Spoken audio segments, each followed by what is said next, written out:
in a pretty solid show. If we look at the preview for tonight, if we actually have a look and see what is scheduled, we've got a pretty good lineup. We've got a couple of championship matches.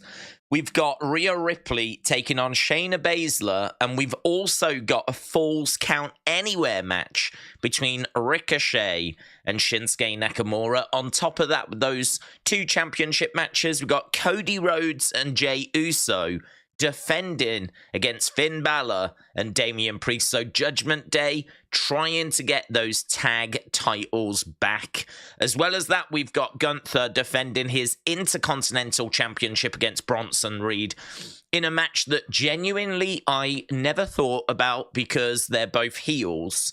But now that we're getting it and now that it's here, I'm so excited for this because this is going to provide a very interesting challenge to Gunther, because Gunther is not used to going up against people of this size, because we don't really have too many people of this size that are faces for him to go up against. So, you know, he's been going up against a lot of taller guys, but not really guys that are carrying this kind of weight. So it's going to be a very, very interesting matchup. It's going to be a very different challenge for Gunther.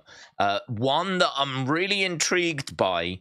And yeah, I mean, it goes against convention because you don't normally do heel versus heel.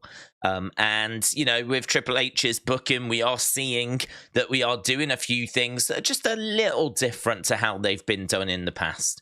And I would say this is one of them. As we said, you know, really don't normally get this kind of a match. It's not a match that I've ever expected. It's not a match we've ever speculated about. It's not a match that we've really ever spent time talking about. But now that it's here, like, I'm quite excited for it. So, yeah, we've got Gunther against Bronson. We've got Cody and Jey taking on Finn Balor and Damian Priest. We've got Rhea Ripley against Shayna Baszler. We got Ricochet against Shinsuke, Falls Count Anywhere. We know, of course, that we've got a general manager of Raw now. That person is Adam Pearce. I believe he is the general manager of Raw. General manager of SmackDown is Nick Aldis. And we've got Seth Rollins, who is going to be taking on Drew McIntyre at Crown Jewel. Crown Jewel coming up in a few weeks. Fair few weeks, but it's getting closer. And that should be a really fun show. It feels like... I'm joking here. It feels like... You'll have to forgive me. My voice is still not recovered from Saturday. Hang on. Yeah, so it feels like it's going to be a really fun show. This feels like it's going to be a fun stream if my voice is going to keep giving out like that. Hopefully we can make it through. I've tried to rest it up. We got through a stream yesterday, and that was fine, but it just feels on the edge a little bit, so I'll take it easy. Let's try and get to Mitchell's comment. Right. That's better. Little bit of warm liquid. That'll do it. Mitchell said, with the whole Triple H 99% creative control, what are your thoughts about what does TKO not trust Vince? Do you think Vince has lost it with creative? What are your thoughts on the situation? Good question. My thoughts on the situation are that nothing has changed. So I keep reading all these articles and no article is actually saying anything. I keep reading so many articles on it because I, like you, want to understand the situation better. I want to understand exactly. This is going to be a challenge. I keep feeling my voice going. Like you, I keep trying to understand the situation because if there has been, I feel like we've spoke about it before. If there has been this big change, if Vince has been overruled, and if what is kind of being hinted at, insinuated at, if that actually has happened, then it is a big story.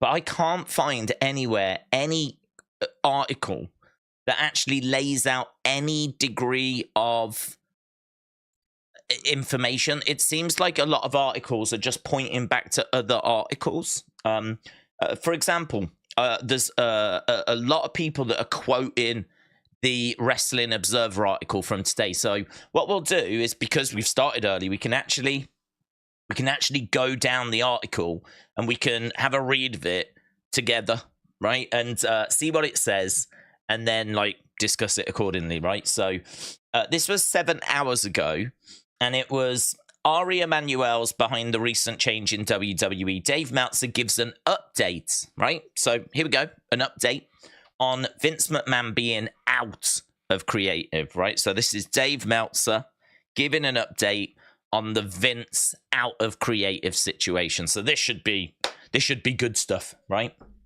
This was 7 hours ago.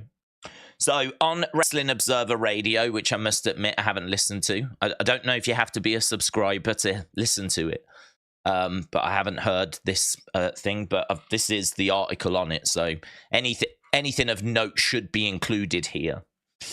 Dave Meltzer gave an update on Vince being out of the creative process, right? Meltzer reported last week that Triple H is the person making the key decisions in creative right now. Okay, no. Meltzer noted that McMahon is out of the process at the moment, right? So let's read that line again, right? Meltzer reported last week that Triple H is the person making all the key decisions in creative right now. Meltzer noted that McMahon is out of the process at the moment.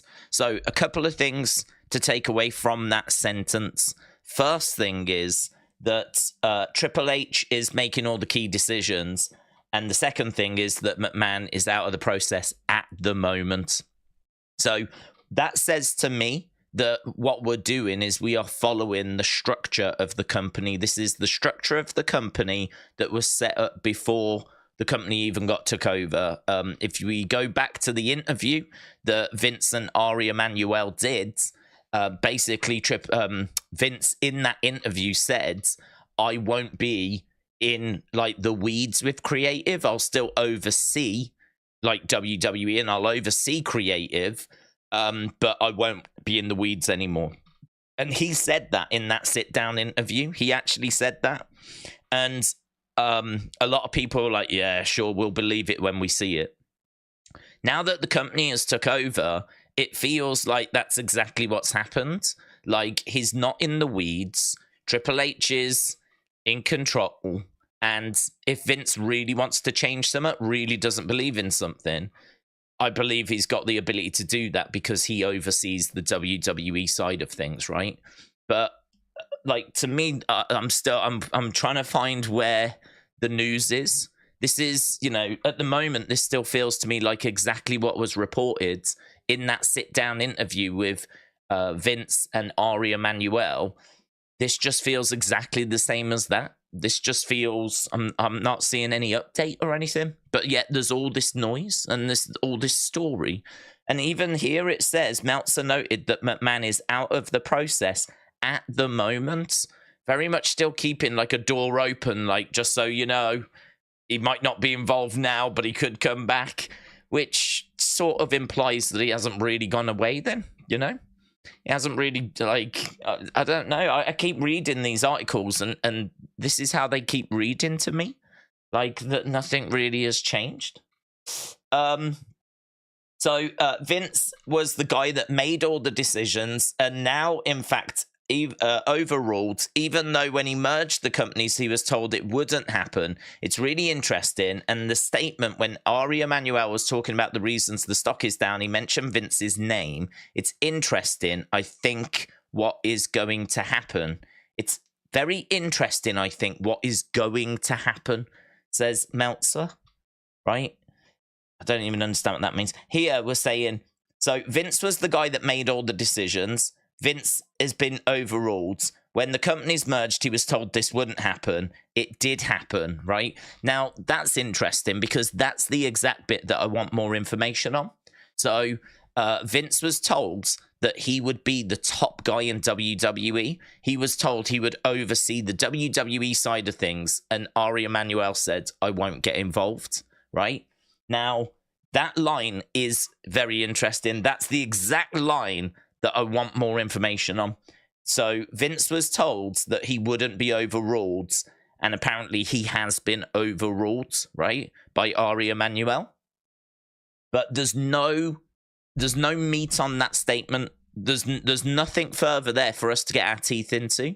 There's nothing further there. That could easily be Dave Meltzer just speculating, having seen the same reports that have been going around. Like, Meltzer doesn't name any sources there. He isn't saying that he spoke to people and they've told him that Vince has definitely been overruled. He's just kind of saying it definitely has happened. But we don't know why, how, who, what. There's no substance to this. There's nothing to this. There's nothing to this. Like, Dave is... I am reading that what I'm reading out. I'll read it again. Vincent Kennedy McMahon was the guy making all the decisions, and now Vince was, in fact, overruled. Okay, so he's been overruled. Brilliant. That's the exact thing I want information on. Even though when he merged the companies, he was told it would not happen. It did happen. Okay, cool. Give me the info. It's a really interesting thing. Yes, it is. Bring it in, big man. What you got? The statement when Ari Emanuel was talking about the reasons being stocked down, he mentioned Vince's name. He did. It's very interesting, I think, what's going to happen. That's it. That's it. No mention of sources. No mention of what... That could just be Dave reading the same articles that we've read that also have no substance to them. There's just... Everywhere I'm looking, I am not finding any meat on this bone. There is no one saying of any meetings. There's no one saying of any specifics. There's no one... All I can find is that the new company has come in and it's gone to the structure that it was meant to go to. Triple H was head of creative, and Vince oversees, like, he's head of the boards, right? And it just looks like the new company's come in, and they've gone to that structure, right?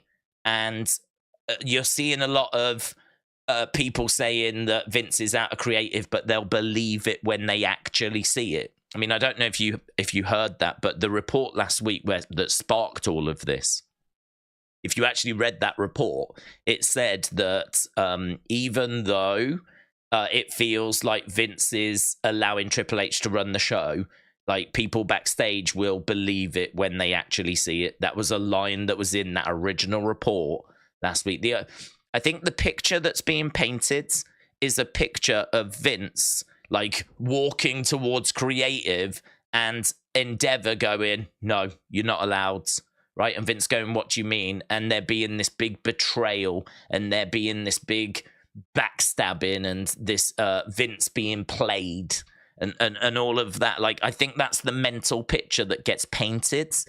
I can't find any information on that other than speculation and very loose reports being built on top of other very loose reports. If anyone has got a report that has some actual detail to it, some actual meat on the bone, something that we can actually grab a hold of and go, right, okay, and we can then start to get our teeth into something, send it over, because I've read so many of these reports, and it just seems to be, like, pointing back to other reports. It just seems like it's just loose report built on a loose report, and they never actually add any context to anything.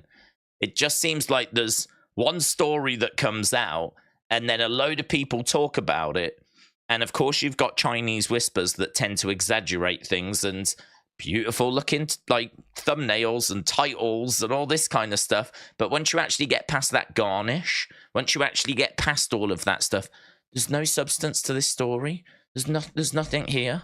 You know, the stuff earlier where it felt like Dave was going to give us some juice. There was no juice. There's nothing to it. So I'm really struggling with this story. I've read it so many times. I just cannot find any substance. Here he said Vince's power is clearly marginalized. There's no way around that. Okay, brilliant. Come on, big man. Give me the reason then. Tell me. Why?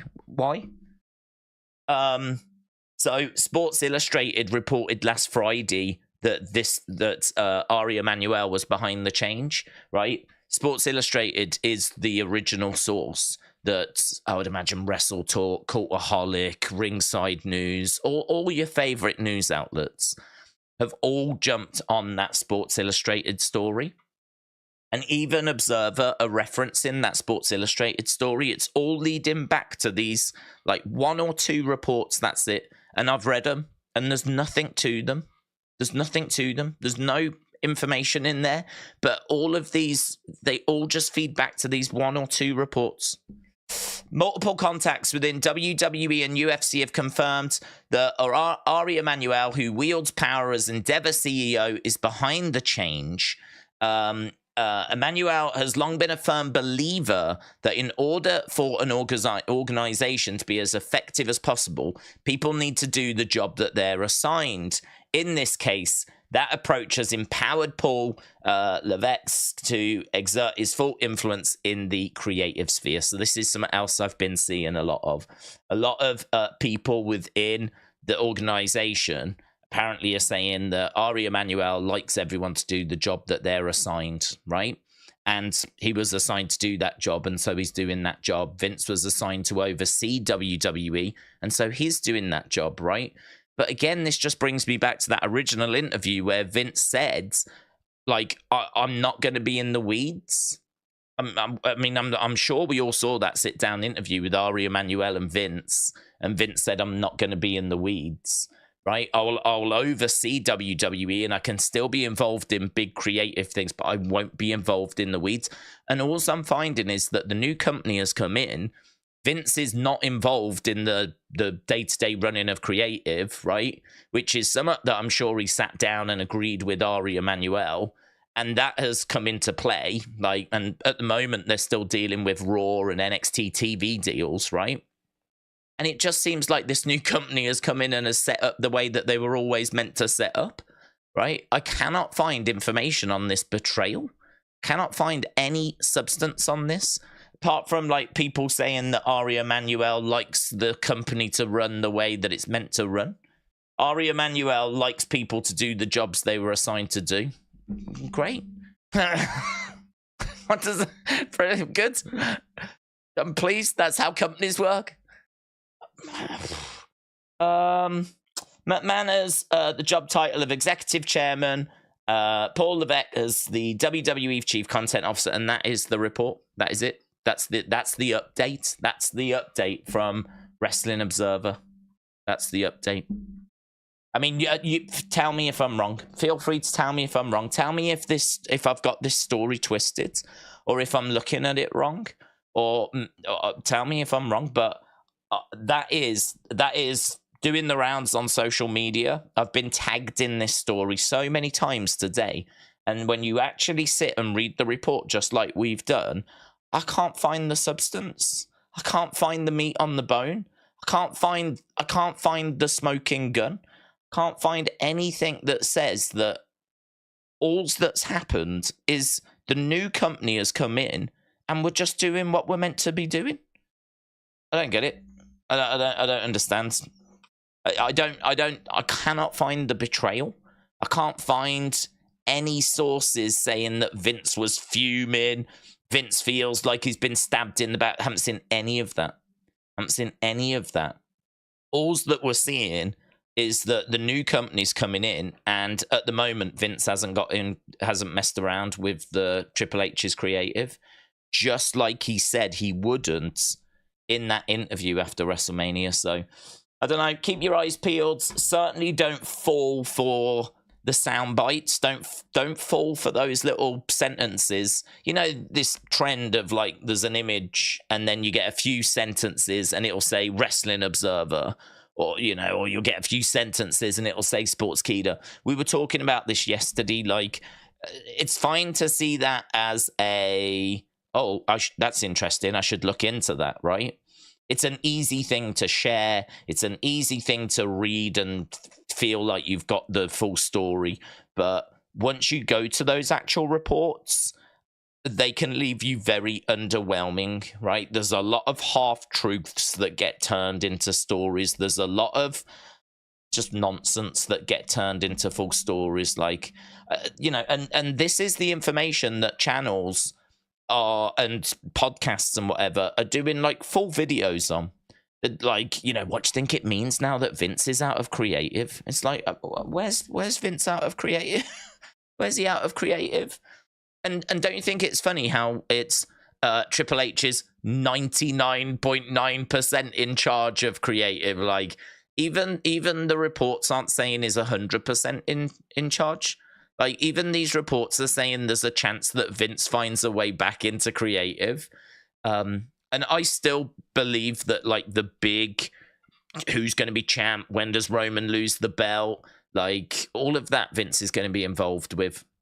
And honestly, do you really think that Vince, who is in charge of the WWE side of things, right, the way the new structure works, he is the executive chairman. He's chairman of the board of TKO. So TKO is the company that looks after UFC and WWE.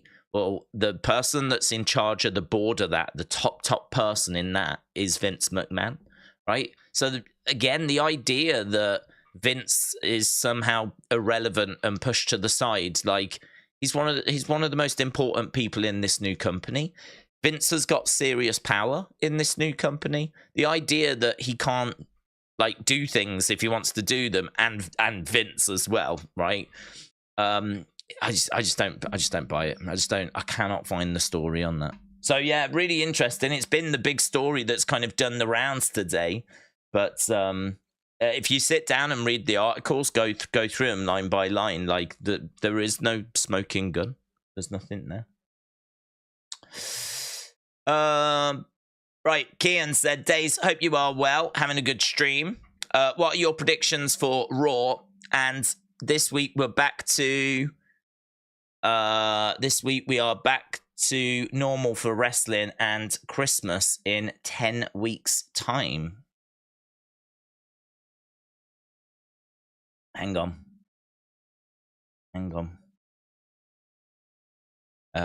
Jessen said, is he trying to ignore the Fightful Select report? Nope. Want to read it, Jessen? Should we read it together again? Because we did this the other day. Laughing face emoji, laughing face emoji.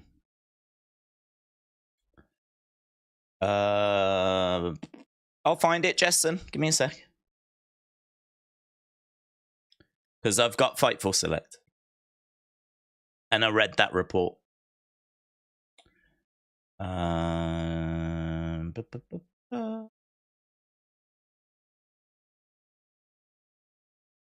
can't find that report. Lance Archer, no. Tony Khan, working in TNA, no. CJ Perry talks AEW, no. Matt Cardona feature, no. Fight Forever update, no. Del Rio planning on a return, no. Update on an official signing in WWE, no. Kofi Kingston, no. Grizzled Young Veterans, no. SmackDown plans, no. Orton, Ibushi, no. Jey Uso trade, no. CM Punk Orlando rumors, no. Some reaction to Tony Khan's tweet, no. Details on why the international title keeps changing hands, no. Big update on Survivor Series, no. Tuesday Night War scoops, no. CM Punk story, no. CM Punk and WWE are not in talks, no. Velveteen update, no. Where's it gone? WWE Raw plans, AEW NXT, Becky Lynch update. Ah, is this it? Okay. This thing's like, oh, how long? 7 days old? That's 7 days old, right? So, here we go. Things have been different on Raw and SmackDown, in case you haven't noticed. PW Insider, so straight away, we're referring to a different newsletter there. PW Insider reporting what Fightful had mentioned on the Raw post-show. Things appear a little different.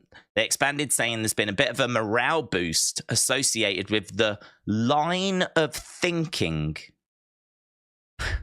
So straight away, this is built on the line of thinking that Triple H is largely directing creative again, not Vince McMahon. So look at that line again, right? This is why you have to read these articles. So PW Insider reporting what Fightful has mentioned on their Raw post show. There appears to be different on surface. They expanded, saying there's been a bit of a morale boost associated with a line of thinking that Triple H is largely directing creative again, right? We can confirm this is a significant. We can confirm there is a significant prevailing belief within the company, right? And that there's been a boost in optimism. So we're talking about lines of thinking, and we're talking about significant prevailing beliefs. Where's the smoking gun here? Where's the facts? Where's the actual meat on the bone here? We're talking about people thinking things and beliefs, right? That and to be honest, what I would say is that this is the company's set up the way it's meant to be set up. Like, Triple H is in charge of creative. That is his job. And Vince said, I'm not going to get involved in the weeds, right? The new company has come in. So we've brought the new company in. And now everyone's just doing the jobs that they're meant to do. So everyone's doing their roles that they were assigned to do, right? And all of a sudden, everyone's gone, oh, right. So he is actually going to leave Triple H to it. Oh, right. Okay. Right.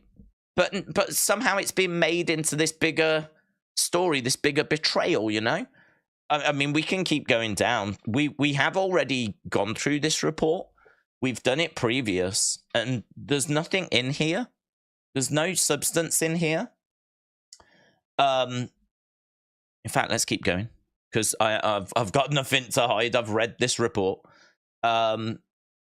We can confirm that there is a significant prevailing belief that there's been a boost in optimism, blah, blah, blah, blah, blah. Locker room morale hit an all-time low at the start of 2022, largely due to McMahon's lack of creative direction before recovering significantly under Triple H in the last part of the year. Talent has not been outright told that Vince is no longer involved. If I highlight it here, will it actually show on screen? Here we go. Talent has not been outright told that Vince McMahon is no longer involved, and most of them were never outright told that Vince had been making changes after return, although all of them knew it, right? In December, Vince had internally declared his intent to push his way back into the company to seek a sale. However, in February, Fightful was told by Talent that McMahon's creative forces were being felt. It's worth noting that no one within creative that we've spoken to that we've spoken with worked directly with McMahon in 2023. He didn't sit in on creative meetings. Instead, he would usually make remote changes and submit them. One exception was Raw after WrestleMania. We're told over the last few weeks, even when many of those late changes have stopped outside of ones that happened due to issues with medical clearances, even then, what we received was that Vince changes existed before. So Vince changes existed before, but were fairly minimal. Do you remember when, like, all that stuff that was kicking off before, and like shows were being changed, and like people were talking about like, it's Vince, #fire Vince, Vince is not getting involved, like Vince is getting involved, Vince has booked this, Vince has booked that, I bet that's a Vince change, blah, blah, blah, blah, blah, all of this stuff, right? All of this stuff. Like, it's not, is it? Like, here we're now getting some information that Vince hasn't like been really that involved for a while. It says that he didn't sit in on creative meetings. Instead, he would usually make remote changes and then submit them, often before the show. One exception to that was Raw after Mania. But the thing with Raw after Mania is that he was actually there because that was when the whole, well, first of all, he was at WrestleMania with the executives. So because he was actually there physically, of course he would go backstage and get involved. And like, you know, if he's not in the town, if they're down in Texas or whatever, he has not been flying to Texas or flying to Florida or flying to, like, he has not been going where the shows are to like be involved in creative. He hasn't been doing that. He's just been sending in some little changes, tweaks and things. And even by this report, that's been minimal.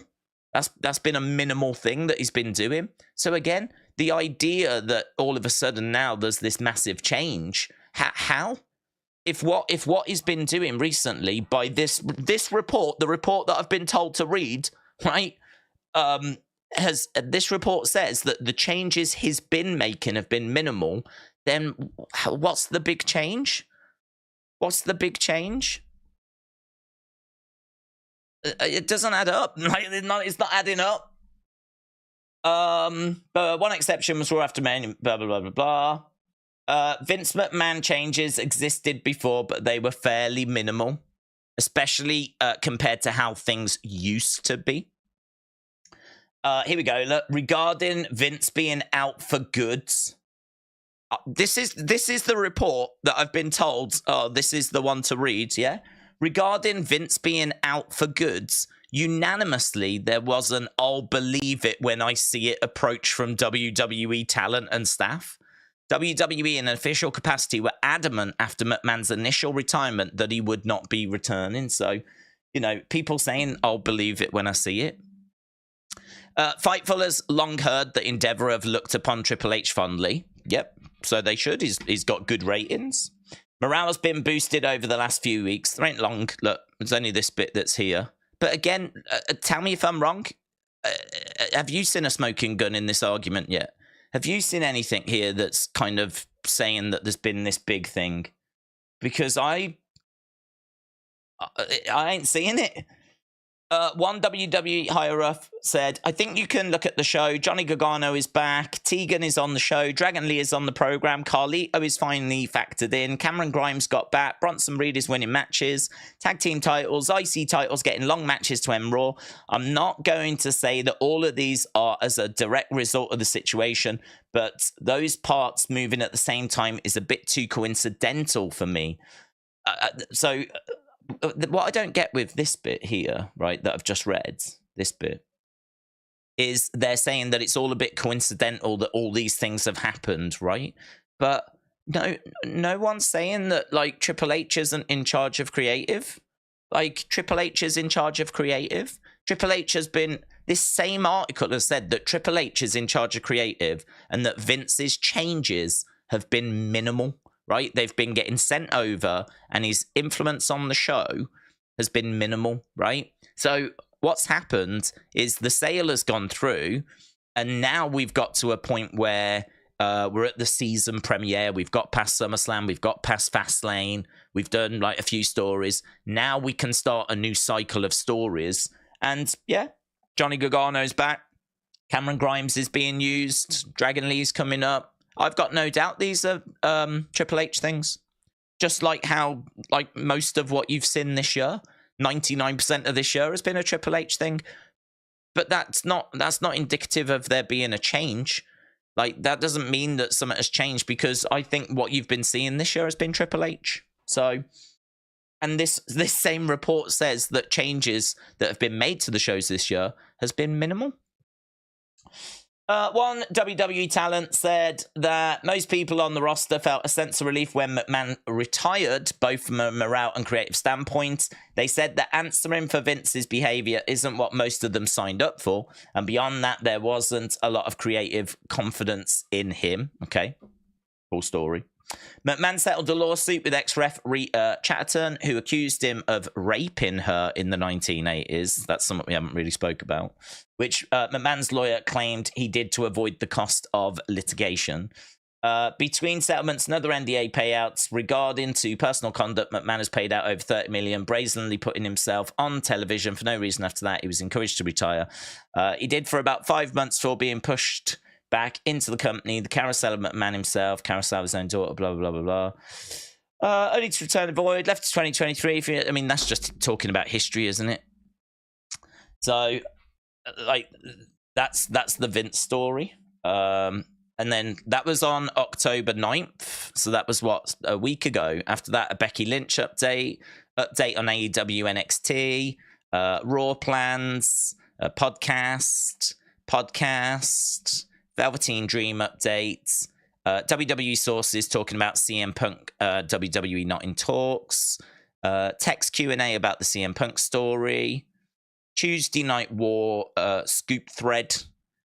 We've got, list goes on, AEW MLW news, another podcast, big update on Survivor Series, which is just about war games, details on why the international title keeps changing hands, upcoming interviews, MLW, some reaction to Tony Khan's tweets, Sean Ross Sapp base Q&A, CM Punk Orlando rumors, news on a Jey Uso trade, just little bits of story there, but you can see it doesn't say anything about McMahon, right? SmackDown plans, another podcast, Grizzled Young Veterans free agents, Kofi Kingston on Click for Quality Education, whatever. Update on an official sign-in about Nick Aldis. SmackDown news, AEW returns. Alberto Del Rio was planned for a return, no effing chance. Podcast, AEW Fight Forever. Matt Cardona feature. Again, little bits of news. CJ Perry talks about little bits and bobs. Another podcast. Fightful, Wrestling Weekly, Punk, Velveteen Dream, Vince. I can't unlock that. That was 18 hours ago. So whatever this is, it's not big enough to warrant being its own article. And it was 18 hours ago.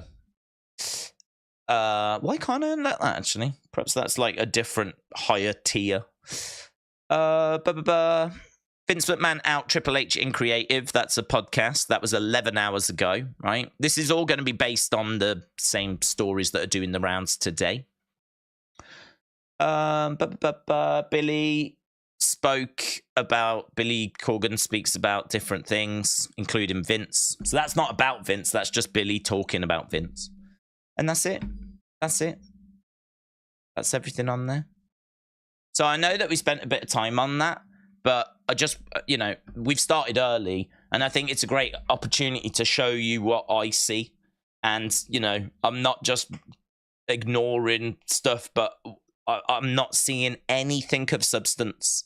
We've just looked at the Wrestling Observer report from today, and then we've just looked at what looks to be the most recent Fightful Select. That's the thing you have to actually pay for, right? And it's very good.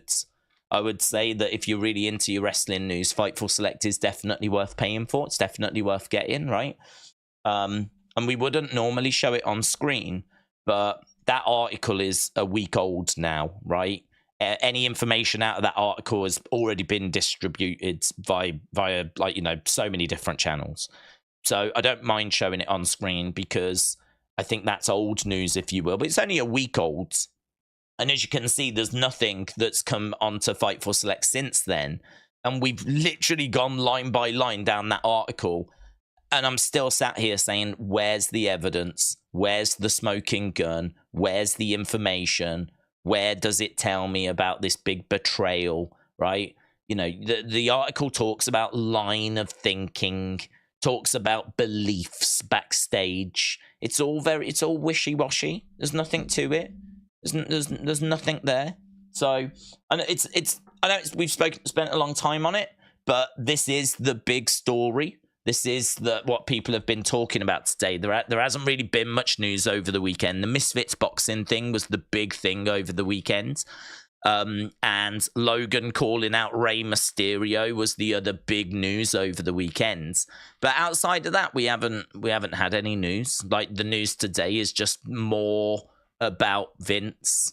But again, there's no smoking gun. There's nothing there's no facts. There's nothing to it. James said, no one wants Del Rio back.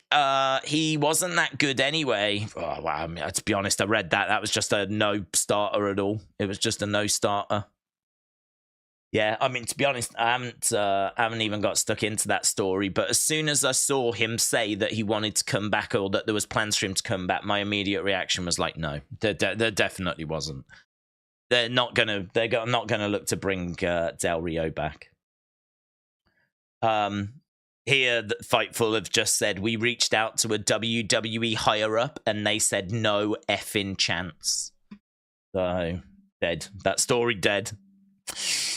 Stephen, shout out to you. Right, let's move on to something different, because unless someone can tell me an article to go to that gives us more, like, actual something, some substance that's not line of thinking and people backstage believe, right?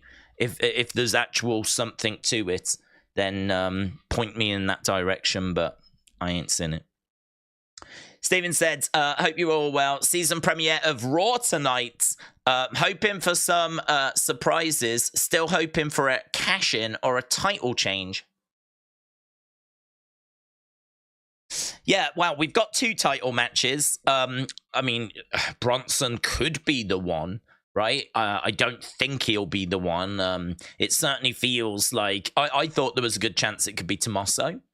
The reason why I thought it could be Tommaso is because Tommaso is a face, and I think that it should be a face. If the title's going to change hands, you want the crowd to really be behind it. And because Bronson's a heel, I don't think the crowd are going to be really, like, behind the title change tonight. I don't think the crowd are going to be really, like, fired up, you know? So I think that we're going to see Gunther retain against a very good challenge. In fact, someone may get involved, which will then lead Bronson off to a different feud. But I don't think Bronson will be the one tonight, because I think that it's going to be such a moment when that title is took away from Gunther, when someone beats him.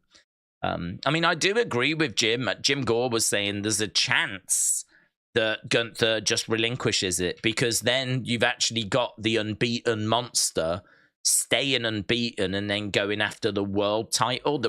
You can actually use this momentum that we've got for him to then go to that next level, still undefeated, right? Because if you've got an unbeaten Gunther going up against Seth, that's very interesting, isn't it? So I do agree that there is a chance that Gunther could just relinquish the title, just like Ultimate Warrior did when he competed and won the WWE Championship at WrestleMania 6.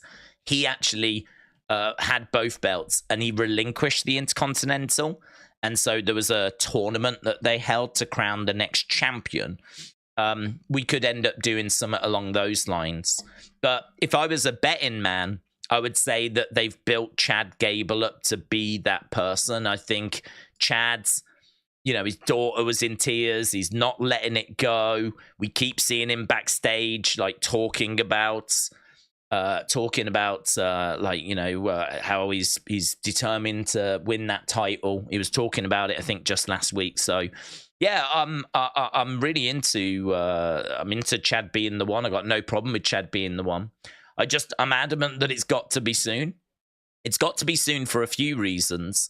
One of them is that I think that Gunther needs to move up to that world title picture relatively soon. Like, I don't know why we're just keeping going with this IC title reign. Like, there's not really a reason to keep this title reign going.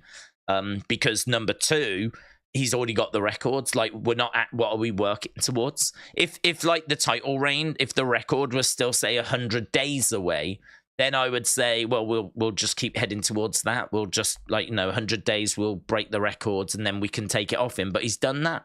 He's got the records. He is the longest reigning IC champ. And the point that I keep coming back to is that we're going to have to break this record again in the future. Like, someone else will be the longest reigning IC champion in the future. And the longer this goes on, the harder you are making it for yourself in the future. WWE would love love, love, love for Bruno's 7-year title reign to be much shorter. They'd love for Roman to be able to beat that because, you know, that's a great way of building a star, isn't it? Saying that your current star is the longest reigning WWE champion ever would be amazing, but they shot themselves in the foot very early on in the company. In fact, their second ever champion went on to hold it for 7 years because they weren't thinking about that back then. They weren't thinking about one day someone's going to have to beat this. They were just thinking about the business at the time, and the business at the time was brilliant under Bruno. And we've said before the reason for that is because the English language newspapers had run a story about how wrestling was fake, and a lot of the English people, a lot of the kind of just normal communities, New Yorkers, just weren't massively engaged with wrestling at that time. They would go and watch it and see it as like, you know, they'd enjoy it, and some of them still believed that it was, you know, legit. But there was some serious damage that had been caused with some exposés around that time, which meant that, because don't you think it's strange how WWE didn't have like an American champion in the 60s or the 70s? You'd think it'd be a no-brainer. You would think that they'd have a Hulk Hogan type person. Certainly in the 50s, 60s, because we're not that far removed from World War II. So you would imagine that they would have a Hulk Hogan in that period, but we didn't. For 7 years, we had an Italian, Bruno Sammartino, and then Bruno dropped it to Ivan Koloff, who is Russian, and then he dropped it to Pedro Morales, who I think was maybe Puerto Rican. And that gets us from like the early 60s to like, you know, back into the, like, it's not until the late 70s that we get superstar Billy Graham, who actually has like a bit of a run with the belt. But those early periods in the 60s and the 70s, they were held by like not non-English kind of, well, he does speak English, but we weren't catering to that crowd. You know, there's a big Italian population in New York, and we were catering to that. And that's the reason why Bruno stayed on top, because he was a great draw, and he was a hero to those fans. But at that time, you know, they were not trying to specifically reach out to the average New Yorker. They were trying to reach out to like Little Italy. They were trying to reach out to the Italians. They were trying to reach out to minorities, if you will, because wrestling for whatever reason just had suffered a little bit in that period of time. But, you know, as time went by and Bruno drew big houses and reports came in of like these great wrestling feuds, like the average American like came on boards, and that, you know, the business got to the point where you could have a Hulk Hogan by 84, or you could have a Bob Backlund just before that, late 70s, and before that, superstar Billy Graham, whatever. So, you know, business is very cyclical, isn't it? You know, what goes around comes around. So, we weren't thinking at all about like title reigns and, oh my God, it can't be too long because blah, blah, blah, you know, we've got to beat it in the future. We were just trying to survive at that point. We were just trying to get as many people into Madison Square Garden as possible and trying to sell out, like, you know, the Boston Arena and whatever. And the best way to do that was by having Bruno on top, because Bruno was a great drawing champion. So, that period is so interesting of WWE history. There's not much known. I mean, there's reports that you can read and there's shows that you can watch, but there's not loads of 60s content on the network, and there's not loads of like books and things that you can. I keep seeing the same things that get recommended, you know. I really want to get stuck into Bruno's autobiography. I think that would be an incredible insight into that period. But there's not like loads of documentaries that you can watch on it, unfortunately. But I know that that's something that's been spoke about quite a few times about why Bruno had such a long reign. It's because he needed to, because the alternatives weren't brilliant at that time, and Bruno was a really great drawing champion. So I think we do need to get this title off of Gunther. But I don't think Bronson Reed is the one. But Ronnie said, I wish we could have Charlotte away from the title picture for a while and have her build talent, maybe give Charlotte her own stable. Thoughts? Giving her own stable is pretty good. I don't mind that at all, but I don't mind her around the title because I don't expect her to win the title. I think that she will get that records, right? I think she is... I don't know how much people are going to care, to be honest. I think that the way that the women have been booked with the amount of title changes that we've seen, certainly going back a few years, means that, you know, it doesn't really matter, does it? It doesn't feel like that achievement is anywhere near the same as, say, Ric Flair's achievement or John Cena's achievement. Because the women's division is nowhere near as big as what the men's division was. And if you think about how many men were competing to be like the NWA World Champ back in the day, the belt that Ric Flair had, that was the traveling world championship that used to go to all the different territories. So if you think that WWE is like a territory, right? There was a WWE in Florida. There was a WWE in the Carolinas. There was a WWE in Texas. There was a WWE in Detroit. There was a WWE in Toronto. Right? These big companies that had their own space. They had their own region. They had their own territory. Right? The NWA champ would go around all of these territories. So think about like how many wrestlers were trying to get to the top of their territory to then challenge the NWA World Champion, right? So that's when a World Championship really like meant something, because it was being defended around the world, but primarily around America. Whereas now you just have like one like territory, but the territory moves. The champ doesn't move. The territory moves. And that's obviously WWE. So for Charlotte to like be a world champion on, say, SmackDown, where she's competing against, what, 6 women, 8 women, something like that. She's the best of 10 women, right? She's the best of 10 women on SmackDown. She gets a world title. How does that compare to Ric Flair winning the NWA world title, where he is the king of the mountain of that territory system? Where you've got massive company in Florida, massive company in Carolinas, WWF in New York, blah, blah, blah, blah, blah. You know, him having that world title is just so much more significant. It's unfathomably more significant than what Charlotte has achieved. So the Charlotte thing, I'm not bothered. It doesn't bother me. I don't. She's going to get there, they're going to shout about it. They're going to say she's had more world title reigns than anyone else. Blah blah blah blah blah.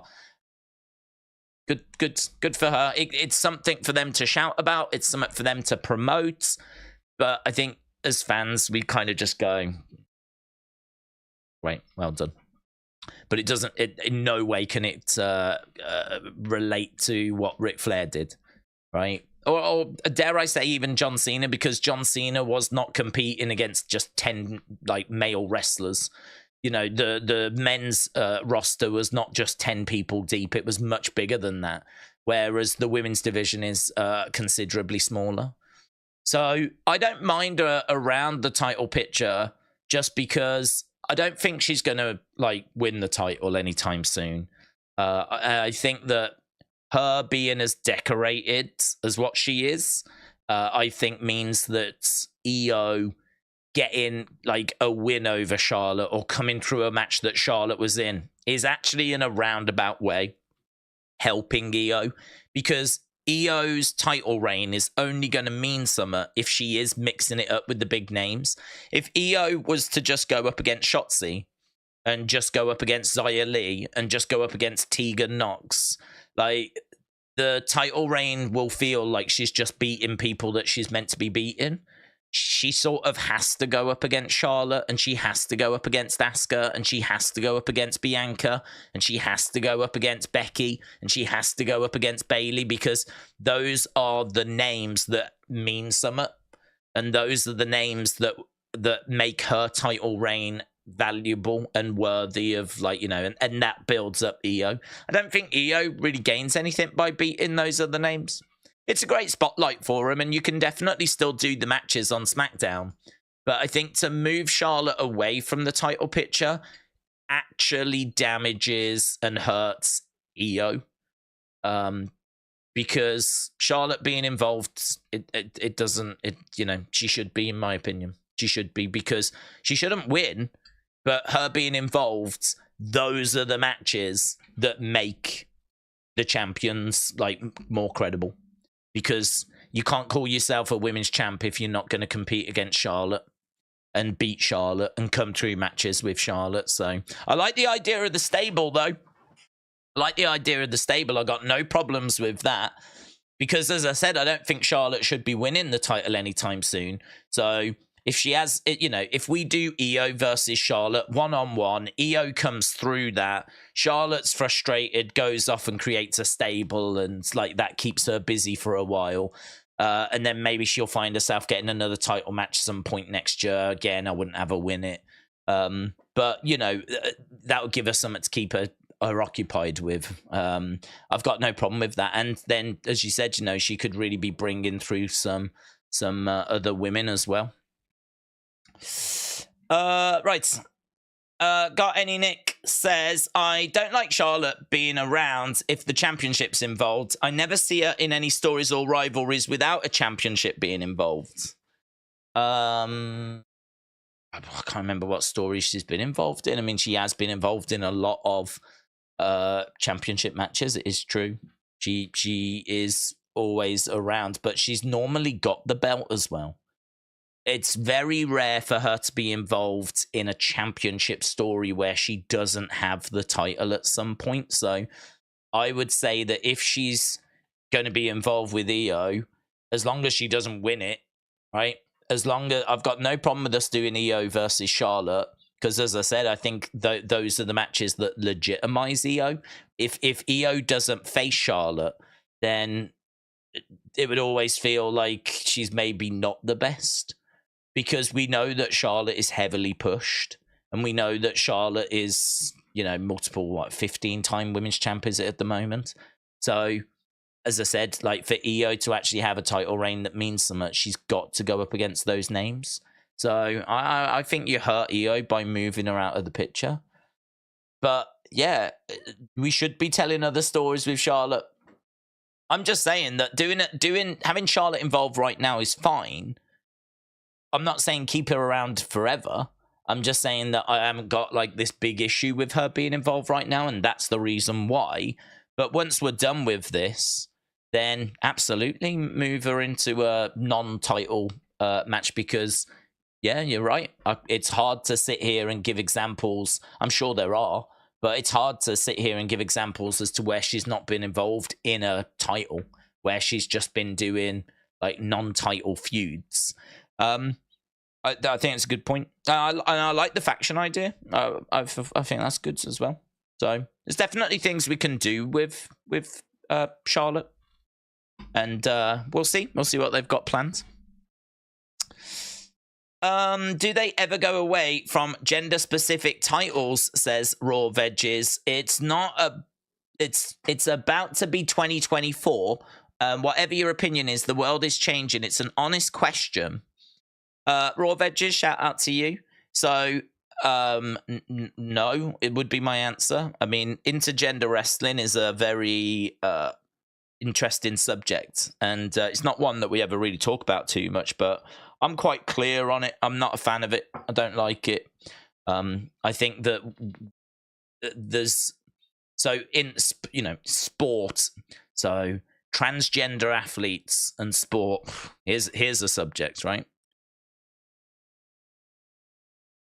It's not a confusing subject for me. I think that if you are the best, if you are like the very best in the male world at sport, you are going to beat the very best in the female worlds. So I think, isn't it like Serena Williams? She was like the GOAT. I mean, she's regarded as maybe the greatest female tennis player of all time. yet her stats, speed, her power, and like, you know, when you actually go into the data, into the numbers, and I think she's even had a match as well against like a couple of men's players, and I think it comes out that she would be ranked about number 2000 in the current men's game, right? So her at her peak, her prime, arguably the greatest female tennis player of all time, would be around number 2000 in the men's game, and that is no shade on her at all, right? No shade on her. It's just fact that like we're built different. Like, you know, men are built different to women, and so like, and certainly in a combat sport, you know, I mean, you wouldn't want to be putting a female heavyweight boxer in a ring against a heavyweight men's boxer. You wouldn't want to be putting any woman up against Mike Tyson, would you? You just wouldn't. I can't imagine anyone would argue that that would be a good idea to do. Put a woman up against Mike Tyson. So for me, like when it comes to wrestling, when we're talking about, I mean, your little comedy matches. So, you know, Rhea against Akira Tozawa, right? Your little comedy thing, fine. So Rhea against Akira Tozawa, we've done that match. It was a nothing match. We know the role that Akira Tozawa plays, whatever, right? But who are you going to have, like, what female are you going to have step up to Roman Reigns, right? I mean, we've done it a few times where we've had, like, the women go into the men's Royal Rumble, and we've had a little bit of fun with that. You know, we did it with, like, Nia attacking R-Truth. She came down to the ring. She got in the ring, and it was like, oh, man, she fancies her chances. She thinks she can give this a go. And, you know, it was a little fun little moment. I didn't have any problem with it. I didn't have any problem with it at all. But the idea of, like, a woman coming over and, like, winning championships and us, like, doing away and it becoming more of the norm, I've got an issue with that. Because the top female stars in a sport would not be able to hang with the top male stars. They wouldn't be able to.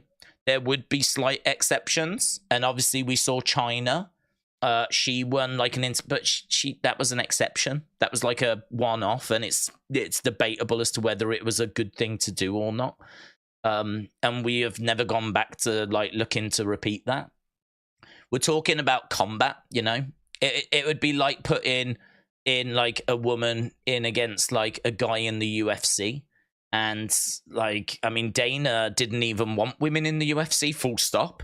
I mean, there is no way he would entertain putting a woman in the cage against a guy. I mean, you just wouldn't want to do that. You wouldn't look to do that. The optics don't look great. I mean, I don't think there's any reason to do it. I don't think there's any pros to doing it. I can't see any reason why we would do it. I don't see any advantages to doing it. I think what we do need to do is make sure that we're giving women like more opportunity. I know that Steph has spoke about getting the roster to like 50-50 and having it so that 50% of the show is women and 50% of the show is guys. But I think if we was to like take a look at wrestling as a whole right now, and we were to have a look at how many people are active in wrestling, how many wrestlers. So if we was to do a census and look to see how many active wrestlers there are in the world, I bet you it's not 50-50. I bet you there's a lot more men that take up the sport than women that take up the sports. And so it's very hard to make the show 50-50 if there's, I don't know, 80% of guys in the wrestling world compared to, say, 20. Because the thing is, your 50% of the show is going to have to come from 20% of, like, women overall. And you're not talking about a great skill set there. You're not talking about a big enough pool. You need a lot more women to come into the space. So really what you need to do is you need to make it more appealing to women and for women to want to take up wrestling. And then what you do is, you introduce women's mid-card titles, and you make like every opportunity that the men have the same as the opportunity for the women, and you make the space equal, and you build up like women's wrestling that way. And I think WWE have taken some great steps on that recently. I think they've done a lot on that front to try and, like, they've given women like their own Royal Rumble, their own Money in the Bank, and it's all stuff that they should have done. It's all stuff that should have been in place from the start, but we know that the world has been quite slow when it's come to like improving for women's sports. So yeah, I think that we've got further to go. I think we've got more that we can do. I think we have to make it more appealing to women. I don't think that making the titles like gender free helps that at all. Because if you make the titles gender free, all you're going to have is the men dominating the titles. And so you're actually going to limit the women's. Do you know what I mean? Like the women are, you're pushing the women out. And that's not what we want to do. I love women's wrestling. I want to see the women thrive. So if you was to make the belts gender free, it would be dominated by the men because they're bigger and they're stronger. And there would be the odd occasion where a woman may get a title, like once in a while. But overall, it would surely just have a horrific negative impact on women's wrestling, because it's far more beneficial that they have their own championships to be competing for, and the guys have their own championships to be competing for, and that we try to get closer to it being presented as a 50-50 thing. So, yeah, I don't know. I mean, like, maybe there's some controversial things in there. I don't think there are. I mean, all of that is backed up with science and fact and numbers and figures, and it's a case that a woman at the very top of her game could beat the average guy, no doubt about that. But when we're talking about wrestling, not talking about the average guy, we're talking about people that are meant to be at the very, very top of the sport. We're talking about people that are meant to be the absolute best of this. WWE prides itself on having the very best professional wrestlers. So if that is what we're dealing with the very, very best male wrestlers and the very, very best female wrestlers. Well, data shows us that it should mean that the men's wrestlers would dominate. So gender-free titles just doesn't feel like the right way forwards, even in 2023, 2024. Russell Andy said Kalani Jordan to dethrone Roman. That would be scenes. Trini said you can't teach little boys that it's okay to hit girls and turn the TV on and show them boys and girls hitting each other, even if it is scripted. That is true. I mean, I think that it's a side that we haven't just spoken about, but there is a domestic abuse side, which people do feel uncomfortable with. I've just never been a fan of it. I've never been a fan of it. I don't think that there's a need for intergender wrestling. I think like you can do mixed tag matches. I think mixed tag matches are fine. When the woman tags in, the other woman comes in. Mixed match classic was fine. I mean, that's not intergender though. I mean, I suppose in a way you have got two genders working together, competing against each other, and there'd be the odd occasion where the woman would hit a move on the guy, and and the guy will stand there, and because don't forget, there's a lot of guys. I mean, normal guys don't really want to be hitting girls, right? Spoiler. So you get these moments where the guys are standing there and they can't do anything because they've got a woman in front of them, and they're like, I ain't gonna hit you. And so, like, that means the woman obviously takes advantage of that situation, and she'll, like, hit a move on a guy and whatever. And there's like, I mean, I'm thinking of, say, Ronda at WrestleMania, and she got Triple H up on her shoulders. I think she ended up doing like a Piper's Pit, and she did a move on Triple H. And it's like those kind of moments are fine. They're fun. It's cool.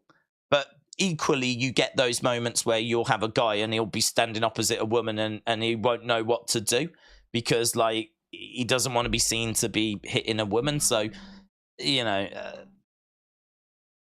all of that and that domestic abuse side of things, all of that exists as well. Like, yeah. I don't think this is a conversation that we've come even remotely close to having in WWE, and I don't think it's a conversation that's going to arrive anytime soon. It doesn't feel like WWE is even remotely looking at things along like that. But then neither is UFC and neither is boxing. You know, I don't think there are sports that are looking at those kinds of intergender championships. Even intergender matches themselves are very, very few and far between in WWE. You can find examples of them. And as I said, I'm thinking of Rhea against Akira Tozawa. That's a recent example that we had a few years ago. And most famously, China going after the Intercontinental Championship. But I know Rhea has said that she would like to go after the Intercontinental Championship as well. And of course she would, because it would be a big thing for her as a female to win a men's title. Like, it would be that would be a massive thing for her. But there would have to be a top men's wrestler that would have to lose to Rhea Ripley. And it's fun to see her like bullying Dominic around and telling Dominic what to do and pushing her weight around. But for a men's wrestler, a top men's wrestler, to have to lose to Rhea, like, be great for her, but it wouldn't be so great for them. You know, it's a yin and a yang effect, you know. I think it's just so much better that we just build up the women's division and just make it so that the women have got... I keep coming back to it because I really do. I love women's wrestling. I'm a big fan. I always have been. I credit Alondra Blaze for that, because when I was growing up, there was fantastic women's wrestling. You know, in fact, it was only earlier today I was watching the Jumping Bomb Angels against the Glamour Girls from Royal Rumble 1988, which, if you've never seen that match, is a real little hidden classic. Some of the moves that the Bomb Angels are doing, like Indian Deathlocks and all this kind of stuff from 1988. Like, it's absolutely brilliant. So I would love, and it's crazy as well, because that match was for women's tag titles. And a lot of people think that women's tag titles only came in the kind of recent years. But the truth is, they had women's tag titles in WWF back in the late 80s, mid to late 80s, with the Glamour Girls and the Jumping Bomb Angels. But they got rid of them because women's wrestling, unfortunately, has kind of stop-started, been in, gone away. It feels like now we're in the best place we've been, with women having more opportunities than ever before. But there is definitely more that we could do. So I'd love to keep giving women more time, more TV time, more stories, more women on the roster. Because I'm a big fan of it. I really like women's wrestling. I mean, we can then get into a bit of a conversation. We won't, but we could then get into a conversation about the ratings, because it keeps getting spoken about that women's wrestling doesn't draw great ratings. So we could go into that conversation, but to be honest, I don't have the data on that. It'd be good, interesting, if someone was to do a piece on that, actually. If someone was to have a look at all the ratings from 2023 and have a look and see, do the women's matches actually have an effect, or is that just a nonsense? Is that just something that's a load of rubbish? Like, or do we see a decrease when the women come on? Like, you know, back in the day, the women's matches used to be the toilet break matches, only because they were divas matches where the women were not to the standard that was needed, and the matches were like 3 minutes long, and everyone knew that they were a waste of time. I'm sure even the women knew they were a waste of time, because they didn't get any time to actually be able to do anything, and they weren't trained to the standard of the guys. But NXT has revolutionized all that now, because now the women get trained alongside the men, and so they get the same training.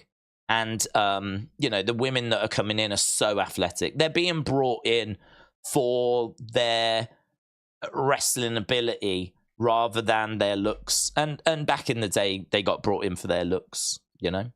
So the moves that we've made with women's wrestling over the last, say, 10 years, incredible. Absolutely incredible.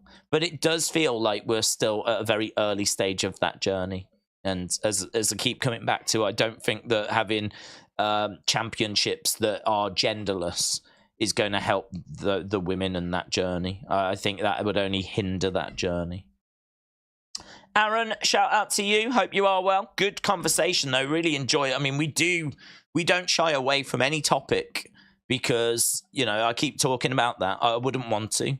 I'm not interested in sitting on the fence. I would much rather share my thoughts and then be proved to be wrong than sit here and just go, oh, I'm not sure. Let's wait and see. Right. So we don't shy away from like any topic. We'll always have conversations on whatever people want to have conversations on, as long as we're not just picking controversial topics for the sake of it, right? I don't think anyone's interested in having deep, controversial topic conversations just for the sake of having them. But I think if there are genuine, like, questions and genuine, like, what about if we do this? What about if we go there? What if WWE does this? We will always look to have those conversations. Otherwise, what's the point in doing this, you know? So, yeah, I like it. I like those conversations. Aaron, shout out to you, said, the thing about Gunther is he is the best, but also makes you believe is if his opponent was at the best, he could lose. Tsunami to drown rain. Tsunami to drown rain. I don't understand. Oh, okay, I do understand. So that's Bronson's finisher, is it? The tsunami. I don't think Bronson's gonna. I don't think Bronson's gonna win it. The reason why I say that is because I just think that Bronson is a heel, and it would be a bit strange for this reign to end with a heel versus heel match on Raw, and the reign to end and a heel to win the title. It would be, I mean, there's random and then there's random, and this is random. This is really random. I mean, we haven't even been building up Bronson. I mean, Bronson's like, you know, cool. But it's not like we've done loads to, I mean, I don't think, for example, he got in the Money in the Bank match. You would expect someone to be like getting built. You'd expect someone to have, like, you know, momentum and like, this is the guy.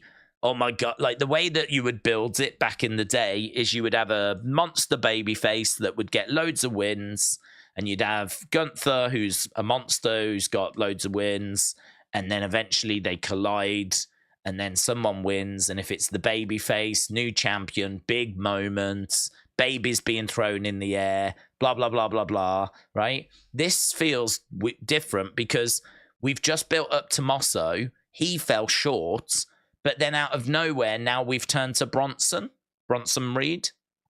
And it just doesn't, it feels like he's been winning some matches in the background, but not like really anything massive. And now he's getting an opportunity, which is great. Didn't see it coming. Proper curveball. But it's heel versus heel. It's on an episode of Raw, so it's not like the biggest of crowds. I mean, Honky Tonk Man's title reign ended at SummerSlam, for example, and his historic title reign, and the way he ended was exactly like I just said. You build up a monster babyface, and then the two meet on a big stage, and the babyface wins, right? The way that Honky Tonk Man's historic reign ended was he was meant to be facing, I think it was Brutus the Barber Beefcake in a IC title match. The Barber had been beaten up, and so it was decided he was going to have to face a mystery opponent. And so he came out to the ring and he was like, I don't care, whoever it is, I'll beat him. And then the Ultimate Warriors music played. The place went bananas, right? Because Warrior was super over. And this was early Warrior as well, like really early Warrior.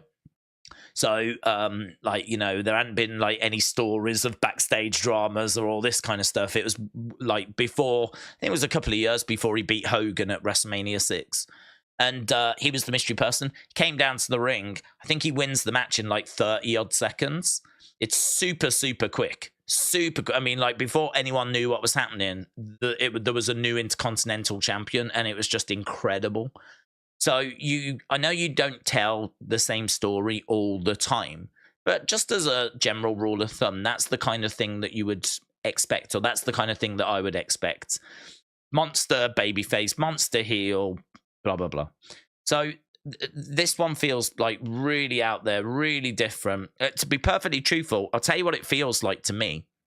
It feels like Gunther is going to lose the title soon, and we're just trying to get some matches in. We're just trying to get some last-minute Gunther matches squeezed in before he loses the title. So he faced Tommaso. He faced Chads going back, 3 weeks, 4 weeks ago? Then he faced Tommaso, was it like last week? And now he's facing Bronson Reeds.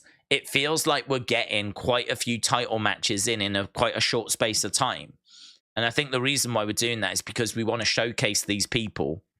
We want them to have banging matches. We want people to be impressed with what they can do in the ring. And a match against Gunther is a great way of doing that. So we do all these matches right now until eventually he's going to lose that title to, I think, Chads. But, yeah, listen, if he loses tonight, massive shock. It really will be a massive moment. It's not something I'm expecting, but as I said, let's see. You know, with Triple H in charge, and he is in charge, right? No one's saying he isn't in charge. I know we've had that conversation. He's definitely in charge of creative. No one's saying he isn't, but with Triple H in charge, he could do something a bit out of the box. You know, he could specifically look to mix it up and change it up and do some stuff that we're not expecting. So, yeah, is there a chance that Bronson wins? Definitely. Do I think he'll win? No, I don't. I think that we're just getting some matches through at the moment before he eventually loses it.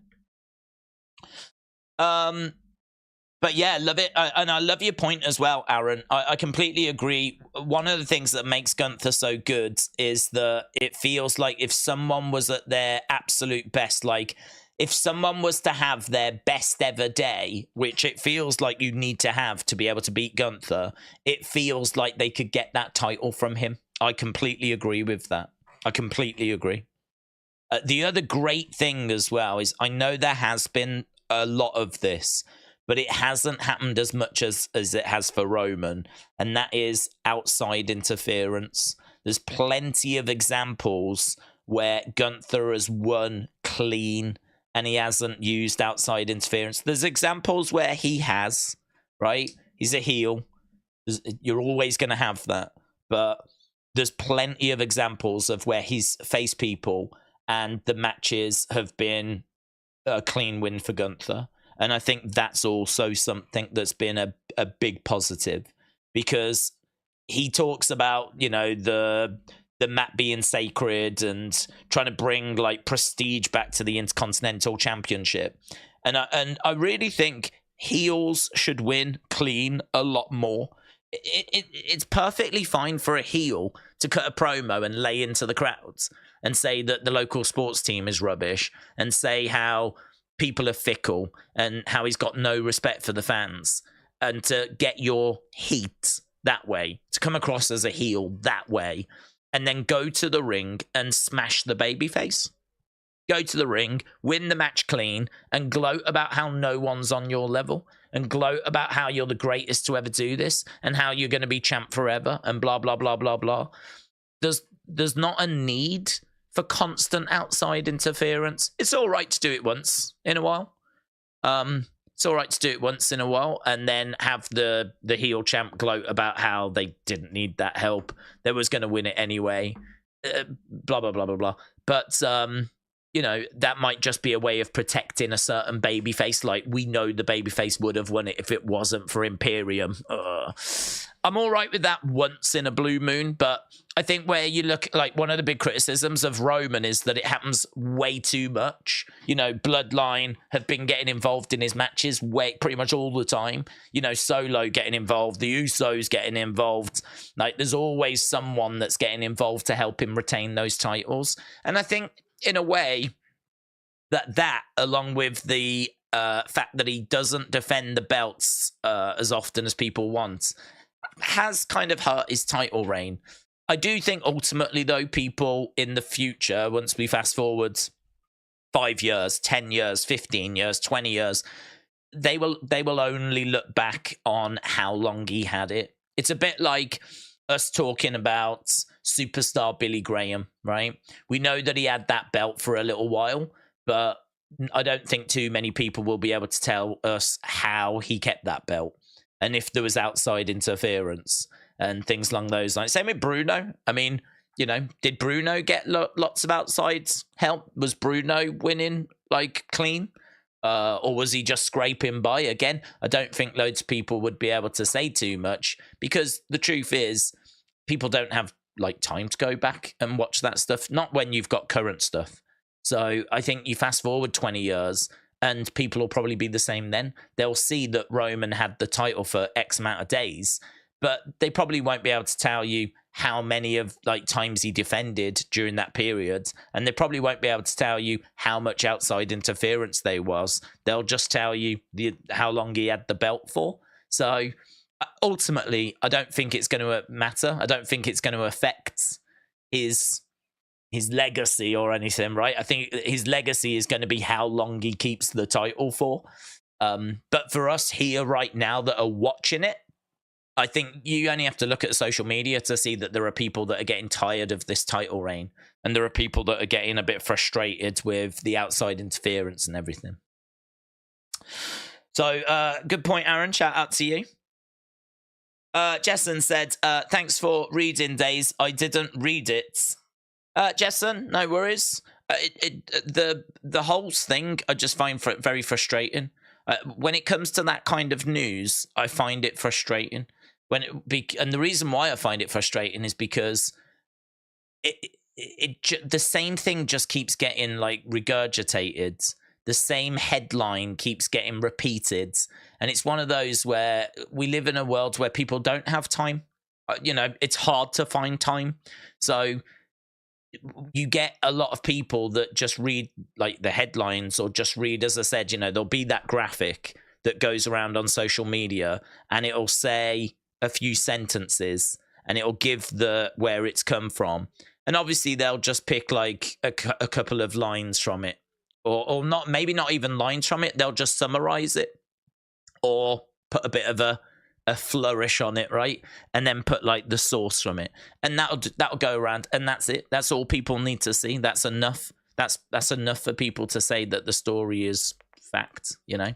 And also a lot of people just believe what they hear, and that's it. So like, for example, CM Punk was coming in, wasn't he, to WWE? There was talks. So everyone was like, they're in talks. Like WWE, CM Punk, they're in talks. And then we get news that there's not talks. So now all of a sudden that whole thing has completely done a 180, and now he's not coming in. And then you've got like the fact that he's been putting those teasers out. So all of a sudden when he was putting those teasers out, and there was the references on the show, and the rumor was they were in talks, everything was looking brilliant for CM Punk coming in. And then you fast forward a week, and all of a sudden now we find out they're not in talks, and those references just look coincidental, right? Which has been reported. Apparently they have just been, well, the first ones were coincidental, and then I'm adamant the later ones are WWE like trolling the fans.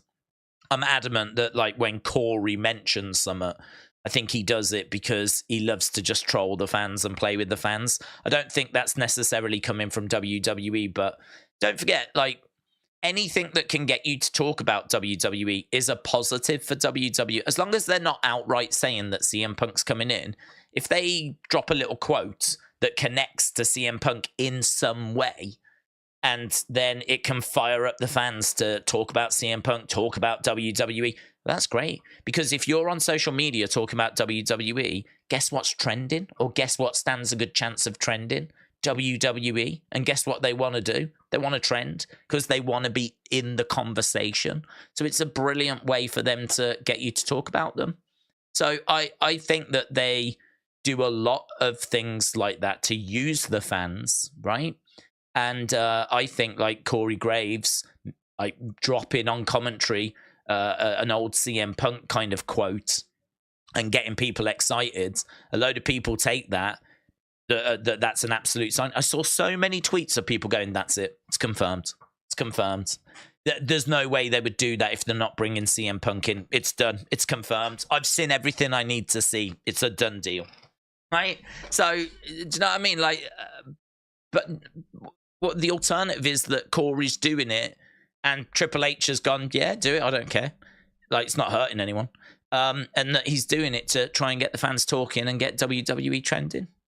So, you know, it's frustrating because this is what we're dealing with. We're dealing with muck and dirt. Like we're wading through just scraping dirt and muck to try and find the truth. The truth is in there. It's like someone's got the truth and chucked it in a farm in a load of sludge. And what we have to do as fans is wade through this sludge, wade through all this exaggeration and clickbait, and we have to wade through all this nonsense to try and get to the truth, and which is what we're all looking for. We're all looking for the exact same thing, and that is the truth. What is really going on? What's the real story? So the world is built on engagement now. It's built on engagement. The way that this all works is everyone wants your attention. I do as well. You know, I'm really grateful that people have come and joined us for this watch along and continue to support the channel. So I'm a part of that as well. Unfortunately, I also need like your help to keep the channel going, because if no one was to join us, well, that would be the end of the channel, wouldn't it? So, you know, I'm very honest in saying that I'm part of that problem as well. I need that support, but as do all the other channels that are out there, the Twitter accounts. And a lot of people are using the same sources. So how do you make your story just stand out a little more? You know, well, a little something here on the thumbnail, little extra word here on the title, right? You know, we could maybe push that. You know, he didn't quite say that, but we could maybe, you know, it doesn't matter if we just make out that they did say that. Doesn't matter too much, does it? If we go in that direction, we're not hurting anyone. If we, you know, it doesn't really matter. That's the world that we live in now, unfortunately. And you know what? It's only going to get worse. So I would really, really urge that people don't just look at those like graphics or just look at headlines. Like, try and find those original reports, read them, and go through them. And I know it takes time. And if you don't have time to do that, that's absolutely fine. But just go to sources that you trust. Go to sources that you trust. Go to people that aren't putting those flourishes on things. Go to people that aren't exaggerating or, you know, spinning the truth. Go to sources that are reliable. And then at least you stand a chance of being around the truth or close to the truth. But you're always going to have situations where I've said, you know, I've trusted sources and think, I mean, I did a video, I think, on CM Punk and WWE being in talks, because I think that came out of, it was either Meltzer or it was PW Insider or it was Fightful. It was one of them. I forget which one, but it was one that was a good, reliable source. It was one of those that you go, they're right like 90% of the time. Like, they seem to be good. And then like you find out a week later that apparently they're not in talks. Well, I don't even know what the truth is right now. I don't know if they're in talks, if they're not in talks. I genuinely don't know. People have asked me, like, do you think CM Punk's going to come in? And my stance has been the same, which is I don't. But the reason why I don't has got nothing to do with like the news. It's got everything to do with the fact that I know that relationship, and I genuinely believe that relationship is in a really bad place. Like, I don't think Vince has got time for CM Punk. You know, it's been reported lots of times that higher ups in WWE don't have time for CM Punk. They don't like CM Punk. They don't want to work with CM Punk. And CM Punk himself has been very outspoken about WWE and how he was treated. And, you know, I mean, things like he was hurt and they still were making him wrestle. And, you know, it's not just that he didn't have fun. It's that his health was being put at risk to the point where he actually took WWE doctors to court And so we had like legal proceedings with like the doctors involved, and he got his release papers on his wedding day. And I know that time can heal wounds. But he's been out of WWE for a long time. He's been out of WWE for like 7 years by the time he'd signed with AEW. And I know in that time he'd done MMA, but he hadn't done MMA for 7 years. So you look at it and you go, well, if time heals wounds, how much time do you need to heal those wounds? And people have said, well, maybe after he's been so badly treated by AEW now, like maybe that will inspire him to go back to WWE. Or maybe. But there's not really anything that we can base that on, is there? There's not really anything other than a few like little teases that he's put out, which could easily be trolls. There's not really anything that we can base that on. So when the story came out that they were in talks, I said that, like, for me, this could just be WWE doing some fact-finding. This could just be WWE just wanting to, someone could have gone to Vince and said, or Nick Khan and said, should we have a word with him? See what he's saying. What have you got to lose by going? Yeah. You could go, have a word. How much money are you looking for? What dates are you looking for? What's your expectations? How are you feeling in regard, you just do a bit of fact finding. Doesn't mean that you're going to sign him, but it's really interesting information to take back, isn't it? Look, this is what he wants. This is the current landscape, and then it gives you an idea of, well, first of all, you could think about, am I willing to do that? And then also it gives you an idea of kind of, I don't know, maybe what he was earning at AEW. Maybe you could find that out. Maybe you could get a little bit of information out of him whilst you're in those talks. So for me, for them being in talks, even that wasn't a guarantee that it was going to result in him coming into WWE. It's something that if I put myself in the situation of being Vince, I would do that. I would definitely do that. I would definitely talk to CM Punk. Not because I'm interested in signing him, but because there's so much information that I could get out of just having that meeting. And who knows? It may progress from there to the point where he does actually get brought back. So that didn't change my mind that, like, I still didn't think he was coming in. And then fast forward a week, the report comes out that now there's not talks. But you know what? There might be a report in a week's time that says that there are talks. There could be, it could be that the there aren't talks report is actually a load of rubbish that's been put out there to throw you off the scent. And they actually were in talks. And the talks have gone well, and he has signed, but they don't want anyone to know about it. So they've put out a fake story, like that there aren't talks, to throw at Survivor Series. People aren't expecting it, right? That could absolutely be happening. That might be happening. So again, this is what I'm saying. Like, we're all just wading around in the sludge. We're wading around in the dirt, all trying to find that little nugget of truth. So... yeah, Jason, no worries, dude.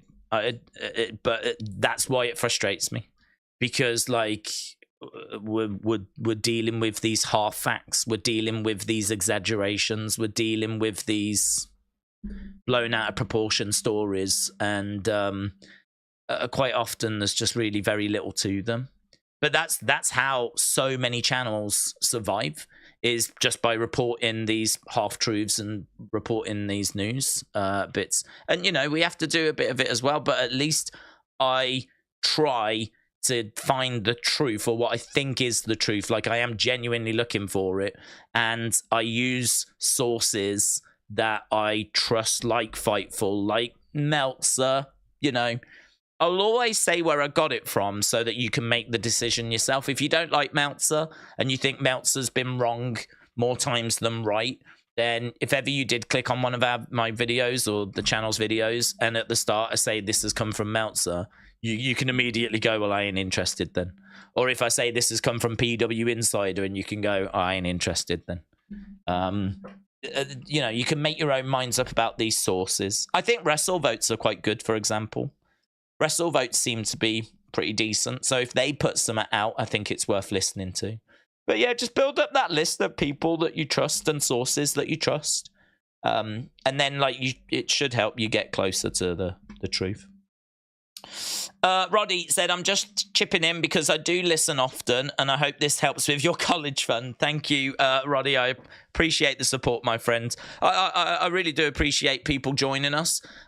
We have like so many streams. I mean, we're going to be back tomorrow with NXT, of course, as well. We did a Sunday stream yesterday where we, these streams, we do get stuck when the shows are on. Like we watch and we have fun and we react and all that kind of stuff. But I do find that in these moments, we really get stuck into some subjects. But I don't know, maybe it's not what people want. Maybe it is what people want. But I really enjoy doing that. I really enjoy getting stuck into some of these topics, satisfying. I feel like we're getting stuck into the steak of the wrestling world. We're chewing it down and enjoying it. So yeah, no, I really appreciate it, and I'm glad that like doing whatever you're doing and having this on in the background is useful. I think that's a really good way of treating these, to be honest. Just kind of popping them on in the background whilst you're doing a few bits and bobs, and just listening in and kind of sharing thoughts in the chat as and when. So, yeah, how long have we got? We've got 18 minutes until Raw begins. Let's just quickly go down and talk about what's on the show. So we've got Cody and Jay against Finn and Damian. That's for the tag titles. I think Cody and Jay will retain. Rhea and Shayna. Rhea against Shayna. We've got that match. Don't know who wins that. There could be a load of women getting involved. There's some rumors that we could be heading to like a multi-woman match. So, and we know that Nia, Raquel, we saw that big brawl last week. So, worth keeping an eye on there. But I would be surprised if like Rhea just beat Shayna. I think that there'll be outside interference. Ricochet, I've written Riddle. I don't know why. I think it's because Ricochet and Riddle are quite close, word-wise. So Ricochet against... Change it. Otherwise I might end up saying Riddle. Ricochet against Shinsuke. Falls count anywhere. I hope Shinsuke wins that, to be honest. We've done a great job of building him up for his match with and his feud with Seth. It'd be a real shame to just kind of throw it away now. He's already suffered 2 losses. Don't really want to see him lose another match already. So Shinsuke winning that is the direction I'm hoping we go. And then Gunther against Bronson. I'll tell you what we'll do is we'll put it in the chat, right? So I do have another super chat to get to. And then I'll try and get into the chat. The actual chat. Right, who wins? Gunther. So, Gunther, Bronson. Actually, let me change that. Who leaves as IC champion, right? Because Bronson could win, but just not leave as champion. So, who leaves as IC champion? We'll put that down. Right, okay, let me get into this. These final ones. Jeremiah Lopez, shout out to you, said, do you think Ray is going to lose? I'm going to lean towards yes. I think Logan has impressed. He's over-delivered on whatever he's been asked. We know that he's signed a contract for, I think it's a few years. So I don't think his contract comes up anytime soon. So I expect him to be at Rumble. I expect him to be at WrestleMania. I expect him to be at SummerSlam.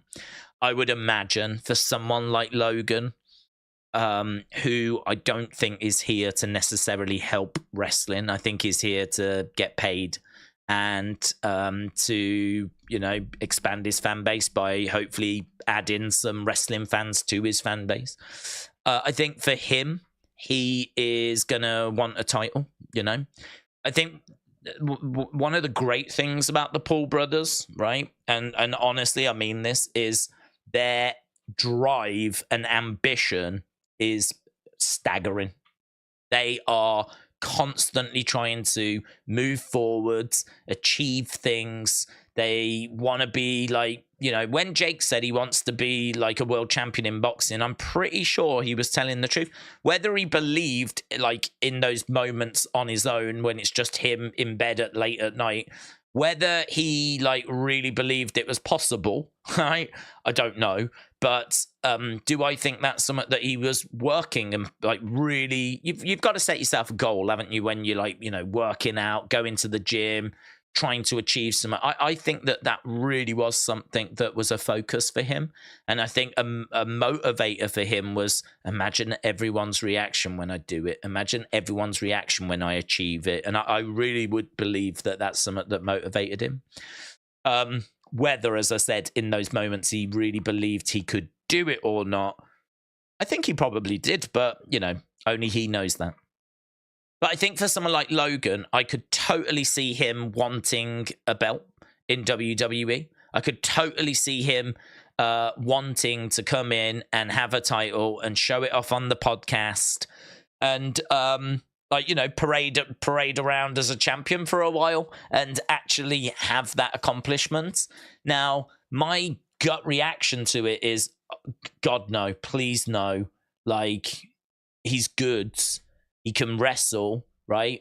If he was, well, he can wrestle certain matches. If he was to really commit to this, then I'd have no problem with it. If he was to really put the work in, if he was really to, not just have a handful of matches a year, but actually be part of the roster, like Solo Sikoa is, like Gunther is, like Seth Rollins is. Like, if he was going to actually commit to this, then let's go, because I've never criticized his in-ring performances, apart from saying that he is basically delivering what they've rehearsed. So they will build a match around what he can do, and they will showcase what he can do really well. And then he goes out and does it, right? That's fine. I mean, and the results have been fantastic. People absolutely love what he's been doing, and WWE have presented him perfectly. Like, you couldn't have presented him better, right? But he is not a wrestler that can go in there week in, week out and find his way through a match, because he doesn't have that ability and understanding. Like, his basics, his fundamentals are still developing, because he's only had a handful of matches. So, his ability to go out and have a different match like each week, it wouldn't be possible, because he doesn't have those fundamentals like locked down. He knows how to do a clothesline because he will have practiced doing a clothesline for a certain spot in a match. He knows how to do a drop kick because he will have done a drop kick in a match. But the moves he knows how to do are the moves that they've told him, you need to learn this, you need to learn that. When you're learning wrestling, you learn everything, and then you've got it in your toolkit, and you can then put it together, right? The more matches he has, the more he's expanding that toolkit, right? So the more he will be able to do it. But at the moment, I think he's still only had about 5 or 6 matches. We were talking about this the other day. Like, he still has not had loads of matches, and one of them was a tag match where he wasn't in the ring all the time. But it's undeniable that he's getting better and he's improving his moveset, and he is improving. The more matches he has, he's going to be improving. So, but his athleticism is fantastic. His explosiveness is fantastic. His look and size is fantastic. His selling is brilliant, but I think he actually does get gassed. Which is fine. I've got a lot of respect for what he does. I just wish he did it on a full-time basis. That's what it keeps coming back to. So for me, I'd be like, no, you've got wrestlers there that are doing this full-time, that are committed to this, who should be getting like the US title and getting these opportunities, not someone that just comes in once in a blue moon. But I said this yesterday, I saw a graphic, and it was Logan with the belt over his shoulder, and standing opposite him was LA Knight. And I looked at that and I was like, damn, yeah, that does make sense. That makes a lot of sense, actually. Because one thing Logan is a big heel. People don't like him. He gets booed out the building. He's got like Dominic sort of heat. I think Dominic's got more heat, but Logan has got serious heat as well. People don't like him. It would not be a popular choice to put the US title onto Logan, right? It would with certain fans that are part of the Maverick gang or whatever it's called, but the Low gang. But the majority boo him out the building, right? You only get the occasional I love Prime sign in the crowd or whatever. Most people boo him out the building. So it wouldn't be popular, but I think what would be popular is LA Knight beating him for that title and ending that title reign. So I looked at that and I was like, damn, man. Imagine WrestleMania 40, Logan versus LA Knight. Imagine the promos between them as well, because Logan can talk, LA Knight can talk. So promo-wise, monster babyface, monster heel, championship on the line. People will want LA Knight to get his hands on a belt. People won't want Logan to be champion. It's the perfect storm. It's perfect. It ticks all the boxes. And you know that Logan is good in the ring. LA Knight can more than carry his own. More than good enough steer Logan through whatever match they have. It'd be a big spotlight on LA Knight because WrestleMania is massive anyway, and Logan with the belt, you know, people will tune in to see him at WrestleMania. KSI may get involved again as well, who knows?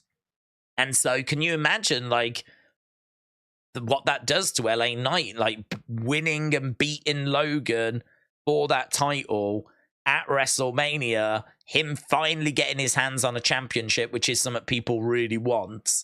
I don't think anyone's giving LA much of a chance against Roman. I'm really not seeing much conversation. Like, they're already teasing Roman and Cody. So, you know, I know people will be like, hang on, LA's got a shot at the Undisputed Championship, but if we're being realistic, like, I don't think many people are giving him a chance of winning that. It's just a nice opponent for Roman and a nice spotlight for LA Knight. It's a good position to find yourself in, a title match against Roman. I'm sure the build's going to be good, but I fully expect Roman to, like, you know, 99.9% expect him to get the victory against LA Knight. So, then you look at, like, well, what do you do with LA after that? And I think, you know, you just get through to the Rumble and have him, like, get close at the Rumble, maybe put him in Elimination Chamber, have him get close at Elimination Chamber, and then boom, have him confront Logan, United States Championship. That could be really interesting. That could be really interesting. So, I've got mixed feelings because I still don't want Logan to win. I still don't want Logan to have the title, even though I can see why you would do it and I can see where you would go. And I think that's a great match, and I think that it's perfect. It totally makes sense, but I still can't get around the fact that it means that Logan has to have a WWE Championship. Even if it's one that maybe doesn't mean as much as, like, you know, the US title, who cares? That's honestly, who cares? It's the US title. It's not a title that I'm crazy about. It's a mid-card championship, which, you know, if it was a world title, I'd just say no, definitely no. I've got no interest in Logan being a world champion. But him having the US title. So do I think Ray is going to lose? Gonna say yes. I'm going to say he's going to lose. I think it'd be a big story. And I think that we can then have Logan with that title. I know people will say, well, what about him defending it because he's never on the shows? And that's a fair point, in all fairness. But he will be at the Royal Rumble, so he can defend it there. I don't know if we can get him at Survivor Series. He could defend it there. I think if we go December without him defending it, it's not the end of the world. Like, December's a weird month anyway. So as long as he defends it in November, defends it at the Rumble in January, before you know it, you're already pretty close to WrestleMania. So I think you can get through. I think you can get by. I don't think that it'll be a problem as long as he does defend it. Survivor Series, Rumble, I think then we're on the road to WrestleMania. And I think that before you know it, you'll be at WrestleMania, and I think that that would be acceptable. I would like him to defend it more. I believe you should do it every 30 days, but you've only got to look at Roman to see that that's not what we're currently doing. So Logan may be similar. Mosley, the wrestling god, shout out to you, my friends. And LA Dort Knight, living life. I can't even see your full. If I click in it, will it say it? It doesn't. It just cuts it off. LA Dort Knight, living life. Shout out to you, my friends. I don't know what your full name is, but I will keep an eye out for it. God bless you. Oh, here we go. LA Knight, living life in the fast lane. There we go. Right.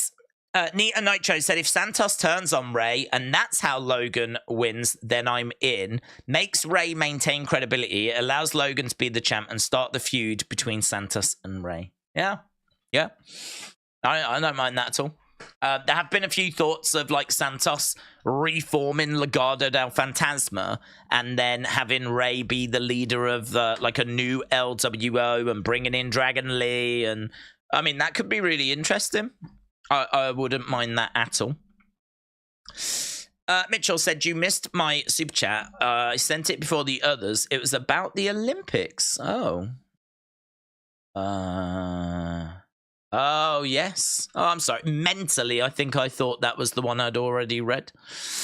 Are you pumped for cricket being added to the 2028 Olympics along with flag football, softball, squash, and lacrosse? I've never seen cricket before. I am pumped. I don't know quite how it works in the sense of there's actually a few different forms of cricket that are the same, but it's just about how long the game is played for. So, for example, there's 2020 cricket, which means both teams have 20 overs. An over is 6 balls. So you bowl a ball, well, bowl 6, right? So you bowl a ball, they bat it. Bowl the ball, they bat it. Right? You do that 6 times, that's an over. Do that 20 times, and that's the end of your team's go, right? And then the other team have 20 overs. So you've got 20-20 overs. You've got 50-50, which is both teams get 50 overs, so both teams get a lot longer to bat, right? And then the ultimate one, the one that I absolutely love, is test cricket. And that's where there's no limit. It's just both teams bat until they're out. The game does have to be completed in 5 days, and both teams get 2 goes to bat. So if it was England against USA, England would bat first. They just keep batting until all 10 batsmen are out. And then USA would bat, right? And try and score as many runs as they can. And then England go back in, they bat a second time. And then USA go back in and they bat a second time. It takes 5 days to complete that because it takes a long time to try and get people out. Like, getting people out is a bit tricky in cricket. It's not easy. Certainly if they're playing quite defensive as well, it can take a while.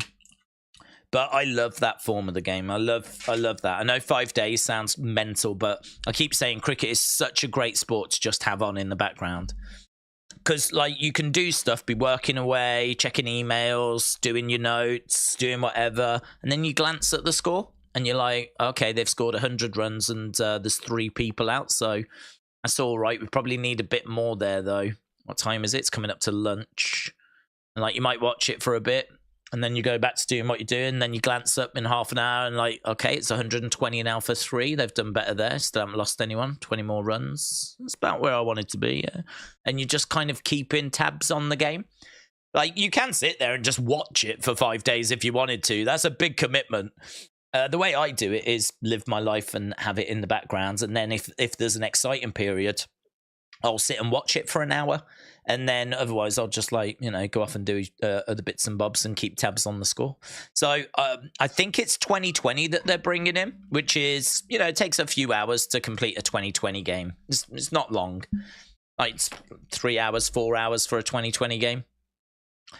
But I don't know if it's going to be like the actual professionals or if they're going to be amateurs, or I don't know. I haven't really seen too much on it. I just saw that they were going to bring it in. But I love cricket. I will definitely watch it, and yeah, I'm excited for it. I don't know much about flag football though. I don't know what that is.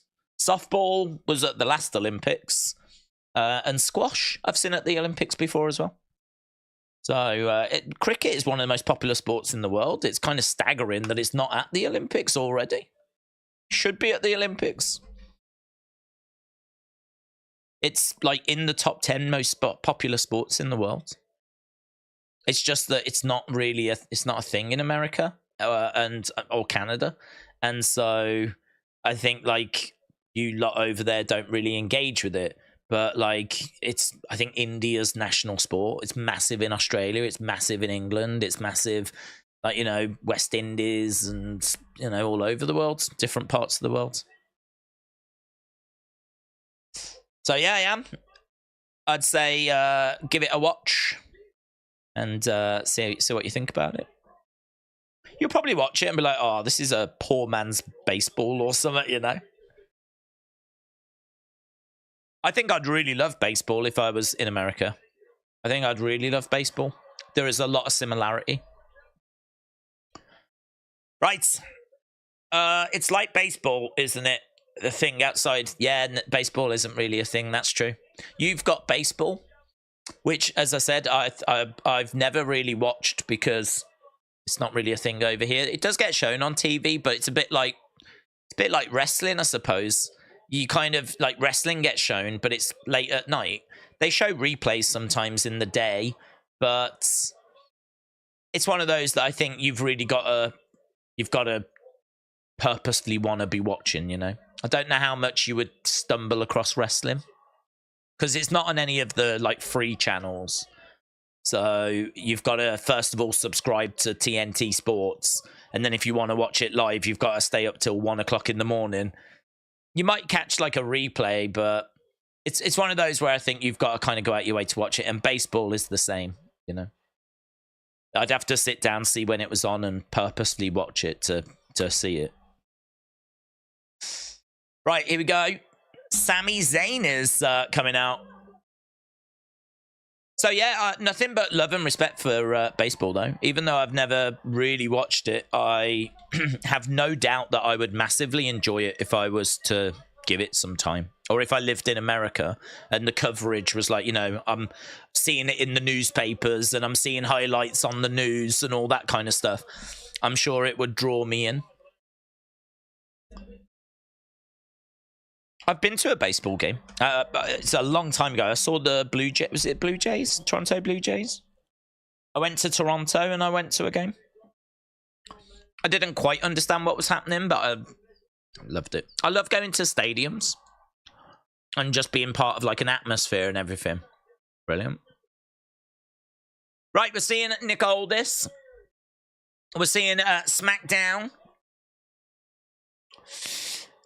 Rounders sucks no matter what you call it, says Briona.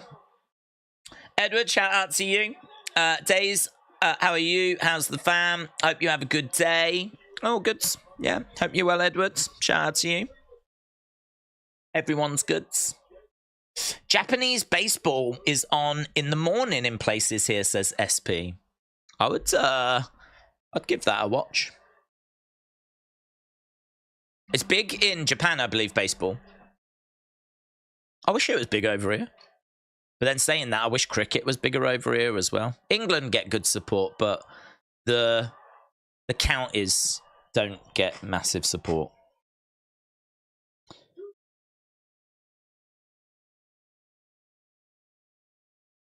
Okay, so we've got a fired up Sami who's come into the ring wearing a Kevin Owens shirt. Now, is he going to give a mission statement? Because I want him to go for a world title. I'm out here by myself.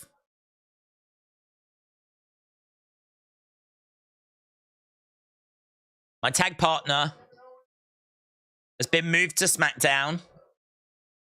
Boos from the Raw crowds.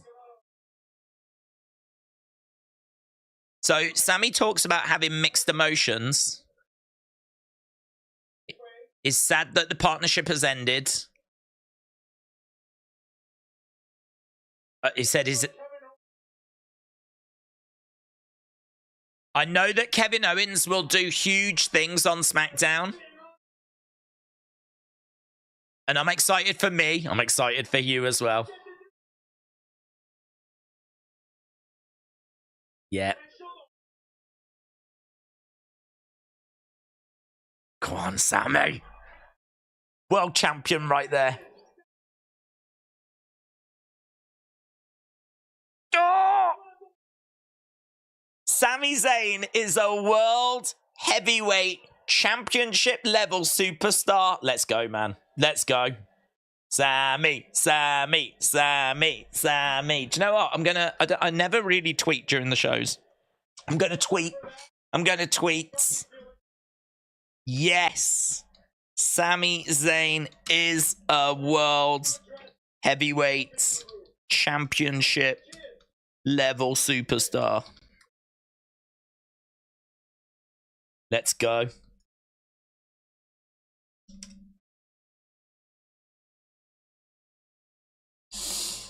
So he says the reason that Kevin's not here now is because of the arrival of Jey Uso.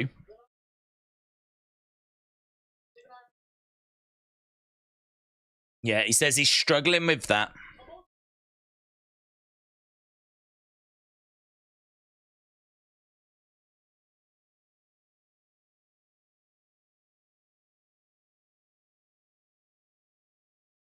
Yeah. Main event at WrestleMania. After all that.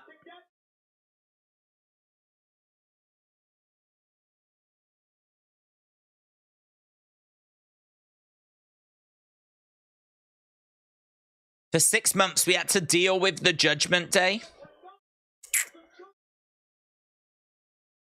And now tonight, Judgment Day are the ones that get the tag title matches.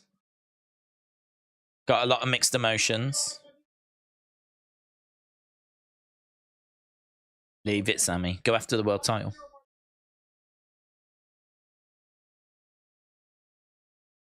The last year of my career has by far been the best. Next year's going to be better, yeah.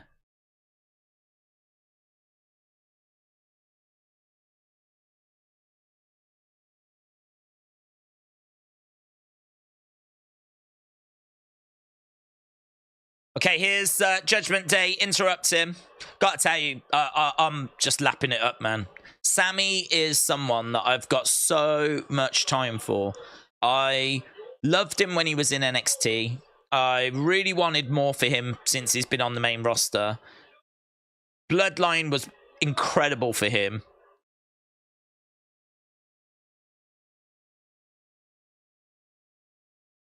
No one should be kicking off the season premiere of Raw but the Judgment Day.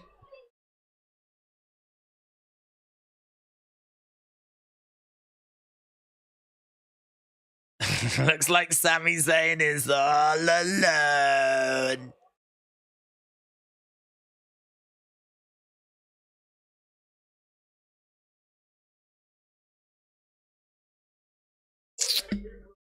I'm happy to say that one of the thorns in our sides has been removed.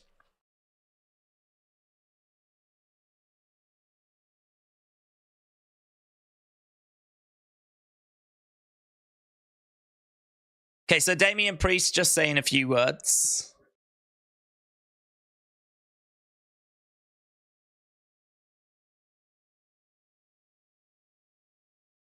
Rhea comes over.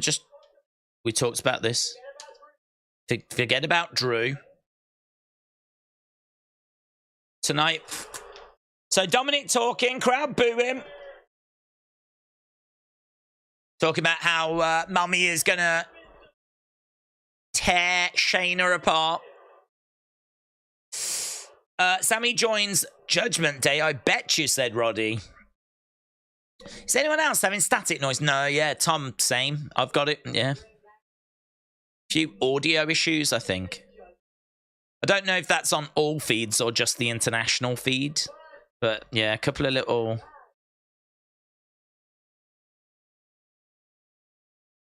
Okay. You're looking kind of lost.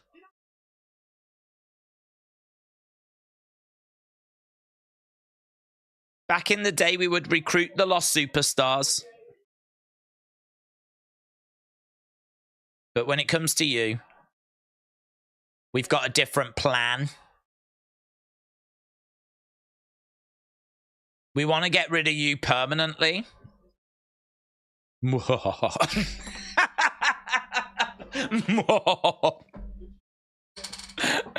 It's very rare that someone actually makes that laugh. In my mind, she was doing that because you have to. Here's main event Jey Uso. Main event Jey Uso with a chair.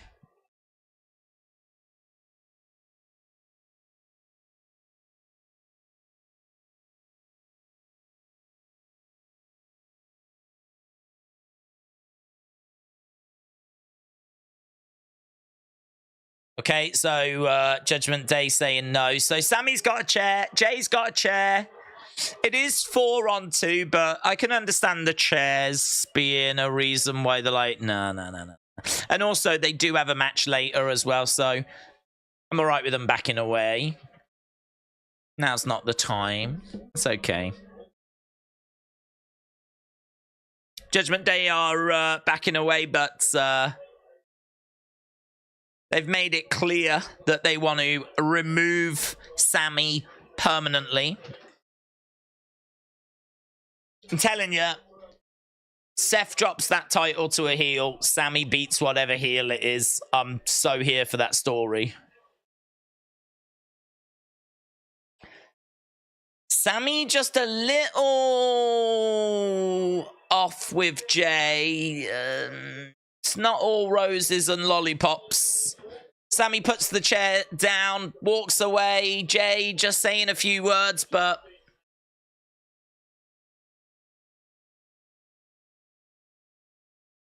Okay, hang on. Kevin Patrick, where's Michael Cole? Isn't Michael Cole the voice of Monday?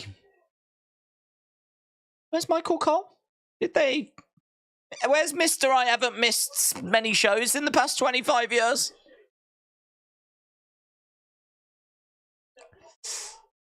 Crop Top Jay out there being a runt again, said Aubrey. Would you go to work with Money in the Bank lunchbox? Well, this is work for me. So, yeah. Little lunchbox might be a good idea, actually. Save me having to go upstairs. If I was working back in, like, retail again, do you know what? I was really bad at that. I should have took lunch, but I never did. I should have took lunch. But instead, I would just either work through it or I would go and get, like, you know, some expensive flipping lunch. Okay, we've got another Shinsuke video here, which I really like. I'm going to smash you like a bug on the dirty floor.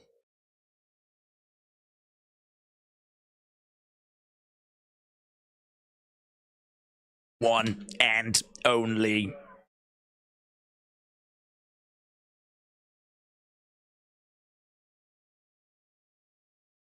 Okay, so not really too much there, to be honest. Just says that he's going to crush Ricochet like a bug. And this should be our Falls Count Anywhere match.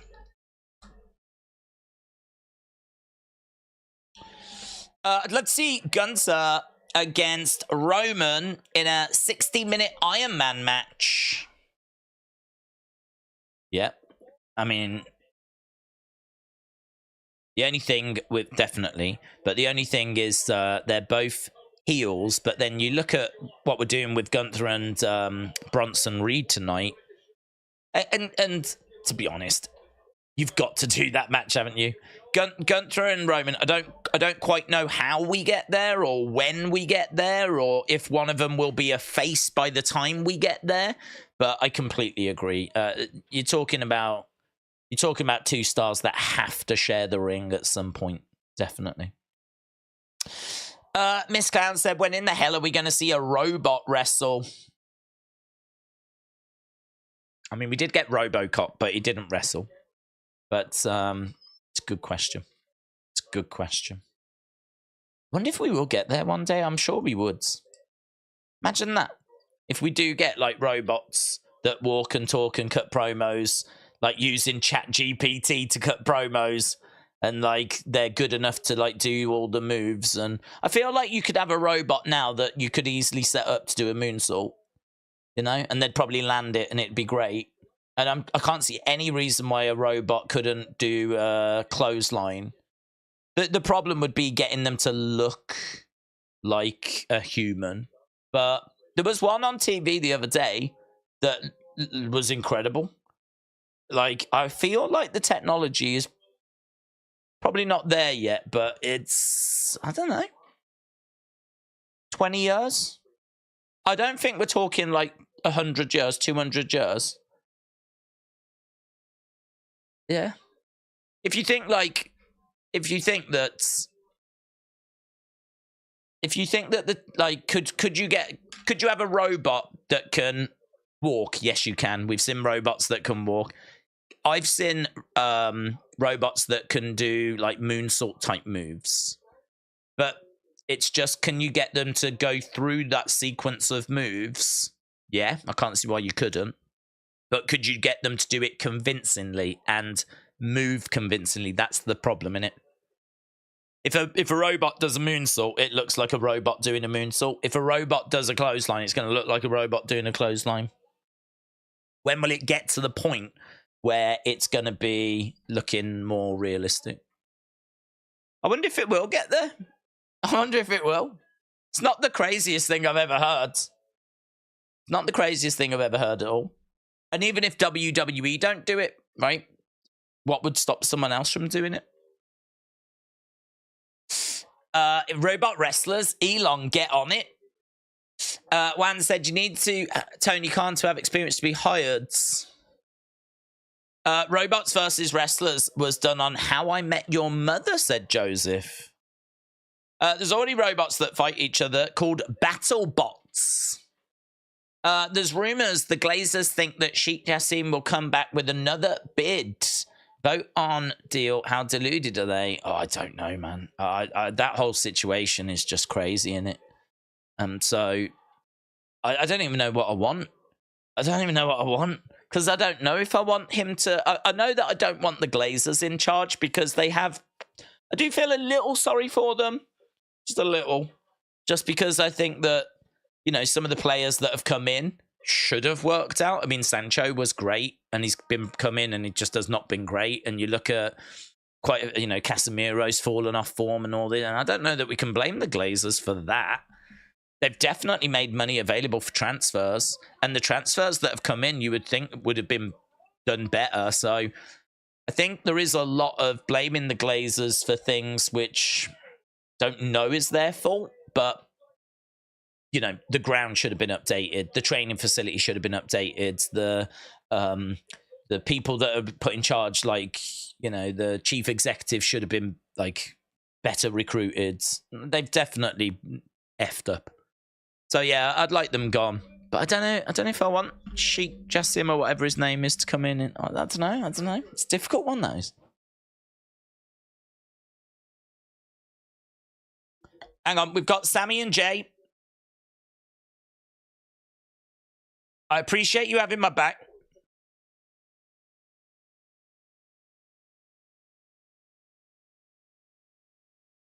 It shouldn't be you. It shouldn't be you having my back.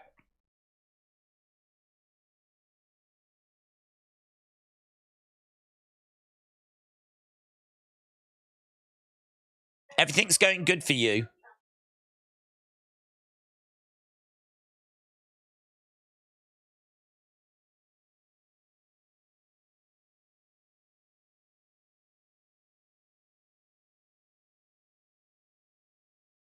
You've got your friend and the tag titles. You've got everything going for you. I don't have either. Jay says you've still got me.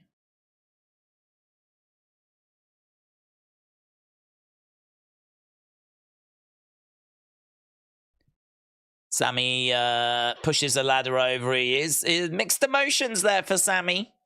And you can understand it. He calls Jay to wait up. I've missed these big Sami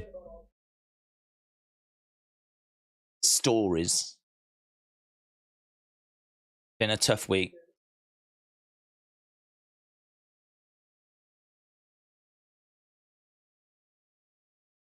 Sami apologizes.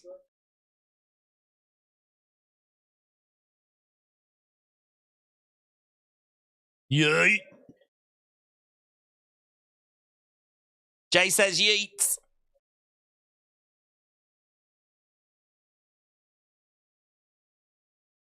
Poor Ricochet's been stood in the ring for about a year. Whilst all that's been playing out, we've cut back. There's Ricochet, like, talking in the ring. Poor guy. Here's Shinsuke. Have you ever played Final Fantasy VII, says Curtis. I haven't. No, I've never played any of the Final Fantasy games, but I would love to, well, if I had the time, I would love to give them a go. 7 in particular, I always remember 7 being on 2 discs. And I always remember thinking, how does that work? Because you have to, like, do you have to turn the computer off? Like, how does that work? I remember, like, being young and, like, my mind was blown. Because I think it was PS1? PS1, I think it was. And I never had the game, but I was aware it was on a couple of discs, and I was like, I don't get it. Do you complete the game and then, like, you just start, like, the second part of the game? But how does the second part of the game know what you've done in the first part of the game? Or maybe it doesn't matter. I'd still like an answer on that, actually. That's the kind of thing that, you know, if I had a minute, I would actually go on YouTube and find the answer to that. Hello, Ricochet attacks Nakamura. And we are underway. Mitchell said, did you see the TV in the background? I did see someone watching the TV, but I didn't see what was on the TV. I just presumed that it was Raw. Was there something specific that was on the TV? Let us know. If we need to go on to Twitter to have a look, we can do that.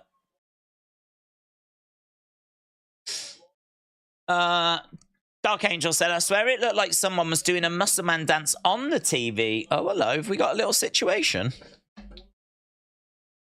Let's have a little look. I just put muscle man dance into Twitter and no images at the moment. Let me click on latest.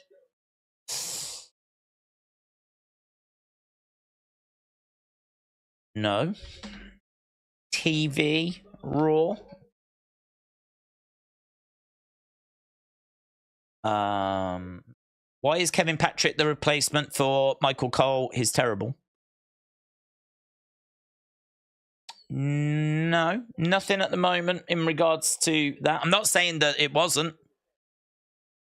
I must admit, I have sort of dialed back on, like, super scanning.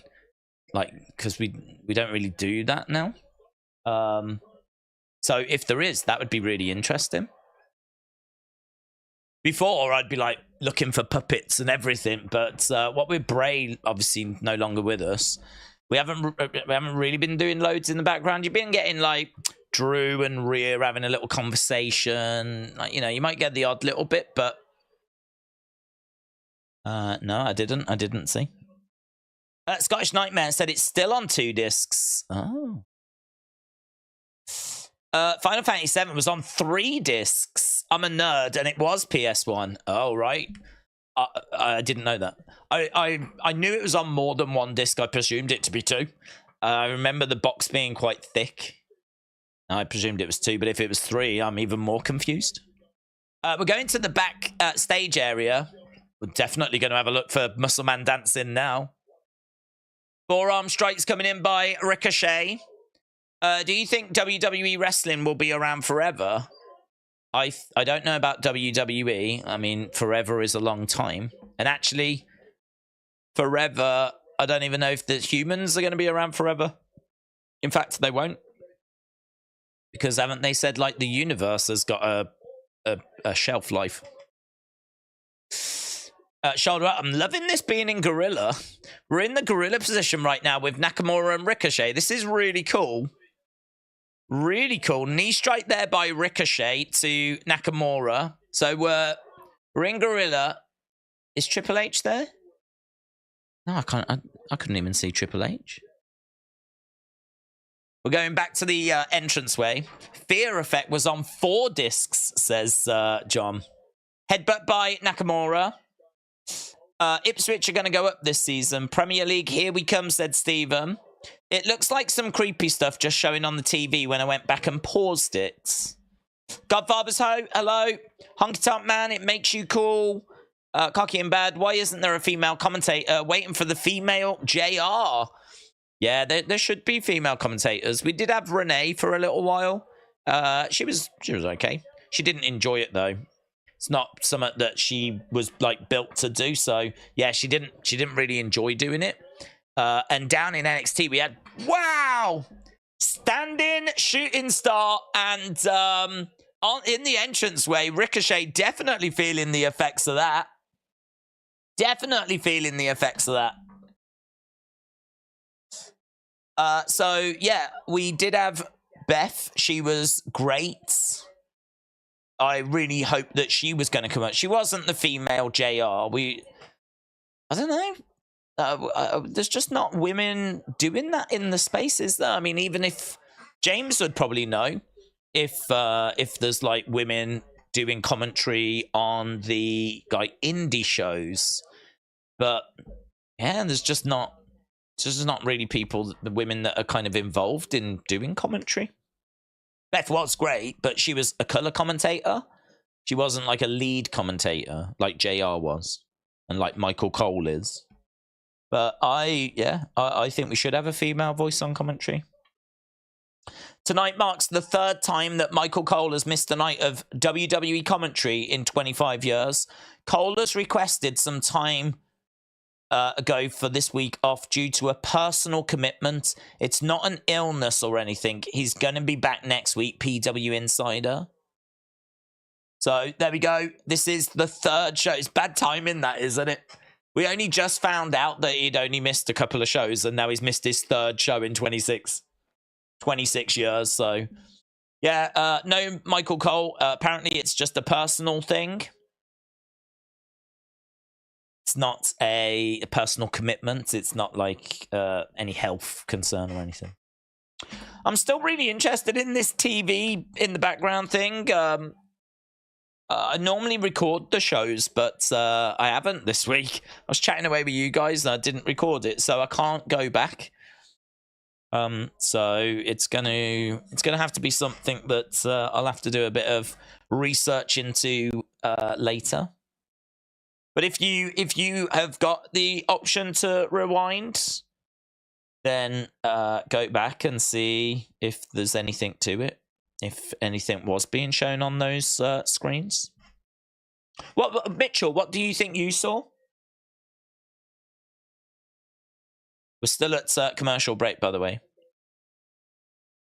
Mitchell was the one that put in the super chat saying, "Did you see the TV in the background?" And then Dark Angel saying it looked like, I think, the Muscle Man dance.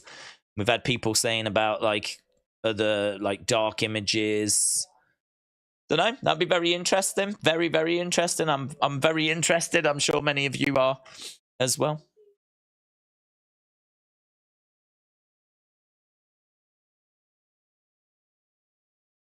People talking about Phillies.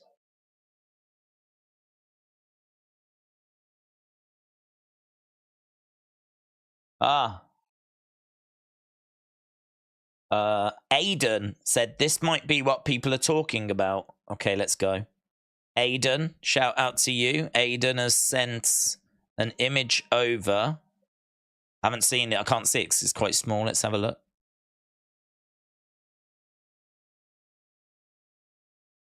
That is interesting. But is that just something that's on like a channel? Is that just something that's... Is that just something that's on like one of the TV channels? It is interesting. Aiden said, I just tweeted you. I literally just saw it come through, but thank you. We're in the crowd right now. Yeah, I agree. That's interesting. I can't say, though, that that's not just set to a different TV channel. Yeah, I'm interested. I'm definitely interested.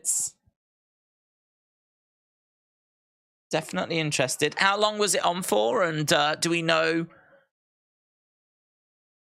what's on TV at the moment on a different channel? If it turned out that that was just like, it's going to be difficult to find out in it. There's a lot of channels in America, so that'll be tricky to find out.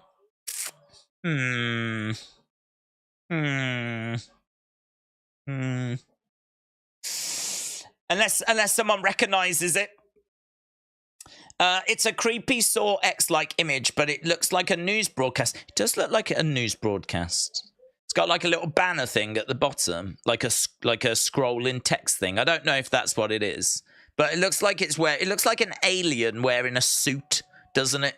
An alien wearing a suit with like an interesting background, like just, well, I'll say interesting, like a TV background, TV show background.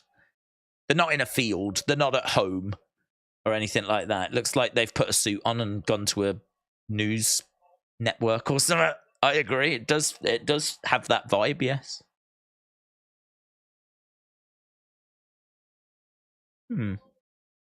Interesting.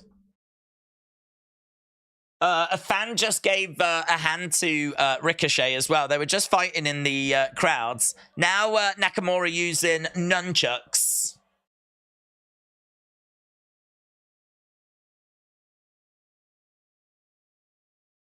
Table is been produced. We've got nunchucks that are being used. The table is being set up right now. So Shinsuke setting up a table. And the commentary table is being stripped as well. Ricochet attacking, though. Mitchell. I honestly have no clue what it was, but we know Triple H frames stuff, and it was on during the whole promo. It was centered as well.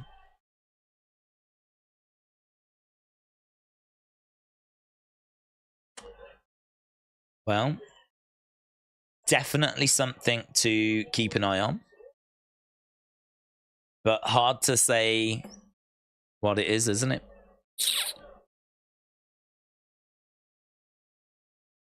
Nakamura on the edge of the ring. He's got Ricochet. The table is set up. Gonna look to suplex him through the table. Ricochet picks Nakamura up. Looks to bring him in the ring. Both guys are in the ring. Referee's back in the ring. Spinning back fist misses. Lovely, like a GTS type move, which Shinsuke did use before. And that will get people talking about a potential Punk reference. He just did a GTS. Here we go, Kinshasa. Ricochet flips over. Lovely Inseguri. Crowd are really into this. It's a real fun opening match, this. Ricochet over in the corner. Nakamura over the other side. Ricochet charges over. Gets dumped to the outside. Top rope Inseguri. Nakamura goes back into the middle of the ring. Ricochet, springboard. Lovely. Look at that. 450. Connects on Nakamura. Goes for the cover. 2. Shoulder up. I really don't want Nakamura to lose this. I really don't want him to lose this. Lovely. Oof. Ricochet going to the outside again. Looking to go up top. Crowds are really into this. It's a really good crowd so far. Forearm strike there by Nakamura. Nakamura climbing up. This is Falls Count Anywhere. They've already been in the gorilla position. They've fought in the crowds. We've been on the outside of the ring. We've gone back into the ring. Nakamura's on the outside right now. Kick coming in there by Ricochet. Again, we've got Ricochet grabbing the hair of Nakamura. Kick. Oh! Ricochet sort of looked a little bit like he jumped, but he goes through the table. Nakamura is back against the barricades. He hasn't got much room to work here. He has to move the top part of the commentary table out the way. Nakamura's going to look to come charging over. Ricochet is back up. Kinshasa connects. Kinshasa connects. And Shinsuke beats Ricochet in a really fun Falls Count Anywhere match. That's fun. They fought all over the place. They used weapons. That's a hard-fought victory for Shinsuke as well.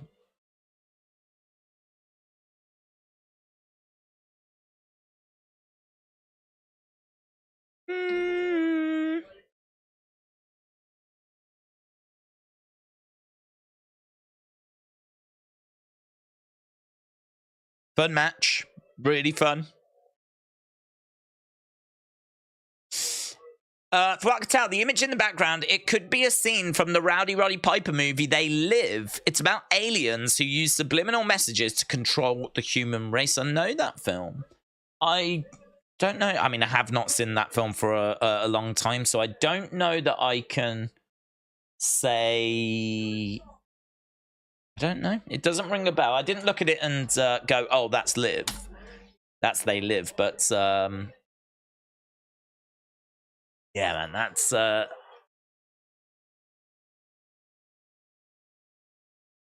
fun match. They Live on TV in America right now? If it is, then I think we might have a contender.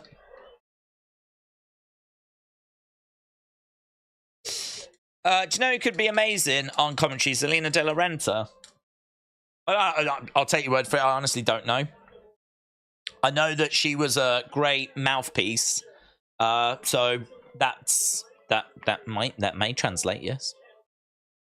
What's she doing now? Is she still with MLW or? Hello, we're backstage with Tegan, Caden, Katana, and Nikki Cross. And here's Piper and Chelsea.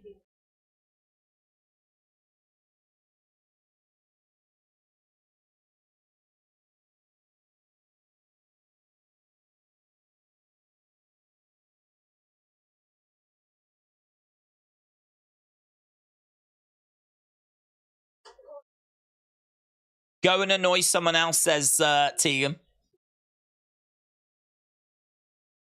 Tegan, was it?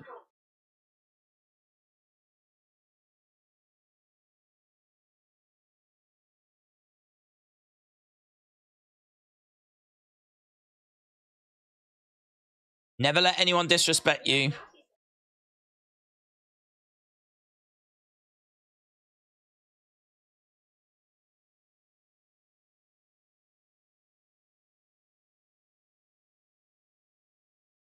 Let's get out of here before these losers rub off on us.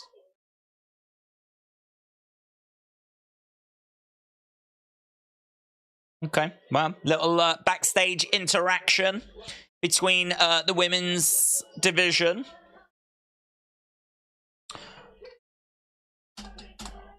Piper against Natalia, I think. Chelsea Green.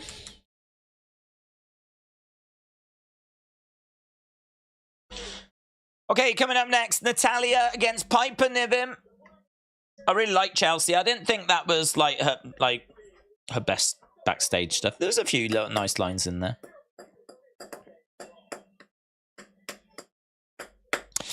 Will there be a surprise tonight, said Travis. Don't know. It'll be a surprise if there is. Live dressed like an alien in a suit, says Top Tier. That was good work by Nikki, said Stone.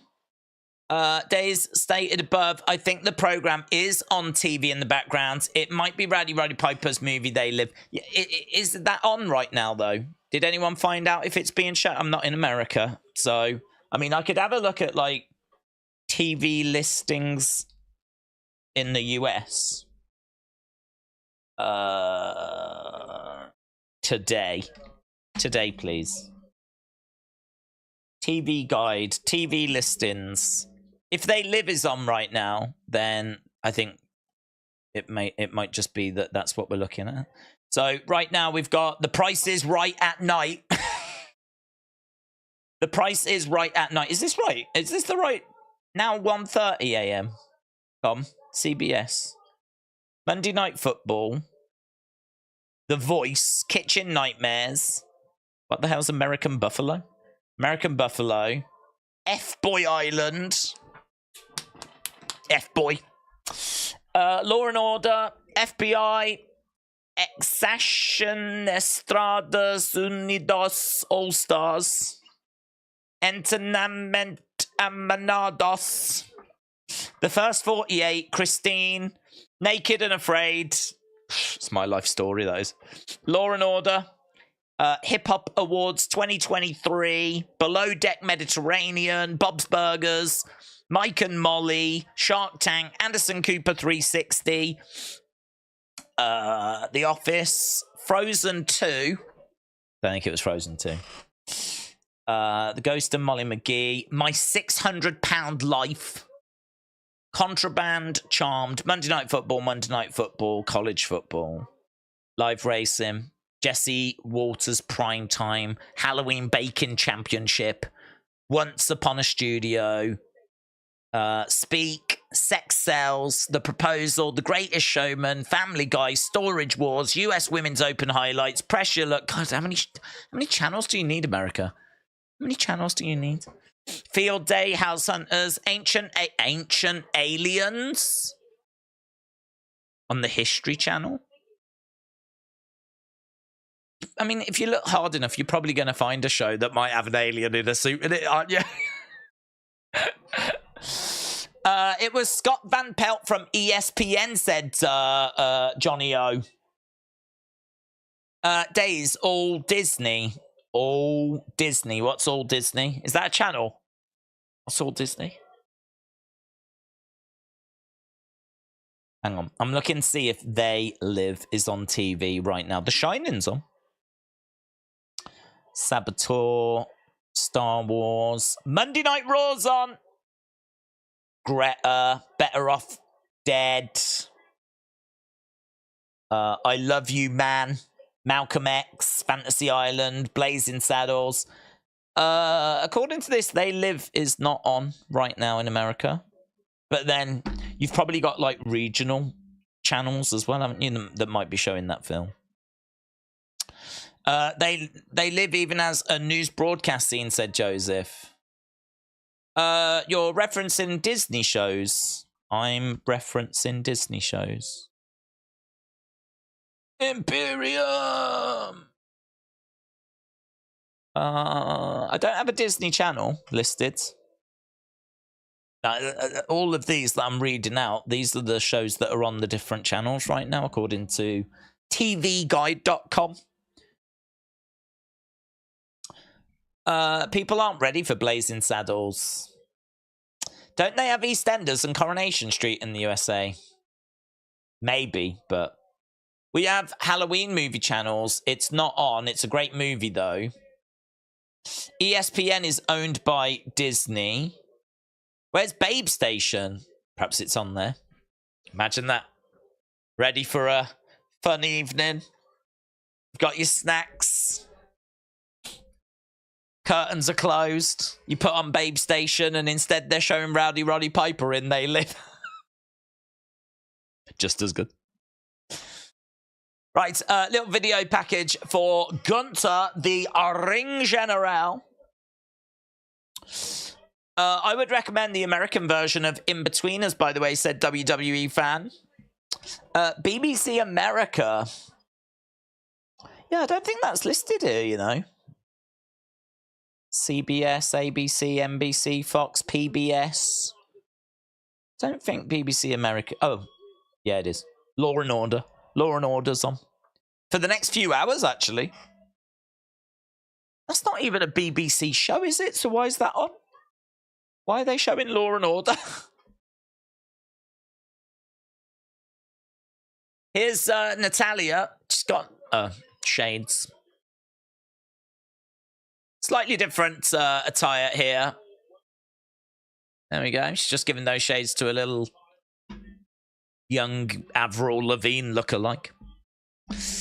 There's no airings of They Live in the next 14 days, said King Yeti. I get about 35,000 channels, said A. Jobson. Well, I ain't going through all those. Well, do you know what? I don't know is the answer. I still don't know. I still feel like there's a chance it's probably just something that's on a different TV channel. But it is very interesting. I am interested. The reason why I'm looking into it so much is because it is very interesting. Again, if you are just joining us, this is what we're talking about. This image on the screen behind Sami, it could be something. It could be absolutely nothing. It could be. I mean, what would that be building towards for wrestling? A little alien in a suit. Perhaps we're bringing in Chris Statlander. Let's go. But I agree. It's interesting, and if it was quite prominent on screen, then maybe there is something to it. Piper goes over into the corner. What normal TV channel has got the rights for WWE? I think it's Channel 5, said Stephen. Well, I don't know. I don't know any of them, do they? I haven't seen WWE on any normal TV channels. But if you're telling me that Channel 5 might have like the rights to do like some highlights or something. It's I just watch it on TNT Sport Live. I know no free channels have got the rights to show it like live. That's TNT Sports. You can stream They Live on Peacock right now. Maybe it's back there for a reason, said 4 of Heart's Illusion. Maybe. Headbutt by Piper. Piper with a knee strike, and Natalia goes down to the outsides. 47 minutes into Raw so far. So, Piper versus Natalia. Piper has dropped a lot of weight, says Arborus. You've had over 600 votes as to who's going to... Do you know, I haven't been keeping an eye on that. Been too busy looking for They Live. Let's have a look and see who leaves as IC champion. 81% of people, and it's not a bad sample size. Over 600 people have voted. 81% of people think that it's going to be Gunther, the Ring General, who is going to be leaving as champion. So, not bad. Not bad. I agree. I think that Gunther is firm favourite to be leaving as champion this evening, but a good match. A match that I'm really excited to see. So, and a match that I didn't ever think about because of the whole heel face dynamic. So, yeah, I'm here for it, man. I'm here for it. Now his new ring gear is great, says Nita Nitro. I cannot find They Live, says Briona. Yeah, I don't think it's being shown. It is true. I mean, it could be on some station that we don't have access to. It's very interesting. I'm grateful for those that pointed it out because I didn't see it. I'm in a habit of not looking right closely in the background anymore. Maybe I need to change that now. Maybe that's something that I need to start doing again. But I always associate that with Bray. That's like a Bray thing.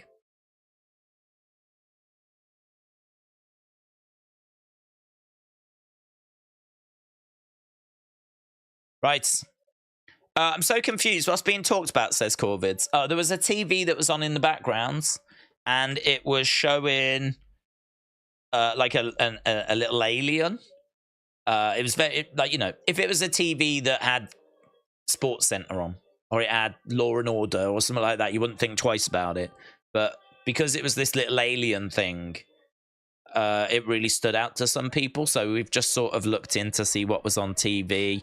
Some people think it's a scene from They Live, but we can't find They Live being shown on TV. So it's just interesting. It's just something we've kind of just been getting our teeth into a little bit. But unfortunately, we're not really making much progress with it. But we'll see. Something to keep an eye on. Do you think Ezekiel Jackson will return, said EC3? No, I've not even seen any reports of that. Alex said, Image could beat Jigsaw from Saw, and that's on in the US. Did it look like? It looks like an alien, doesn't it? It doesn't. Is it Jigsaw? I suppose it. It's the black eyes. Did Jigsaw have like really black eyes? Jigsaw. Saw film. No, I don't think he did. I don't think he did have black eyes, unless there's part of the film where he does have black eyes. You know, the little puppet thing.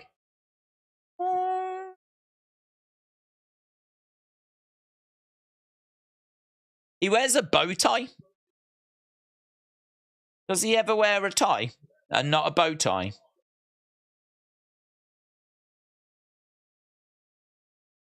Because that's not a red bow tie, but he wears a red bow tie.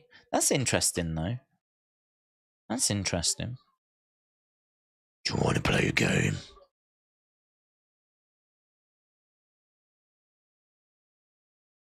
That's not a bad shout, you know.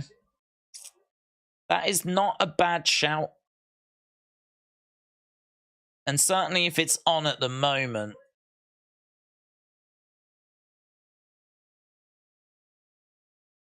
Piper Niven picks up the victory.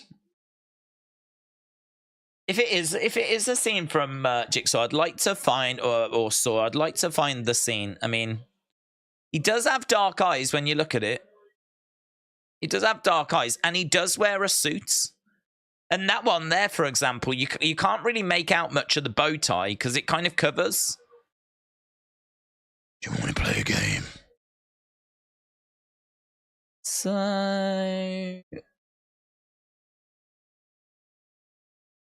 yeah, I don't think that's a bad shout. Here's Tegan. Piper's picked up the win.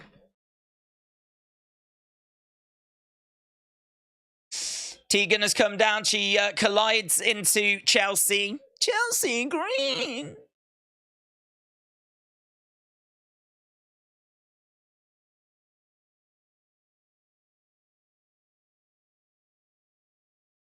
So it looks like Natalya and Tegan are gonna join forces. Probably go after those tag titles.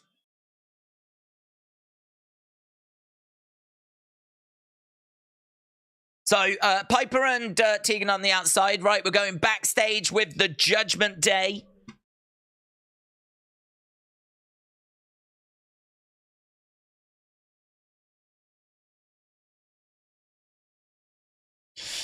They should rename the Dave channel to Rodney, says James.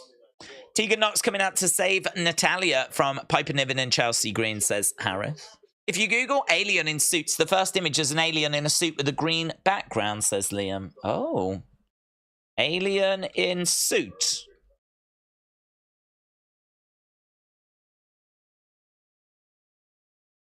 Yeah.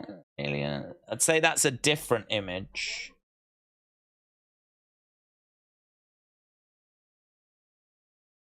The background doesn't look the same.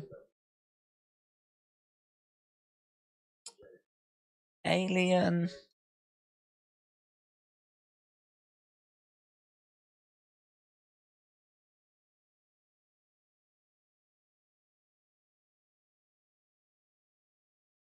Tonight, I'll remind my division why Mommy is always on top.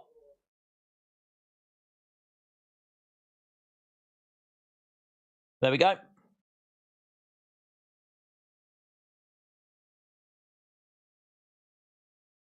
Burn it down. Burn it down. Here's Seth. They Live is on Tobe TV for free, says Big Bad Wolf. Do you know what? What I need to do, really, is if I search They Live Alien, can I find that scene? Because, like, if we could establish that that is a scene from that film. Seth making his way down and the crowd are cheering away.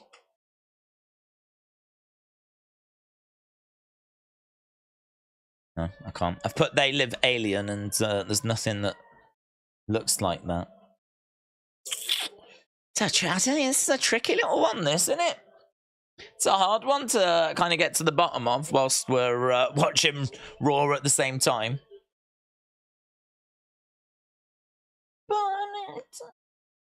Can someone just watch They Live all the way through and then just come back and let us know if anything looks like that, please? Yeah, do it for the greater good. We'll let you know what happened on Raw when you get back.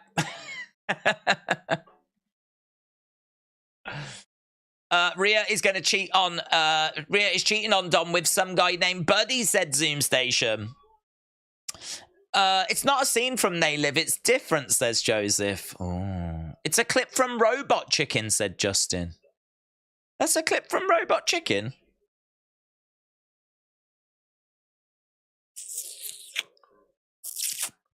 Do you think Mojo Rawley will return tonight? I don't. I am not expecting that. Unless he's going to come back dressed as an alien.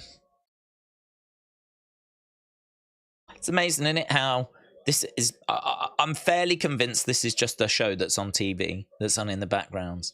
But it's, like, derailed the conversation for the last, like, at least half an hour. It's pretty wild, isn't it, being a wrestling fan? What did you think of Nakamura versus Ricochet? I don't know. Who won? I was too busy trying to figure out what the aliens in They Live look like. Those glasses are for a lunar eclipse, says Marty. Seth, once again, with pretty outrageous outfits. It's got to the point now where his outfits are so outrageous on a consistent basis that I'm really no longer stunned or surprised by them. It's just pretty much expected at this stage now.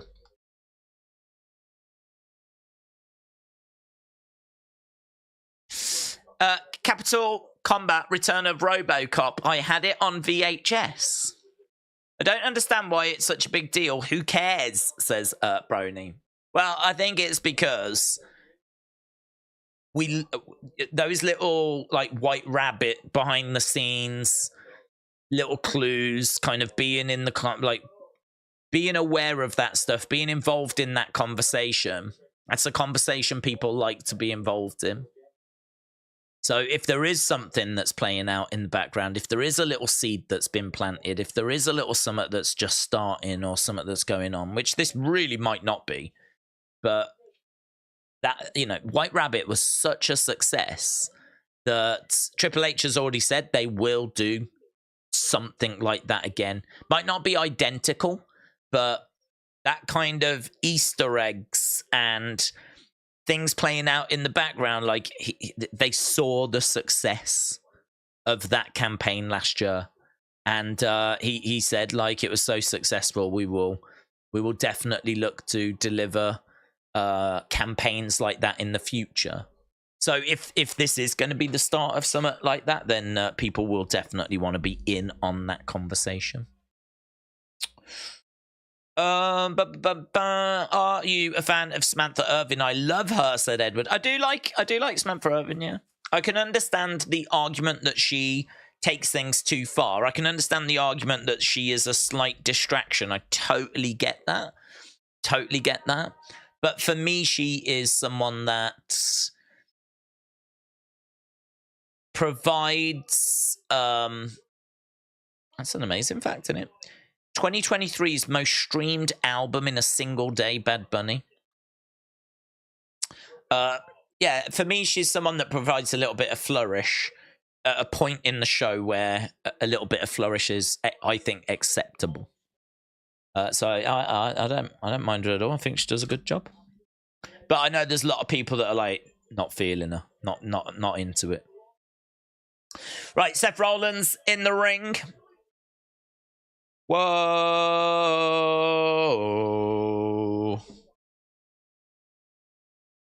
Burn it down.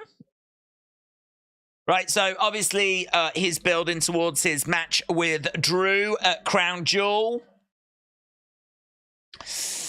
Main event is a wrestling match. Bad Bunny is awful. It's absolutely dire music, says LA Fortnite. Dark Angel said, y'all crazy. Wasn't anything on TV in the background. Wasn't even a TV in the background. We've worked out Seth is a male version of Lady Gaga. Is that a bad thing to be? I don't know. Wow, we've got a lovely gold eagle. CGI. World Heavyweight Championship on the line. I'm still buzzing from Sami Zayn is a World Heavyweight Championship level superstar. Because he is. Oklahoma City.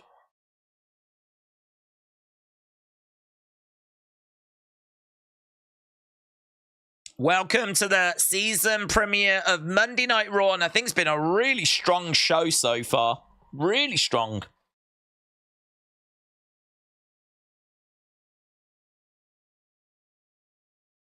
We had a hell of a season finale last week. I don't remember it being branded a season finale last week, but Drew McIntyre had better win at Crown Jewel, says Harith. CK said, Drew for the win. I'll take anything over Rollins at this point. He's better than Gaga. He's a straight version of Elton John, says GOAT 2024. Edward said, when do you think Damian's cash-in will be successful? I don't know. That's a hard one, isn't it? I honestly wouldn't mind him still having it by WrestleMania. I just don't think there's a rush. I think there's so much going on with the Judgment Day at the moment. I don't think we need to put in a cash-in. I would save it. I mean, he can tease that he'll cash in at Crown Jewel, for example. And then he can tease he'll cash in at Survivor Series. I think there's real value in keeping that briefcase active for quite a while. It just makes the title matches a little more interesting because it could be Seth, it could be Drew, or honestly, it could be Damian Priest.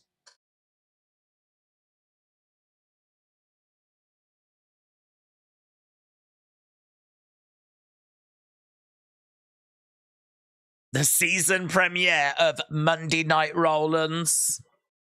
So he invites Drew to come out. Drew is coming out. It's A Nightmare Before Christmas in the background. Jack Skeleton. Oh, I've never seen that film, so I can't say. It doesn't... Did he wear a suit?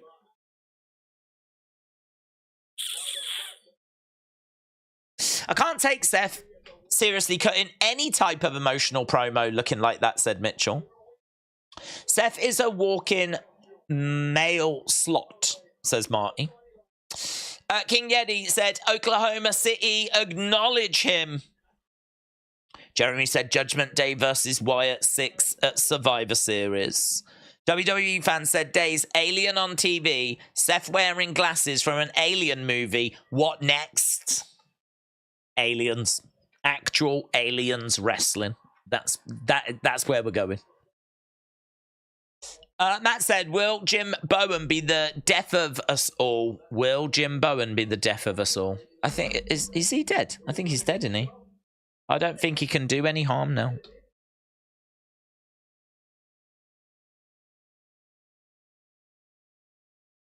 Did. 2018.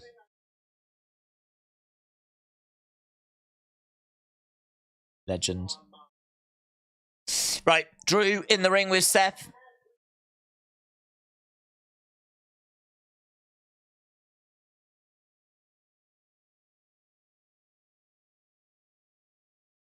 Are you handling your business on your own, or have you enlisted a bit of help?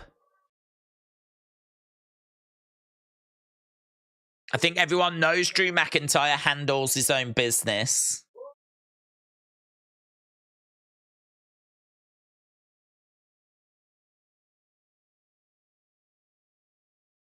So, Seth plays the footage from last week with Rhea and Drew.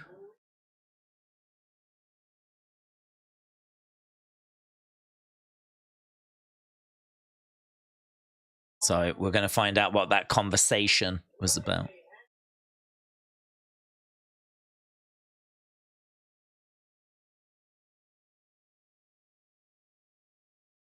Okay. Care to elaborate? First of all, I'm not a thirsty creep like J.U., so she came to me. And what we spoke about is none of your business.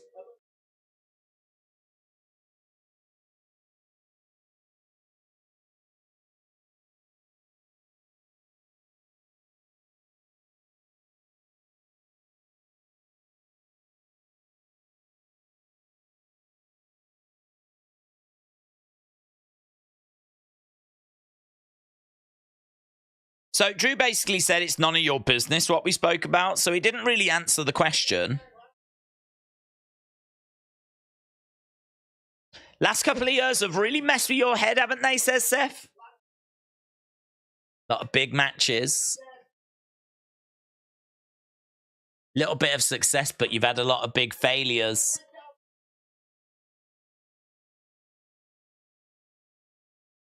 Couple of yeet signs in the crowd. Yeet. Dealing with the Judgment Day is a slippery slope. You don't want to go down. You sound a bit rattled. I remember the last time we had a world title match and I beat your ass. I don't remember that. I believe him.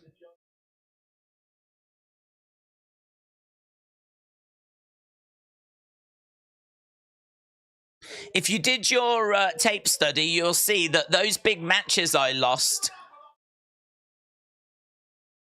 had plenty of outside interference.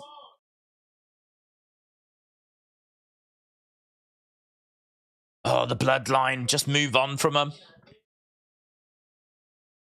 I don't mind this. This is getting me a bit more hype for it. I'm quite hyped anyway.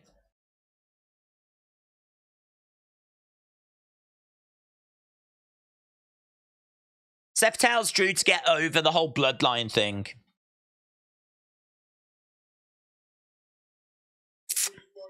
He's struggling. He's struggling. Fast forward, said Jeremy. Crowd start singing Seth's song.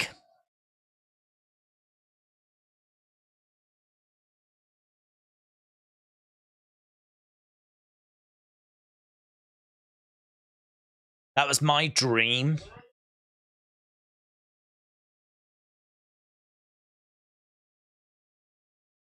And when I achieved that dream, there was no one there.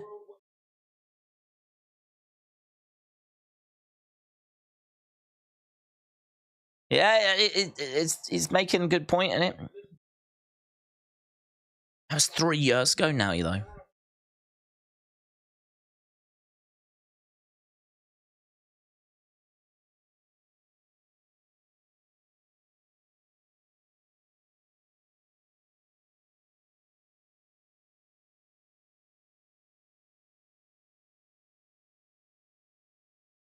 I love the fact that we're using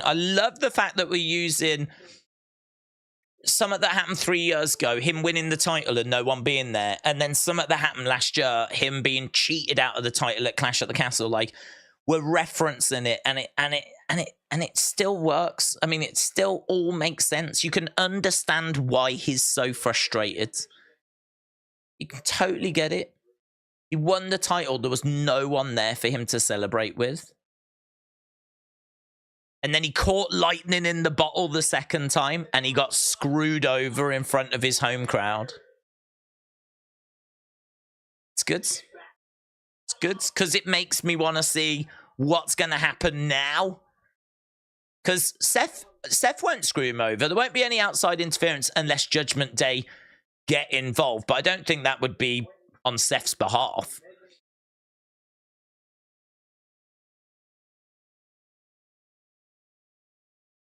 So it does feel like it should be a clean fight, hopefully.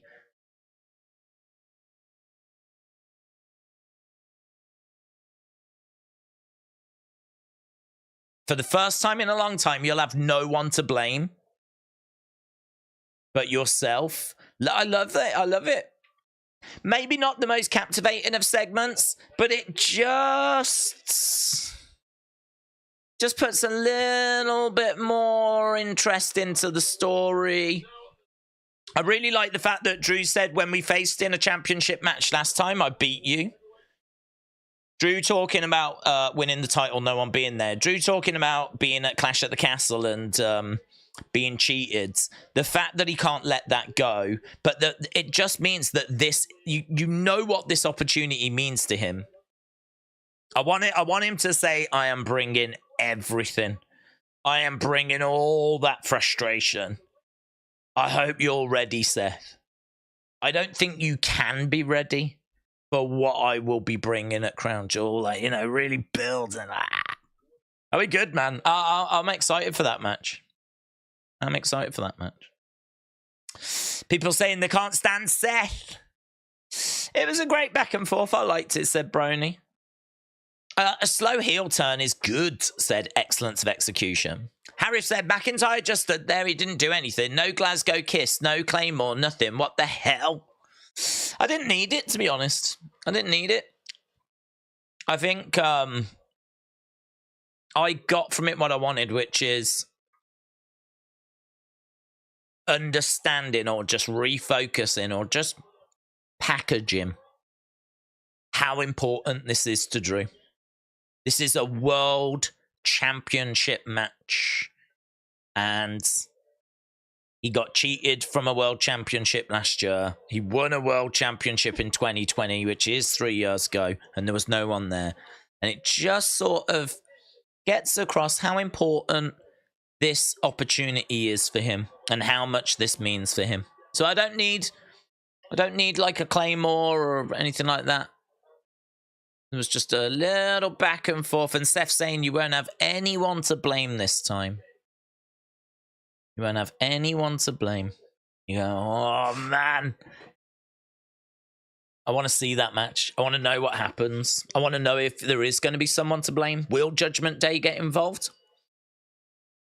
I don't think they'll get involved on behalf of Seth. I think if they do get involved, it's because, I don't know, Rhea had a proposal and Drew wasn't interested, and so now she feels cheated, and so they get involved in his match. Like, you know, it could be something along those lines. I hope not. I hope it's clean.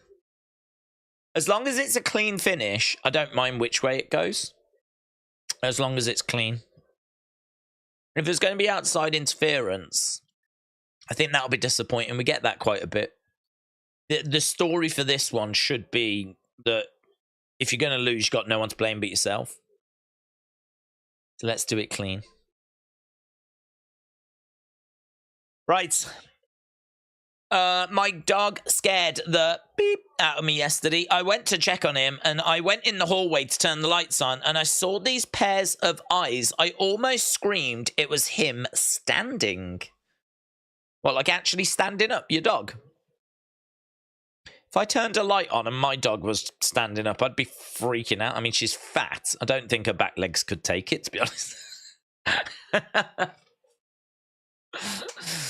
I mean, she's a pretty big dog anyway. If she was to like stand up, I'd be terrified as well. I've got to unfix male cats. I know chaos, says AJG. Drew versus Seth could be that if Judgment Day get involved. Spurftoon said, I've sent you a picture of a fan getting all hands on with Natty. Oh, whoa! It's a kid's. It's a kid's, but it's a good picture. Oh yeah! I mean, I don't know. Is this sexual assault? Maybe. We probably shouldn't be celebrating it, but it's a kid, so I think it becomes acceptable. Well, I tell you what. That wasn't planned. It turns out the image is a lot bigger than I thought it was going to be, and I wasn't quite expecting it to show where it showed, but bear with me. Give me a second. Let me just make it a little bit smaller. Oh, actually, I can just do fit to screen, can't I? Where's fit to screen? There we go. Bang. There we go, look. It's a kid, eh? I think what's happened there is I would like to think that the kid and the girl are working together. So the girl has said, look, I'll distract her. Yeah, I'll try and grab her attention. I'll look for her. I'll get her attention.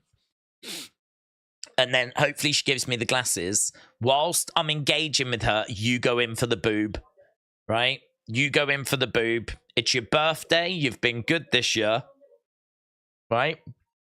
It's your dream to touch a boob. And I will work with you to try and make that dream come true. And God bless this kid.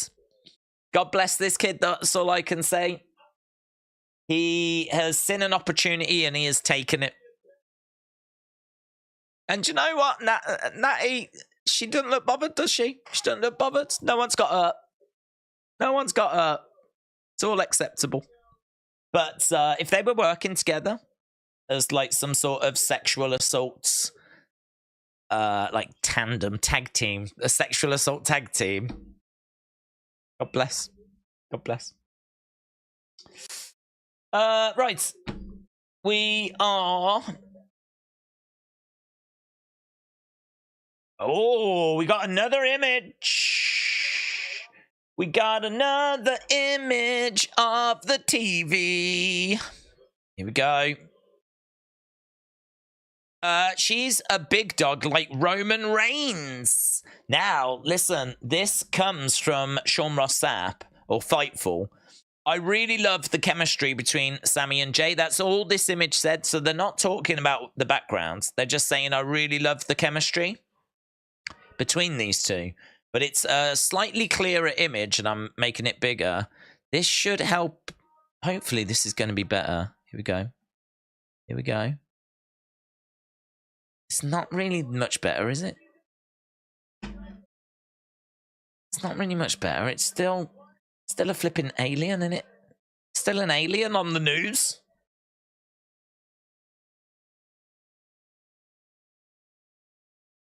Annoying. Right. They're just talking about Logan. Logan Paul. Oh, there's courtesy of DAZN. I'm an American boy. I want that US title. Rey Mysterio. I've already beat you once.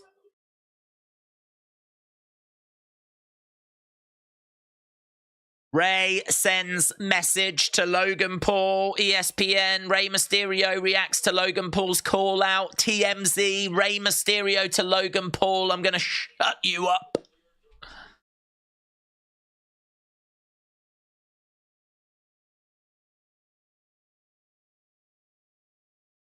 Rey Mysterio said his future will be and still US champion.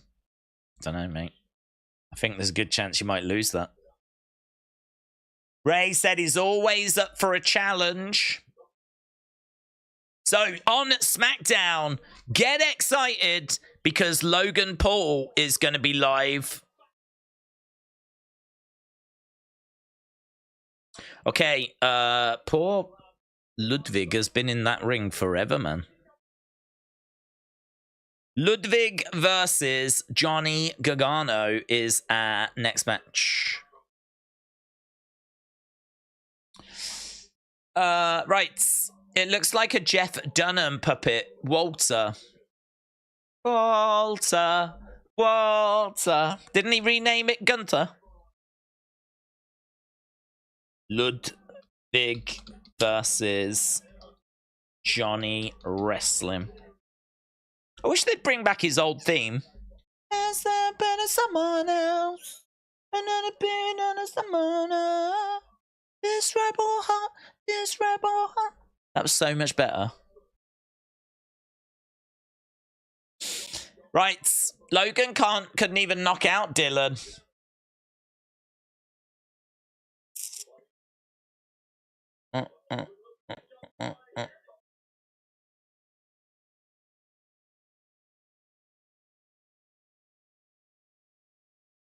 I was just looking at this. Apparently a fan asked Mercedes why she left WWE. All right, then just wait. I was New Japan Wrestling training you. I know that you had left WWE because of the creative issues. So is that the reason? That's what I read. Oh, that's what you read. You weren't there.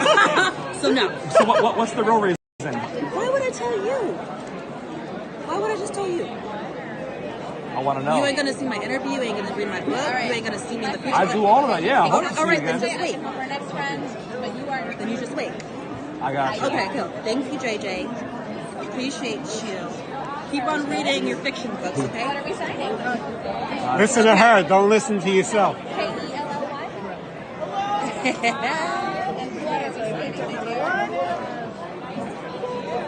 Thank you very much. Okay, there we go. So that was I think you could hear that, could you? Japan Wrestling training. Yeah, you could. So someone said, like, why did you leave WWE? I know you left WWE because of creative, and Sasha said, was that the reason? You went, well, that's what I've read, and she's like, well, it's not what I'm saying. It probably is, but you know, as she just said there, you know, you're gonna have to wait for my book. She's thinking books. She's thinking world tours.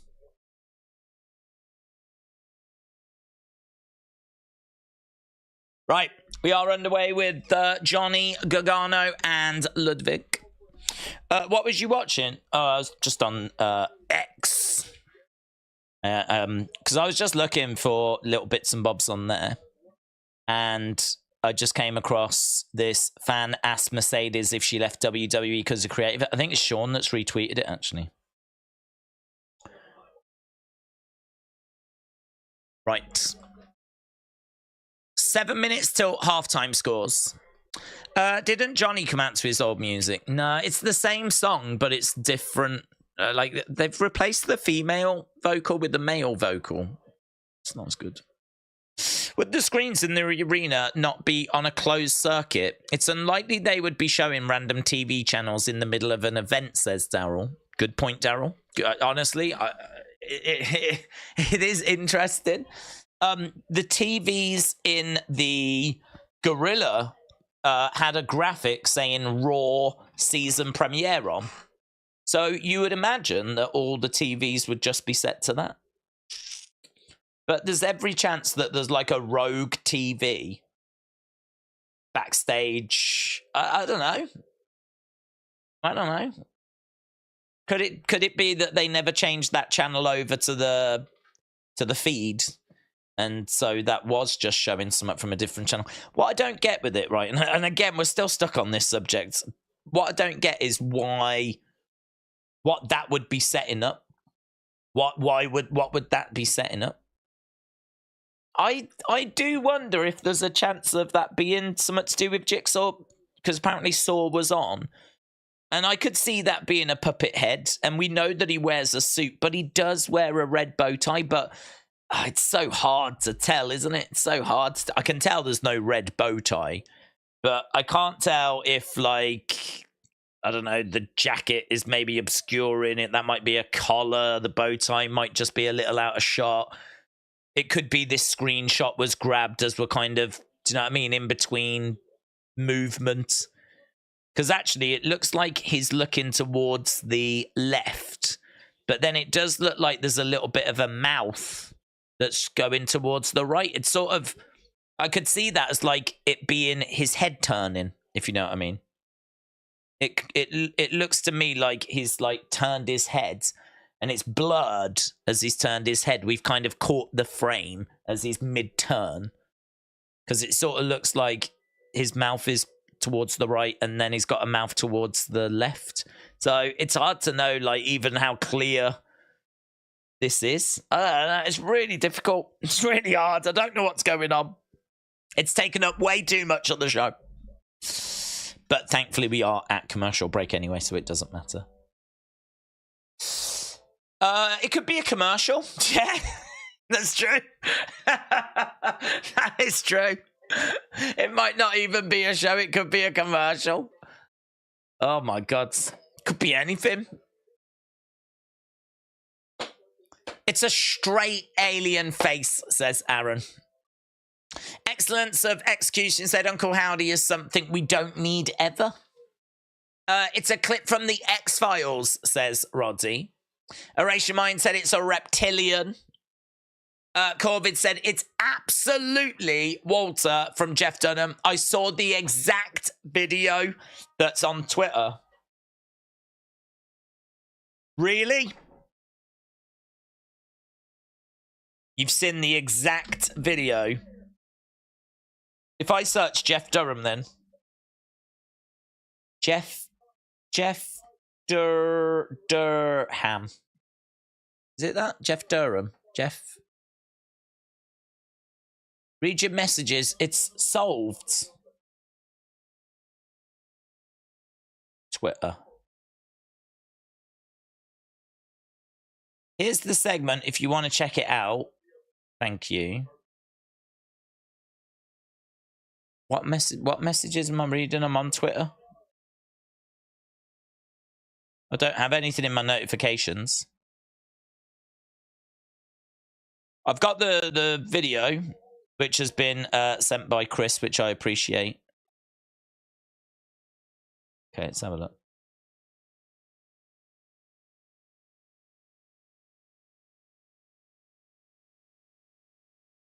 It's hard to see the screen because it keeps going behind Sami's head.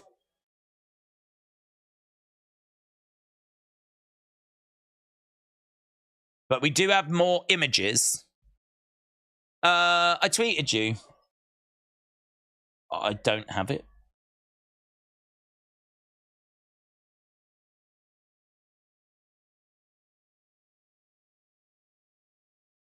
I don't have it. Was it in the last hour? I've got the video, which I'm currently watching, but that's not. It's not showing me anything at the moment. It's brilliant. I'm grateful for having it, but I'm still in the process of going through it. And I'm trying to watch this match as well, as Johnny is in control against Ludwig.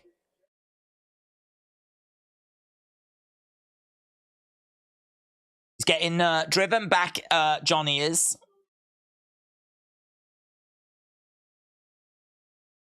I mean, look, there's another thing here. Oh, God. I really want to move on from this. I don't want to be watching this. I want to watch the show. Down goes 1, 2, Johnny. Oh, kick out by Ludwig. I mean, look, here's the video. There's another little scene from this video. Try and skip forward to bits where I can see Sami moving out the way. I mean, there's that. What's that? It feels... There it is. Could that just be a commercial? That, you know, I could see someone looking at that thinking Muscle Man dance. Ludwig over against the ropes. But then, I don't know, I get the feeling this is just a TV channel, because that looks like a graphic, doesn't it?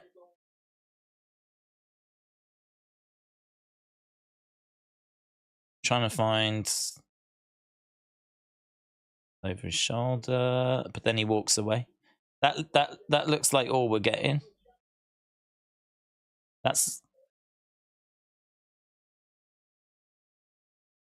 That's the I think. Could this be an advert? And if it is the Jeff Durham thing, then could it be an advert for him?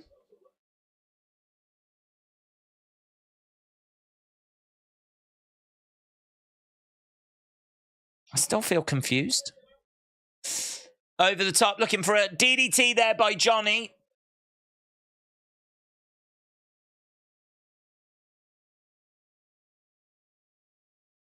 Oh, that's good. Corvid has sent this in. I would say this looks pretty good. I'd say this looks really good, actually. What was that from? Is that from Jeff Durham's thing? I'd say that looks really good. Let's try and compare it to... Yeah. Ludwig picks up the win. Yeah, I think you've cracked it, bud. I can go with that.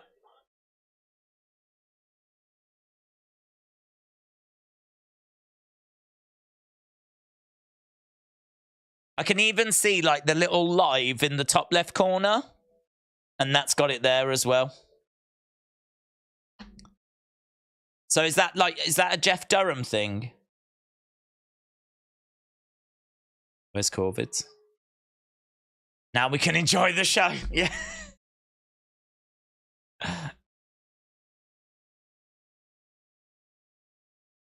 Here's Candice and Indy confronting Becky.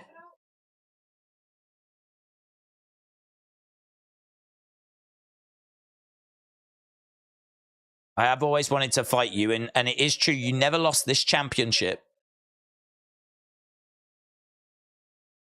Okay. Oh, Rhea. Rhea smirks at Big Time.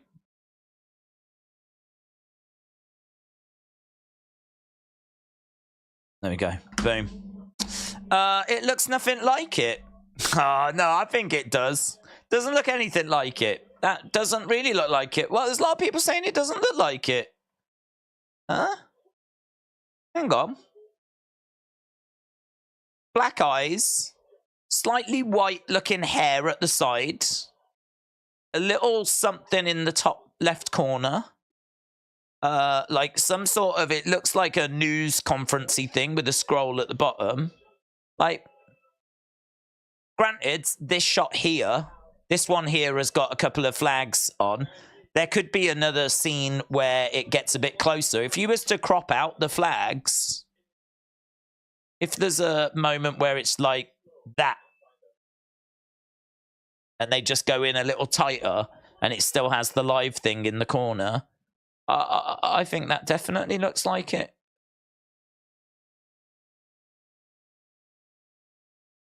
Come on, man. Come on. Come on.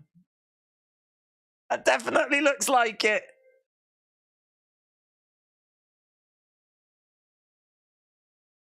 It is the same, said Joseph. We definitely need Becky 3 belts, said Kian. Joe Biden. Yeah, I think it's some puppet, sort of topical puppet thing, I would imagine. The Beach said, give it up, you'll go crazy chasing nothing. I think we've got there. I think Corvid and people have cracked it. They're so much alike. I am now satisfied, said JP. Liam said, no chance. Eric said, no, it's not. Big Time said, I'm satisfied. I'm satisfied. I'm satisfied it's been solved. It is Jeff Durham. He is live on Comedy Central. Do you know what? That is pretty impressive. That not only is like, so something's been questioned, and in the space granted it's took us an hour, but we now know, I feel confident that one of the TV screens backstage is tuned to Comedy Central. NXT triple threat match tomorrow, said Jeremy. The alien is grey, not yellow, says Aaron. You that, I mean, it's hard to, because it's in the background, like the saturation. Do you know what I mean? It's at a slight angle. We don't know the saturation of the TV. I'm looking at the shapes. I'm looking at the general colors.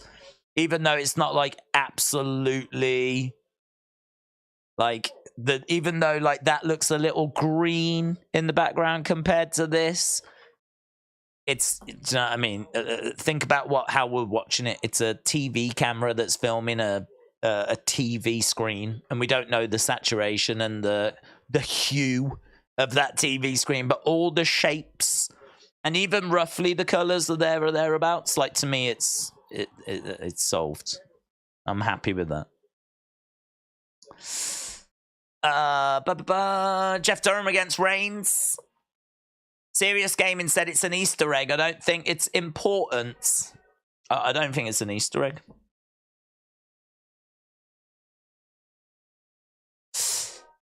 I wasn't talking about the alien one. Image looked like Abigail the Witch. We're done. We need to find the lost media of the WWF radio show. Do you know what? I'm done looking for media now. That'll have to wait till next time. Right.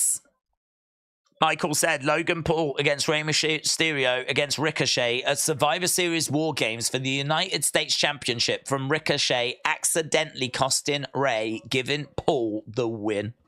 It's done, Ham says Corey. Right, we're backstage with Drew. It's bumping into Sami. Guys, there's another TV in the background. Keep an eye on that. Flipping TV there. And there's a woman just standing in the background. What's she doing? What is she doing, actually? Was she just standing there? It's Abigail. Sister Abigail. She's right in the middle as well, isn't she?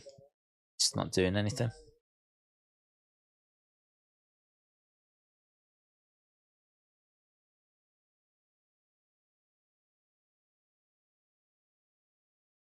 You instantly forgave Jay.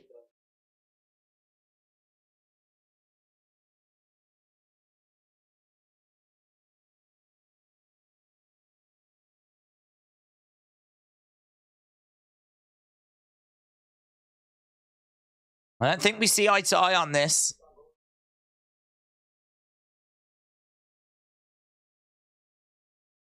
You've got to put the bloodline stuff behind you. That woman is really distracting, isn't she?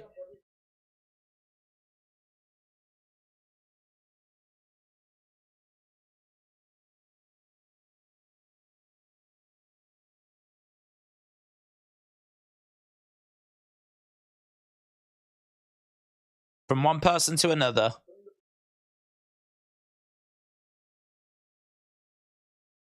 Putting bloodline behind you is hard. I can relate. No offense. No disrespect.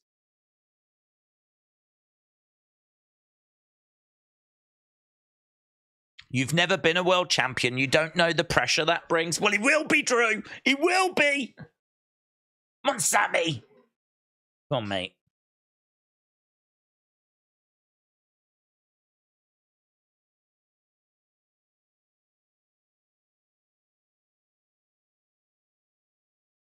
Oh. If you've got any doubt as to what level I'm at, you can find out for yourself one-on-one next week. See you next week. Sami and Drew match made.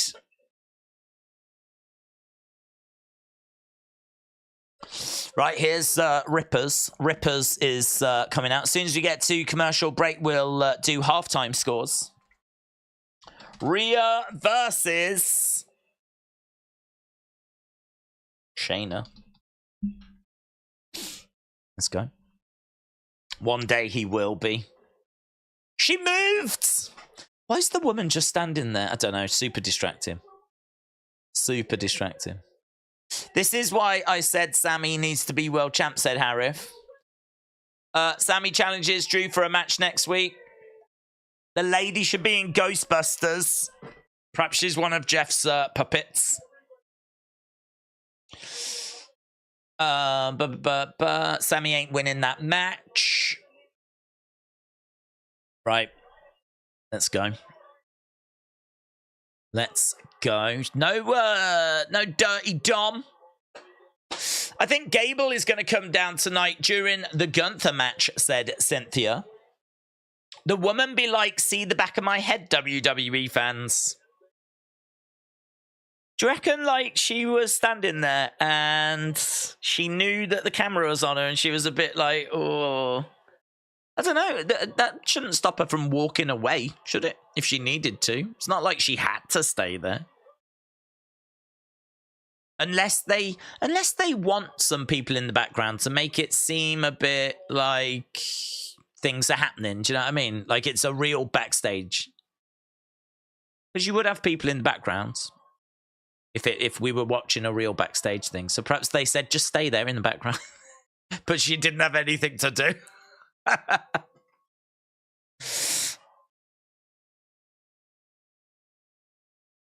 Here's Rhea, then she's doing a promo first.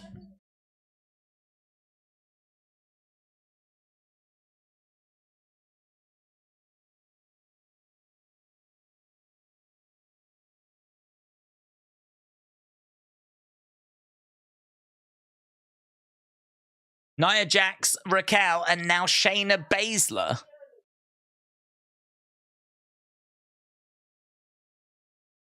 The reality is, this is my division. The reality is, this is my division. WWE just put 2 women matches on at the same time, back to back. When was the last time they did that? Says Defcon and Pirate Jack Effects. Here's Shayna. Dark Angel said there's rumors Firefly Funhouse is coming back. They still haven't done the Fatal 4-Way with Rhea, Nia, Shayna, and Raquel, said Harith. Shayna Baszler making her way down to the ring. Eric said, I still think it's an Easter egg from WWE. Corvid said they're not going to do a Jade walkout. I have a feel. Oh, they're going to do a Jade walkout. Right, here we go. Here we go. Halftime scores, everybody. It's the halftime scores. I really want to know your halftime scores. Put it in the chat. Halftime scores, everybody. It's the halftime scores. Are you happy? It's the halftime scores. Are you happy or you sad? Halftime scores, everybody. It's the halftime scores. I should get that recorded. If I got it recorded, I could just press play then. Just sit here like this. Boom. Get in your scores. Get in your scores. What do you think about the show so far?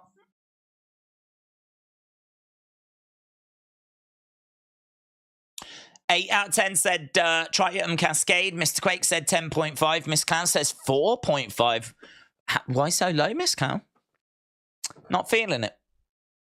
Lex Bliss Gamer with a 7. Stephen with an 8. LD Cool with a 7. LA Dork Knight with a 7. Alien out of 10. It's been very alien heavy. I agree. 8 says Greg. 5 said Raw Veggies. Jeff Durham is the worst. Dunham out of 10 says ARM Productions. K-Pop Lover says 8. Aaron says 7. LJ Evans says 8.7. Carter Time said 6.5. Liam said 7.5. Ronnie said 7.25. Harif said 7. Corvid said show 6. Alien Mystery 10 out of 10. 10 out of 10. J-Love said 7. King Yeti said 7. It has been very alien heavy.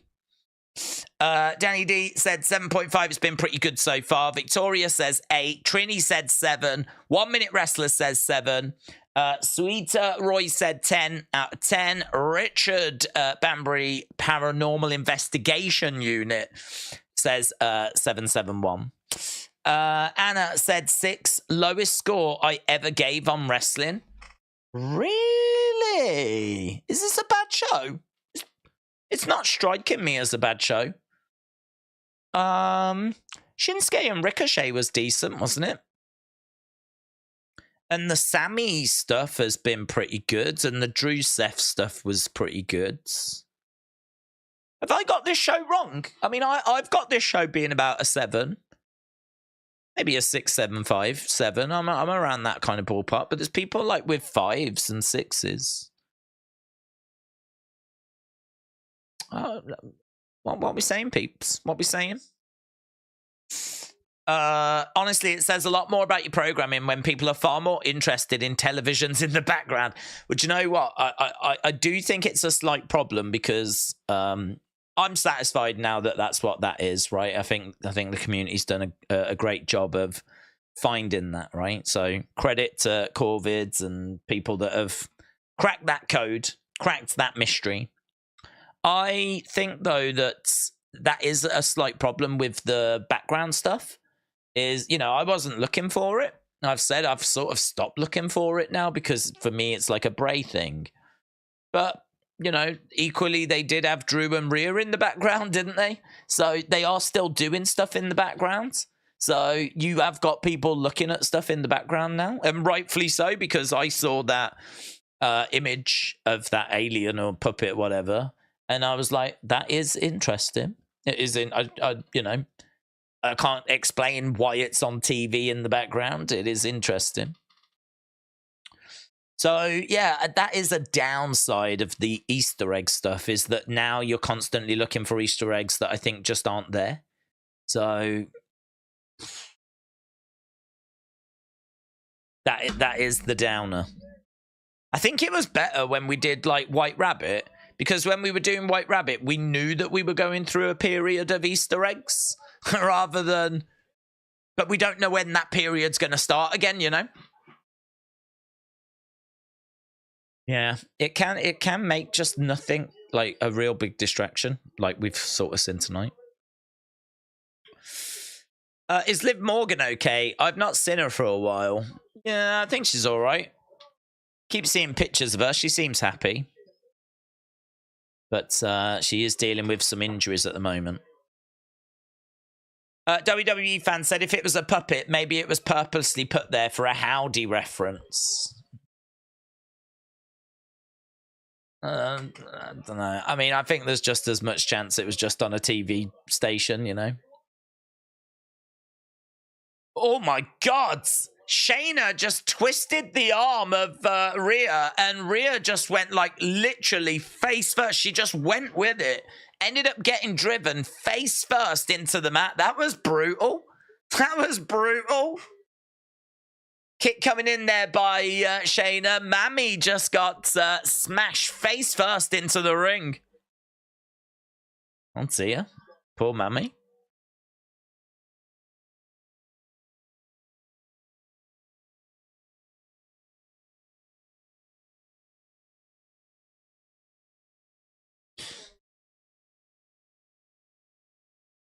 Looking for the cover. Shoulder up there by Shayna. She seems all right. That did look nasty, said JMB. Drop kick by Rhea right to the head of a seated Shayna Baszler. But Shayna comes over looking for a knee strike. Kick to the midsection there by Rhea. Stomps on the foot. Grabs Shayna. Drives her into her knee. Goes for the clothesline. Still to come, we've got the undisputed WWE Tag Team Championship match. And, of course, we've still got the Ring General. Shayna is on the shoulders of Rhea. Rhea is trying to hold onto the ropes now, though, as there's a back elbow that comes in. Rhea comes over, big boot. Shayna moves out the way. Back elbow there by Rhea. Shayna goes down. That was a good move by Rhea. Rhea down. Shayna down. Hard-hitting little encounter that we've got here. Love that back elbow. That was great. We haven't talked about the TV was turned off, and when it was turned back on, something different was playing. I feel like you might have spelt Muppets wrong. Liv is spending time with Bo and the family. Mourning Bray's passing. Going for the cover. 2. Kick out. Could it be a shot at AEW for them having NXT on their TV, says Eric. I don't think so. I genuinely just think it was just a TV channel that was on and that Jeff Durham just happened to be on. I don't think there's any hidden meanings to it. I was more interested if it was a video package, if it was something that they had created that they were playing in the background. Sorry, I've not been around lately. Having some health issues, but I'm doing okay now. Matt, shout out to you. I'm glad you're doing better, dude. Glad you're on the mend. Headbutt there by Rhea. Shayna goes down. Crowd a little bit quiet for this. Mitchell said, I'm 7.5775. I enjoyed the Shinsuke match. Here we go, looking for a Riptide. Couldn't get it. Shayna was looking for an armbar.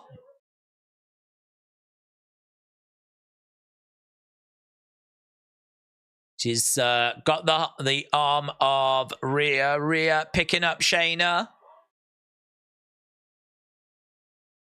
Bang! Drives her down. Powerful from Rhea. Big Time said the Becky NXT title run, doing all these open challenges, is starting to dampen Rhea's title reign. Do you agree? I don't think it's dampening it. I think that the fact that Rhea is not involved in a clean feud for that world title, I think that's because we're booking Becky well, I don't think it necessarily dampens Rhea. It's just we've got to book Rhea better. So, you know, she needs to be involved in some good hot feuds. Zoe Stark collides on Nia, who's come down. Raquel's come down. We've got a big brawl. I think it's quite interesting because you've got Becky that's given the low end of the card opportunity. She's confronting Indy. She's confronting Tegan. She's obviously got a match coming up with Lyra. So, you know, it's quite clever. That low end of the card that can struggle to get on TV is getting opportunity. But, you know, we definitely need to be booking the top end of the card stronger. Right now, we've just got a load of women. I mean, Zoe Stark kicks Rhea. I think that's going to be a DQ win, is it, for Rhea? I'd imagine Rhea wins by DQ because Zoe's got involved. Rhea looks over at Nia. Line has been drawn. Rhea is calling Nia into the ring, and Nia is getting into the ring. She steps up. Rhea says, bring it. Nia gets into the ring. Duck underneath. Super kick there by Zoe. Headbutt by Rhea. Kick by Zoe. Rhea trying to pick up. Oh, Nia, but drop kick by Zoe. Nia comes crashing down onto Rhea. There's a few moving parts here. Oh, she just kicked her in a hole. My hole. Oh, that was a perfect opportunity for Nia then to go, my hole. Not again. My hole. Ah. Instead, she sold her lower back. She definitely got kicked in the hole. She got kicked in the anus. I just saw it. Not the anus. The incident. Right, here we go. We've got Becky. Indy Hartwell.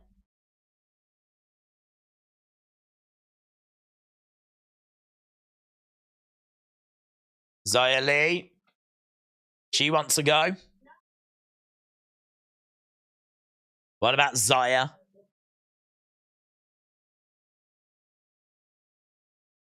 If you want to be a third, just say the words. So, there we go. So, everyone wants to go? Hello, who's this? Jade! get in line. Becky smiles and walks away, tells Jade to get in line. She's funny.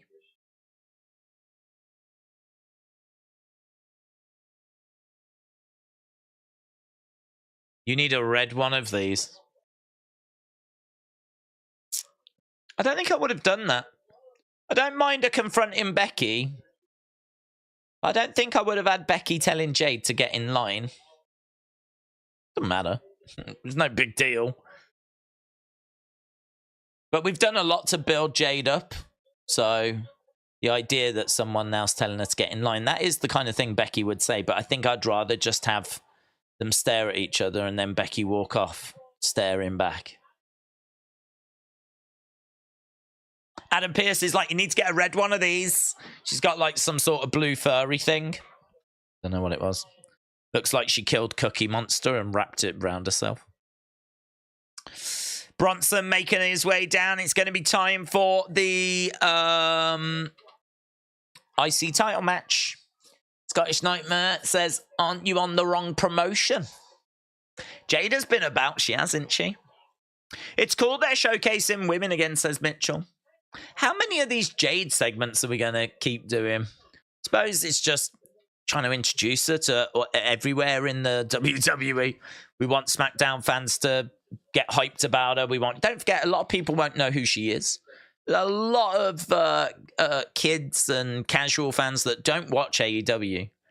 So if we are trying to make her out to be like a big deal, then I can understand why we're like, you know, having her do the round. She's been in NXT, she's been on SmackDown, she's on Raw, she's been at Premium Live Event.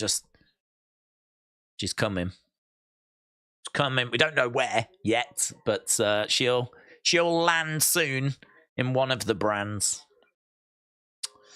Don't forget, Jade's only had 4 hours of match experience, says Corvids. Is that true? If you had all the matches, it's 4 hours. Trini said they're trying to make it clear that the current women aren't impressed. I find it interesting. I don't understand Zaya's bit. She wants a title shot, but on her time. Why confronting Becky?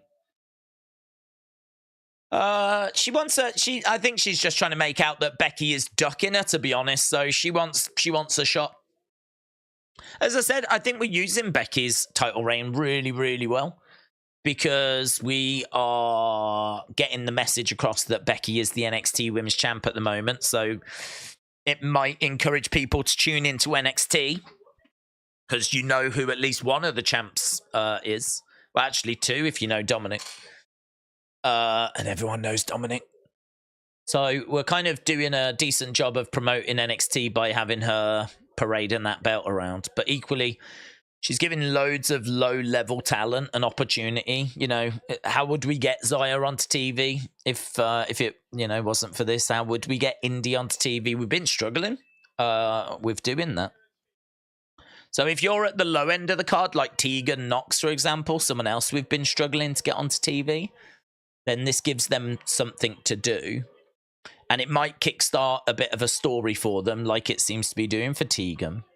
And then also down in NXT, if you're a Lyra Valkyria or a Tiffany Stratton or a Kiana James, then you're kind of around Becky as well. So I don't mind it. I mean, it's a short-term thing. I wouldn't do it as a long-term thing, but as a little short-term thing, yeah, it's all right. I don't mind it. Right, we are going back. Do you remember Johnny Knoxville actually showed Sammy's phone number on a plane? People tried to call him. Did you call him? Was it hilarious? I didn't try to call it. No, I didn't. My understanding is that it just kept ringing out. I don't. It may have gone to like a voicemail. He did show a couple of times him answering the phone. So he did show his phone on, so and the number just constantly ringing. Here's Cody and Jay.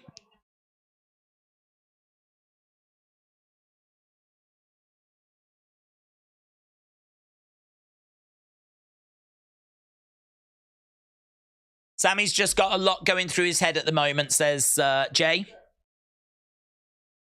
But that's my dog. Respect always.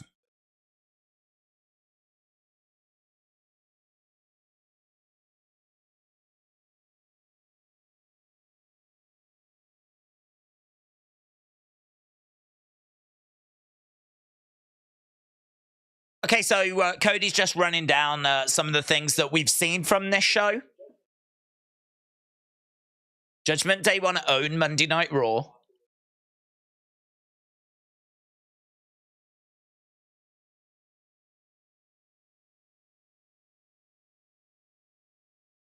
They are the utmost perfect challengers for tonight.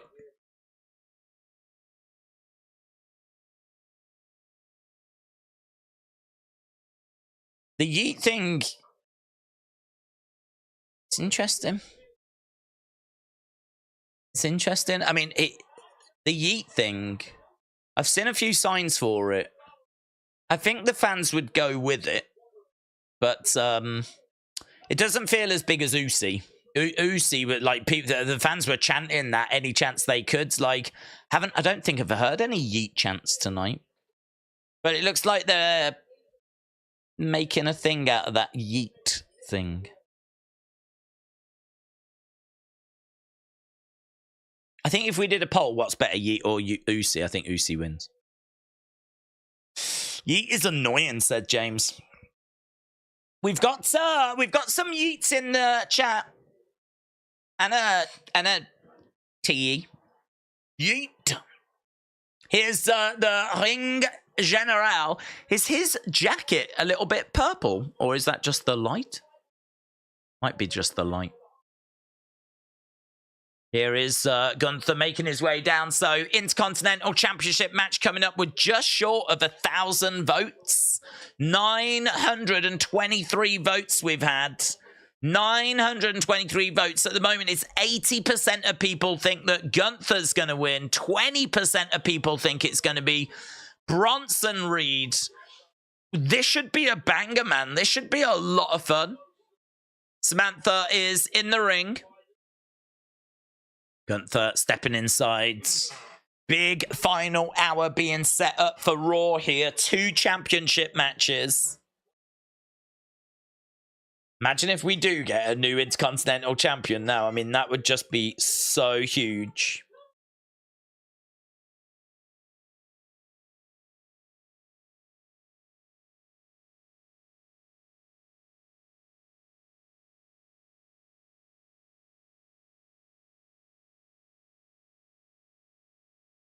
Big Bronson Reed. Look momentarily there like he was talking about the belt, whatever, and then something in his head went, you've got to do the arm thing. You've been told to do the arm thing. Because he was like, blah, blah, blah, and then he went... It's like something in his head was like, don't forget the arm thing. And then he went right back to doing what he was doing. Gunther holds up that Intercontinental Championship.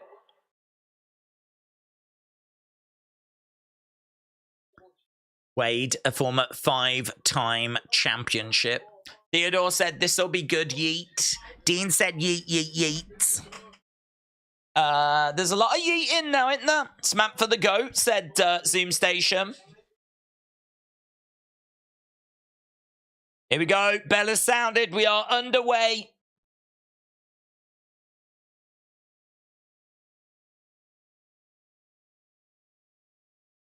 Gunther against Bronson, and they lock up. What a battle this is going to be. Kim said, I think Becky's NXT title reign is already better than Rhea's because Becky has given more spotlight to the other women like Zaya, Tegan, and now Indy. Rhea is feuding with men. Yeet, says Maka. This will be a banger, said Steven. Do the arm thing. Oh, yes, and yeet. Meat Fest said, erase your mind. Adam said, an American indie wrestler named Huff Manley has been using yeet on the indie scene for a long time before the Usos started doing it. I can believe that. Chop coming in by Gunther. I don't know that they've necessarily stolen it from from that person. I think it's like a bit of a common saying in the US, isn't it? I don't know that everyone goes around yeeting, but I do think it's something that this generation seem to enjoy, the younger generation. Knee to the midsection by Bronson Reed. Gunther in the corner. Bronson with a big splash. Gunther goes outside the ring. Bronson stepping out after him. Looks to collide into Gunther. Jumps off the edge of the ring. There's a big chop there by the Ring General. Bronson driven into the edge of the ring. Another chop coming in there by Gunther. Grabbing Bronson, trying to get him back into the ring, and he rolls him in. Gunther getting back in as well. Gunther coming over, grabbing Bronson. Looked like he was trying to pick him up for some sort of pile driver, maybe. Yeah. Oh, he's trying. He's trying. No joy. Forearm across the back. Bronson gets back up to his feet. Working on the arm. He's trying to wear Bronson down. Forearm strike there by Gunther. Gunther getting round the back, putting a sleeper hold on. Sleeper, but Bronson trying to break out of the sleeper. And he drives Gunther back into the corner. Chop to the back, and again, another sleeper. This time it's in. Sleeper hold applied, and Bronson goes down to one knee. Bronson trying to break out of it. Gunther in control at the moment. Bronson trying to grab the leg of Gunther and power him up. We've got some elbows coming into the side of the head. Another sleeper hold applied as Bronson goes down. One knee again. Wearing him down. Crowds are watching, observing, not going crazy. We're kind of in the slow pace part of the match. Oh, Bronson gets Gunther up, jumps backwards, breaks out of that hold. Gunther, Bronson, big beefy men slapping yeet, said Deadpool Party. Here we go, Bronson going up top. Chop coming in by Gunther. Bron Breaker to dethrone Gunther, says Puff Dutch. Deadpool Party said Team Yeet. Boot coming in there by Gunther. Chop coming in there by Gunther. Yeettoberfest, said Robs. Yeettoberfest. Oh, he's trying to pick him up. I thought he was going to do a pile driver on the edge of the ring. Big back body drop by Bronson. Edge of the ring, the hardest part of the ring. Bronson looking to collide into Gunther on the outside. Gunther goes down. Are we going to see a new Intercontinental champion? As we go to commercial break. I once beat a man till he agreed to pay me, said Q the Light Knight. I'd love to know more information on that. Who's the babyface? Who's the heel? The crowd don't really know who to cheer for. They're both heels, aren't they? It's it is a weird one doing heel versus heel. I still think Chad Gable dethrones Gunther or Elia, says James. Gunther just got dropped on the apron, says Harif. Come on, Bronson, said Lone Star Friend. When's Halloween? Because if Gunther loses, it's scary, said WWE. I tell you what, if Gunther loses, it will be scary. It'll be scary for Seth. Because if he loses that IC title, I'm pretty sure he's immediately going after that World Championship. Hardest part is the ring ropes. Trust me, I've competed, says John.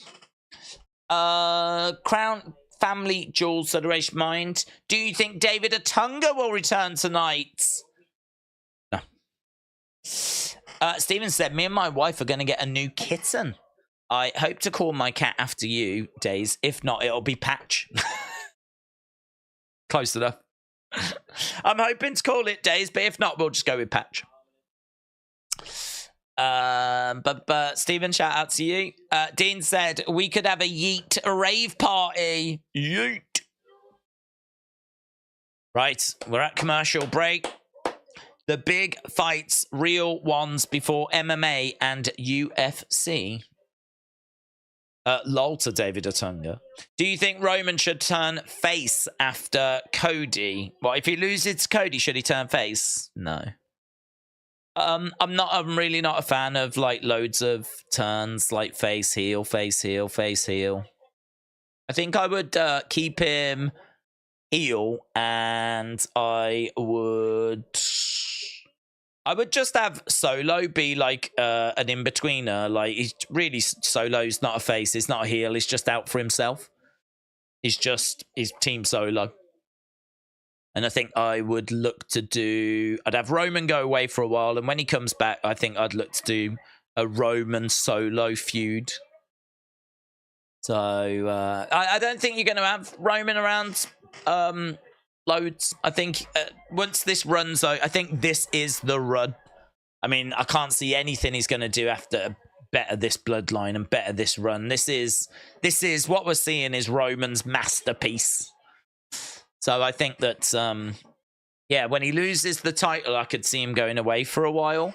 And then when he comes back, maybe getting involved in a feud with Solo. And then going away again. And then, honestly, I don't know at that point. Because then we might be looking at him just coming in like John Cena does then. And I don't know. I mean, like, it'll be so exciting when he comes back if we haven't seen him for a while that he might get cheers. You know, like how people, you know how we used to have Let's Go Cena, Cena sucks. We don't really have that now. Everyone just seems to love John Cena because he's a big star and he's back. That just might naturally happen with Roman. But, like, would I turn him face and actually have a run with him as a face? I don't think I would.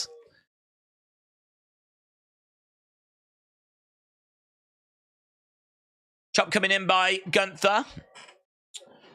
They should do Reign solo, said Buccaneers fan. Quick Days, you're talking. You just got announced for a title match. Time to do the hand. Clothesline there by Gunther. These two exchanging big blows. Super kick there by Bronson. Bronson grabbing Gunther. Looking to power slam him and does. Goes for the pin. 1, 2. Kick out by Gunther. Not that close. Bronson holding onto his chest. Days, if you named yourself Wrestling Patch, do you think that the channel would be as popular as it is? I don't think it would make any difference. I don't think that stuff really makes too much of a difference. I don't know that really too many people are stopped by because what the channel's called, you know? That'd be a fun experiment, though. What if you went with something like Twinkle Star Wrestling? As long as the rest of the channel was all the same, if it was called Twinkle Star Wrestling, it might get more love. I don't know.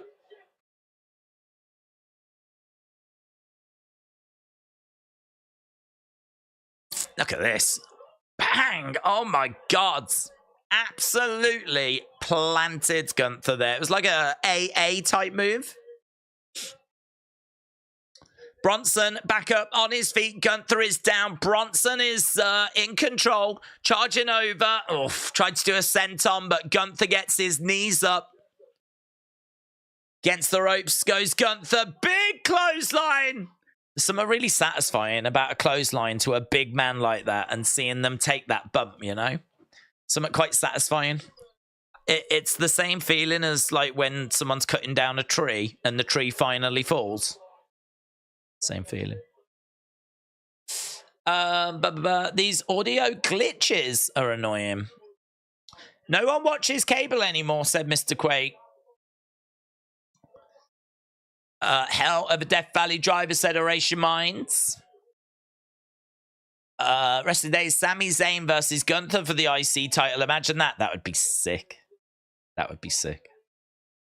Does anyone think WWE teased the Sami Zayn heel turn? I thought Sami was going to nail Jay with the chair at the start on Raw, or am I reading too much into it?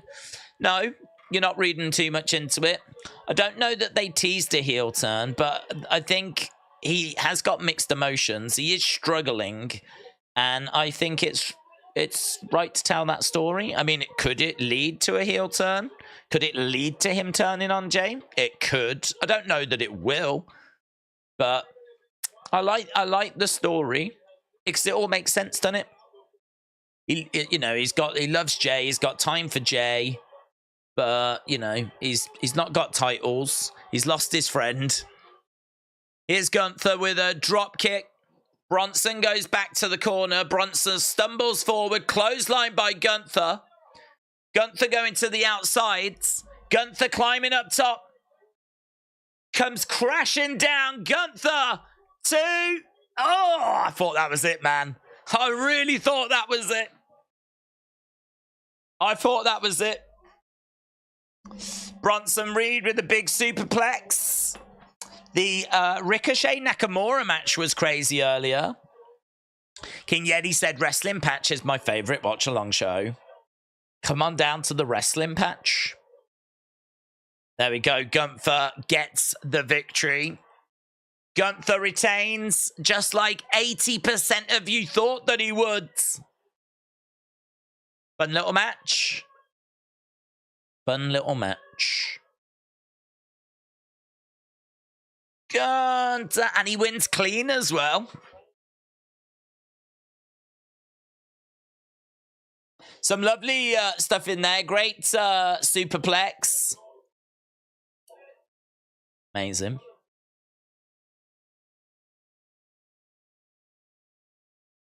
Big splash. Kick out. What a power bomb, said Theodore. I thought they were going to go on for a bit more. Well, it would have been good if they did, but I think, we're starting to come up towards 20 past. Obviously, we've got our main event, which is going to be for the tag titles. Probably got a few other bit segments that we got to squeeze in as well. So, yeah, job done. Quite happy with that. Best match of the night, in my opinion, said Theodore. Erased Mind said a 4 out of 5 match. Yeah, what would you score it out of 5? Okay, we're backstage with Jackie Redmond.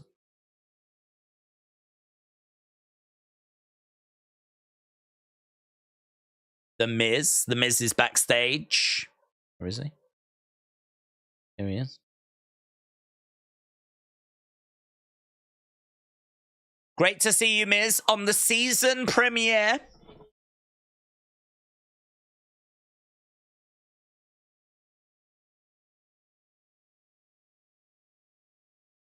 I'm not the self-proclaimed must-see. I am the must-see.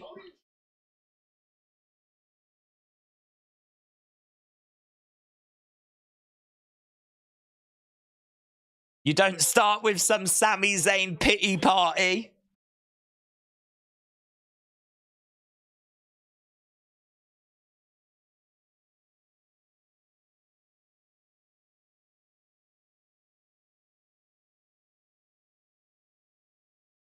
Maybe Nick Aldis should take over as both. So Miz is not happy.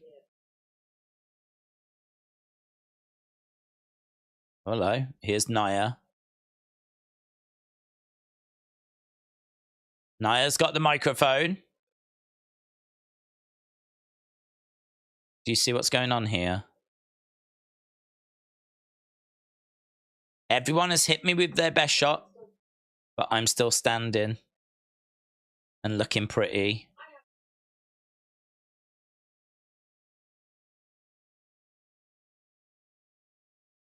If I hit them with any shot, they'll stay down, let alone my best shot. I do the squashing. Gives the microphone to The Miz. It's kind of fun.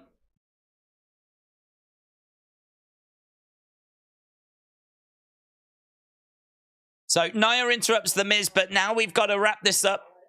We're out of time. Miz, can't believe it. The disrespect is real. That was all right. I don't mind Nia doing that. Nia just punked The Miz, said AR1. Miz versus Nia. I want to see that match. I was talking about intergender wrestling earlier. Is anyone else's screen glitching on Raw? Mine has not glitched. Not that I've seen. I think if they put a belt on Logan, then it should be the North American title and not a top belt, said Shane. Kate Fett said, when Rhea was talking to Drew, what if she talked him into screwing Jay out of the tag titles tonight, the way he screwed Drew out of his championship? She definitely could. It's a really good shout. She definitely could. Nia versus Massive Miz. The Miz wet himself and it made his balls shrink tinier. I don't think they can get smaller. He already has tiny, tiny balls. We're all out of time. That was funny, said LD. Cool. Miz's reactions were brilliant there. Really fun. Do you know what? This show, it might, I don't know. It might not have been exceptional, right? I don't think we're in like the 8s and the 9s. But, I mean, there's only just over half an hour to go. It's gone so quick. It's gone really quick. And I think that Gunther match was good. And I thought the Shinsuke match was decent. And I think the little Sami story that's been weaved through the show, I think that's kind of interesting. And listen, this show was already going to get a good score from me as soon as Sami said that he is a world heavyweight championship level superstar and just remotely teased that might be the story. Straight away, I was like, this is 10 out of 10.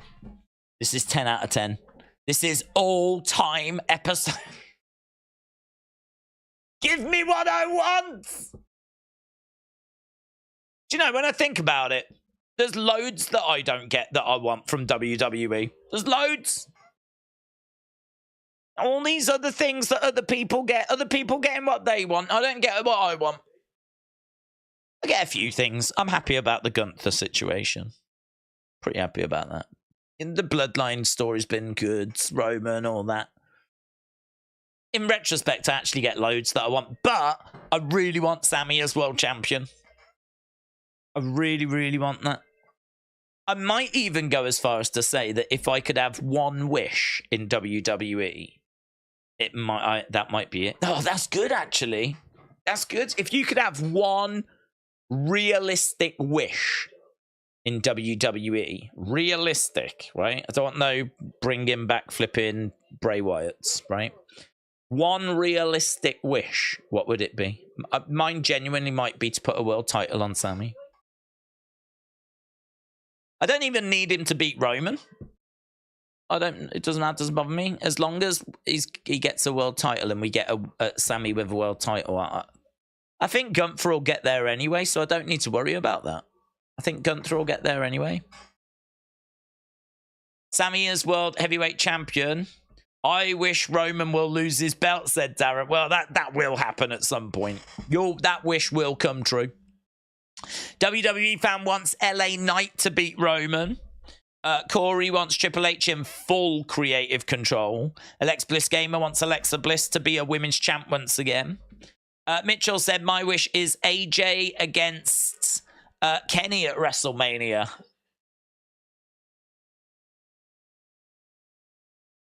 that realistic? I suppose it is. I'll give it you. George Vlog said, I wish Bailey would be solo and not part of Damage Control. I like that. Maka said, Roman to lose at WrestleMania 40 and for us to get Jimmy versus Jay. I like that. This is a really good question, actually. Unrealistic wish. I want Days to go one-on-one with Undertaker. Dude, I'd mess him up. He's a boomer. He's an old man. mess him up. He don't want this smoke. Right, we're backstage with Adam Pearce. WrestleMania 41. Sami wins world title. Kevin Owens wins Universal, said Robs. Flat Fatima said Gunther to retain the IC championship. Maurice and Trish in a wet t-shirt contest, says Briona. Hang on, we got Rhea confronting Adam. These are good. Don't tell me what you're going to do.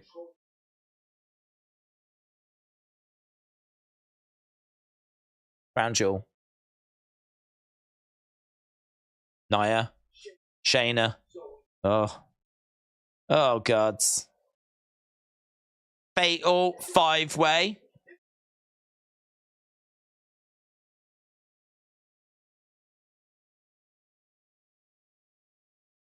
I'll have to eradicate them all. Oh, into sheer! We want to talk? Yeah, I bet you want to talk. That Maxine. Wow, that's big, isn't it? So we know what's next for Rhea. Kira Tozawa is in the background of this Alpha Academy segment.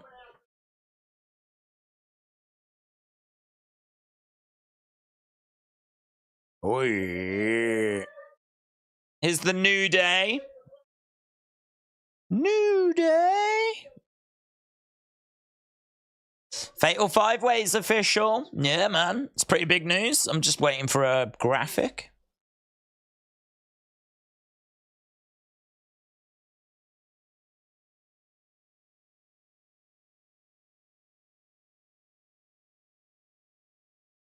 Think you know about the hips.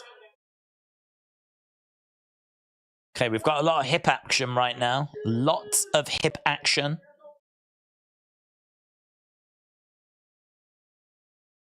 Alpha Academy next week against New Day.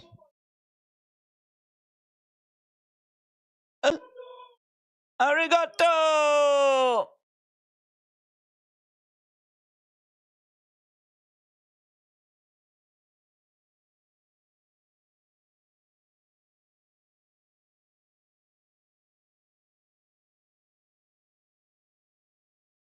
Right.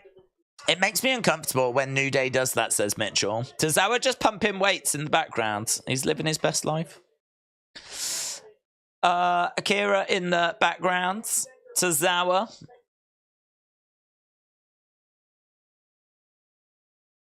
Right, next week, Sami against Drew. Are they going to give us that? Are they going to give us that package? That's oh, here we go. Next week, Becky and Indy. I just wondered if we might get a graphic for Crown Jewel, because I feel like that's video worthy. We haven't done any videos tonight.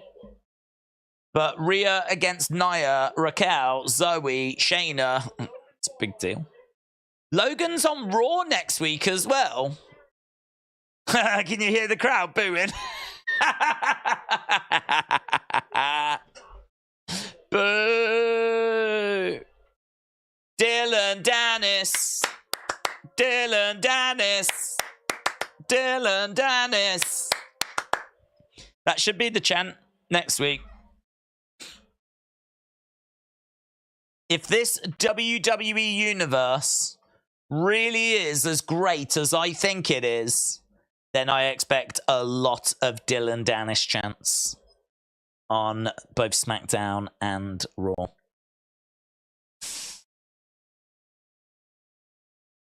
Right, here comes our main event then.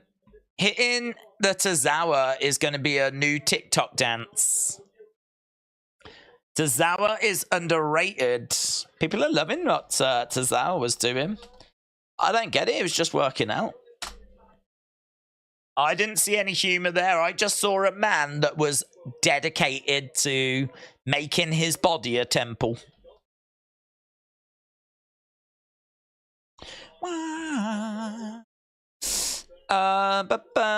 Someone found the video on the TV screen. It's a CNN clip of a Joe Biden press conference parody. I've tagged you in on it. George, thank you.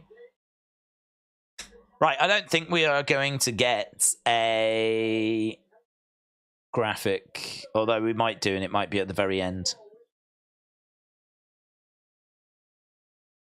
Yeah, right. We're going to commercial break. I'm going to take this opportunity to do a quick video. Big news coming out of Raw. We've got a good idea now as to what is going to happen with the Women's Championship that Rhea has got at Crown Jewel. Adam Pearce has just made the match, and it's a banger. It's going to be Nia Jax versus Shayna Baszler versus Zoe Stark versus Raquel Rodriguez versus Rhea Ripley in a fatal five-way match. Fatal five-way. You can see Rhea's reaction to that news. She was not happy. But basically, Adam Pearce was like, you're causing carnage in the women's division with you trying to, show that you are in control. What you've actually done is you've caused carnage. So I'm going to clean this mess up. So it's going to be a fatal five-way. So a fatal five-way at Crown Jewel. That's a big match. It's going to be really interesting to see who's going to leave that as champion, because obviously Rhea doesn't need to be pinned or submitted to lose the title. So the champion's advantage is gone. So really it could be any of those women that leave as champion. It's an exciting match. I don't know, I'm a bit torn. I always think that it's a big disadvantage for the champion to be in a match like this. But I suppose storyline-wise, it makes a bit of sense as to why she's been put in this match. So, yeah, sit back, we'll watch, we'll enjoy it. I think Rhea will leave as champion. I think she probably goes in still as favourite. But it definitely could be one of the other four women. So, there we go. The women's title match for Crown Jewel has been made. I would have liked the graphic, but they haven't issued one yet, and I don't have time to make one. So that'll do for now. Maybe the reason as to why she's in that position could have been a bit better. But it's all right. It's all right. We could do a poll asking... in fact, we could do that now, couldn't we?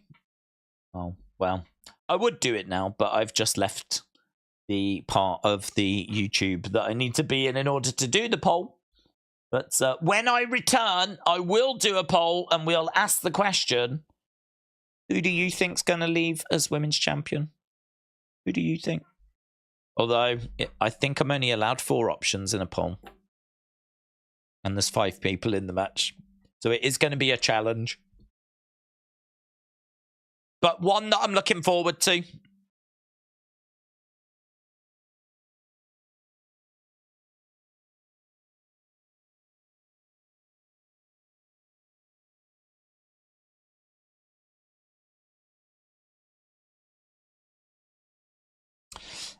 What's your WWE starting 11? Any formation, says Niall. For what, like a football match? To be honest, we've had that kind of question before with like football. Who do you think the best football players are? And it's hard to know because I genuinely don't know who's into football. So my answer would be I'd be looking at like the European guys because I know they'll be into it, or they're more likely to be into it. So like I know that Sheamus is a big fan of football, for example. I think that Ridge Holland is as well. Drew McIntyre is a fan of football. So I'm looking, if you're a fan of football, the chances are you've probably played it. If you are not into football, you've probably never played it. So yeah, I'm looking at the European guys. So, a collection of them. I would imagine, I don't know about Gunther, but I'd imagine like maybe Ludwig Kaiser might have, or Giovanni Vinci might be into it. Hang on, talking of them, we are backstage.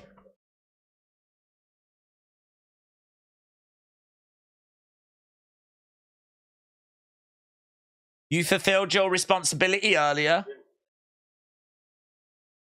But you didn't.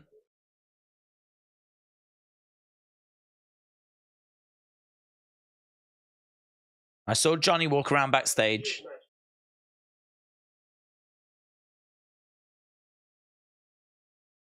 So Gunther wants Johnny to be stretchered out next week.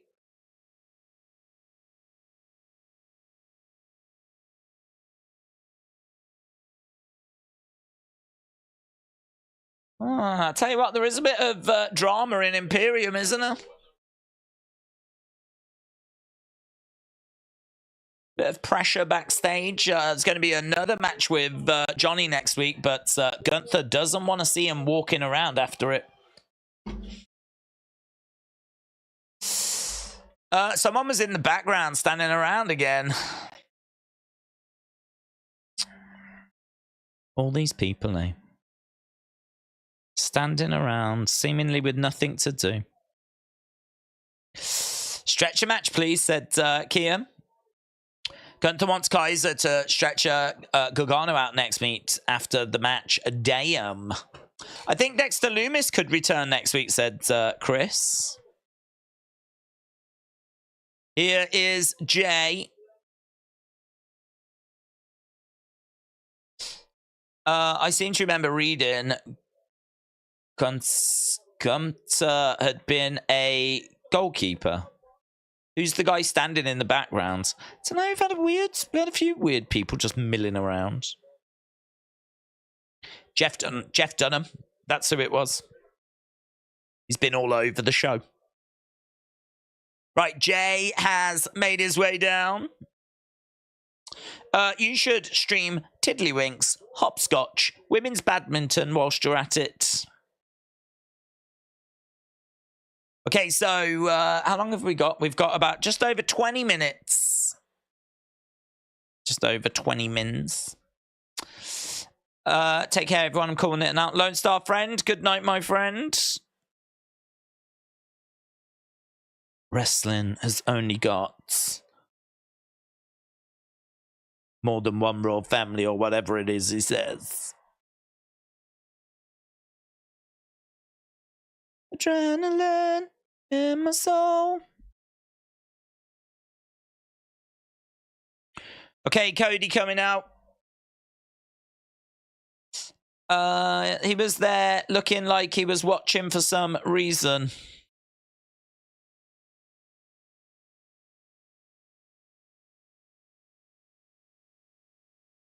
Ba, ba, ba, ba, ba. Whoa.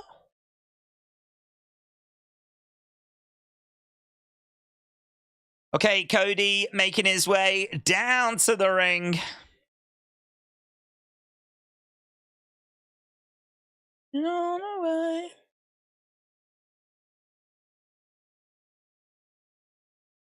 Main event, American Nightmare retains. I think you're right. I think the American Nightmare will retain.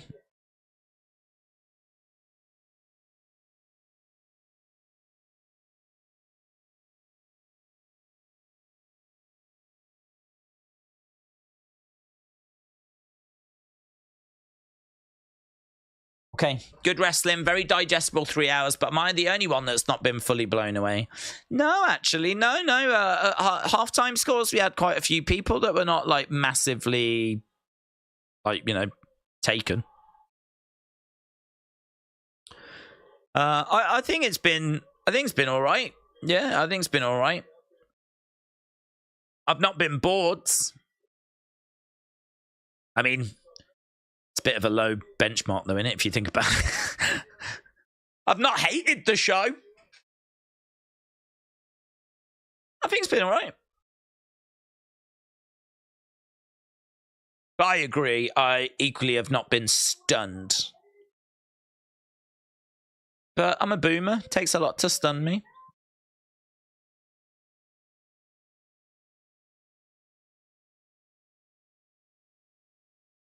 Right. The show is all right. It's better than I thought, said Theodore. It's a watchable Raw, said Kim. It's been a fun enough show, said Here Is the Thing. Yeah. I don't think we get new champs now. I was going to do a poll for this, but I don't know, I'm really not sold that Judgment Day are going to get the titles here. I sort of feel, in a way, this is a little bit of a flat main event, just because I really don't see them losing the belts.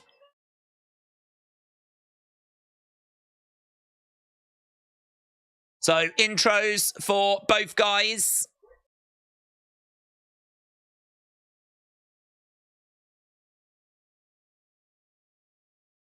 Referee holding up those championships.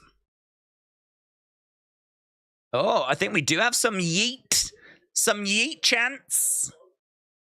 Cody Rhodes is my hero sign in the crowds. The American Yeet Mare. Oh, that's good, Niall. The American Yeet Mare. Right, we've gone to commercial break. We've got 19 minutes left. It needs to be studied how we got a defending. How have we got a defending world title champion? Seth is holding the title, but never defending it in the main event. It needs to be studied. How have we got a defending world title champion? Seth is holding the title, but never defending it in the main event.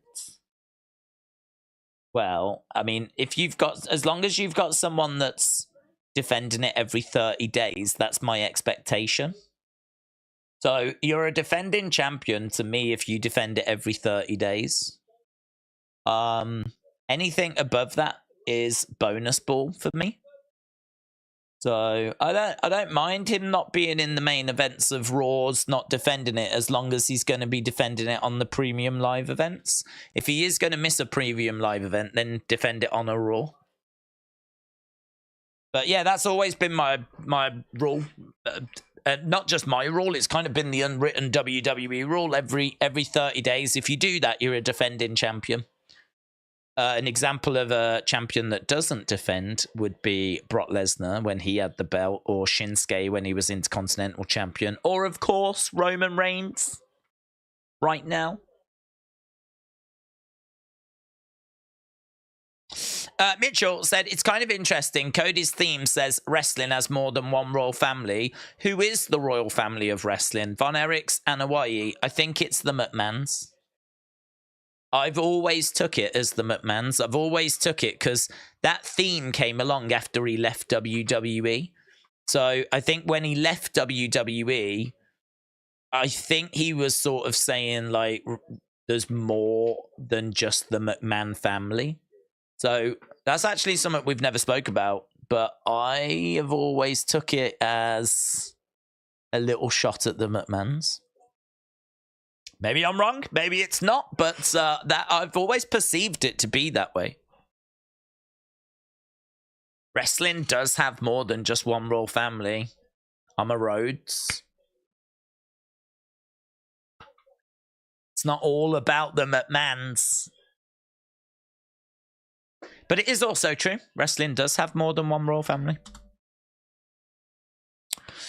The McMahons made the dream happen for everyone. They're just they're basically like Walt Disney.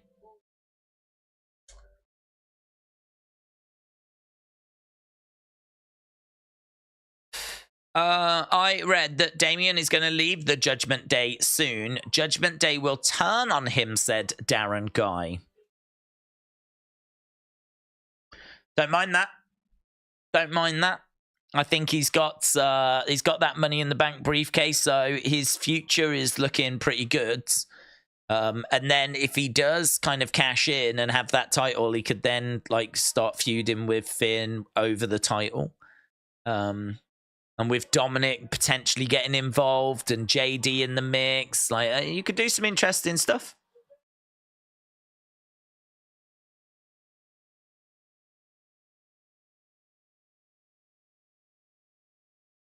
Right, we are back to the action then. We are at our main events. So it's going to be 15 minutes left to go. We got Cody and Jay taking on Finn and Damian. We got Jay coming crashing down onto Finn. Best wrestling family is the Angles, Kurt and Jason Jordan. The Hart family, said Jeremy, is an Orton third generation, he is. McMahon's, Rhodes, Hart's, Von Erichs, and Hawaii, says James. Niall said Vince versus Cody, WrestleMania 40, Royal on a pole match. Anna said it's going to end cheating. I know, JD. Same ending every week. Yeet. Damon said champion, the red title, and WWE Championship, a lumberjack match, no rules match. See you, Crown Jewels. Remember this. Convoy, Kevin Owens style. Champion, the red title, and WWE Championship, a lumberjack match. I don't even understand what that means. No rules match. See you at Crown Jewel. Plug Jewels. Remember this. I'll never forget this. Saturday Convoy, Kevin Owens style. I don't understand. But I'm going to say yes. Book it. Book it, Vince, you cowards.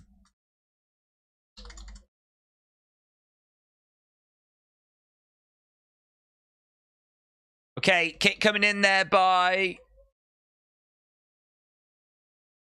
Jay. In comes Cody.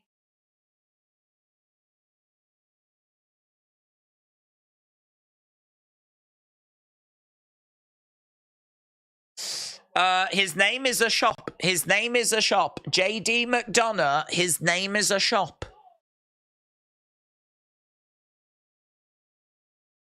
What? Is there a shop called JD McDonough? Kick coming in. He should open a donut shop. JD McDonuts. That'd be nice. I'd go there. Hi, welcome to JD McDonuts. What can I get for you? Here's Dirty Dom. Here is Dirty Dom. JD Sports.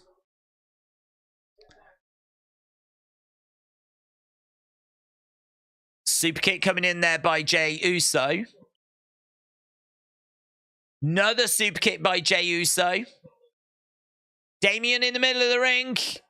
Crossroads. I'm going to be over now, surely. 1, 2, and Dominic grabs the leg. I wondered what we were doing there, to be honest.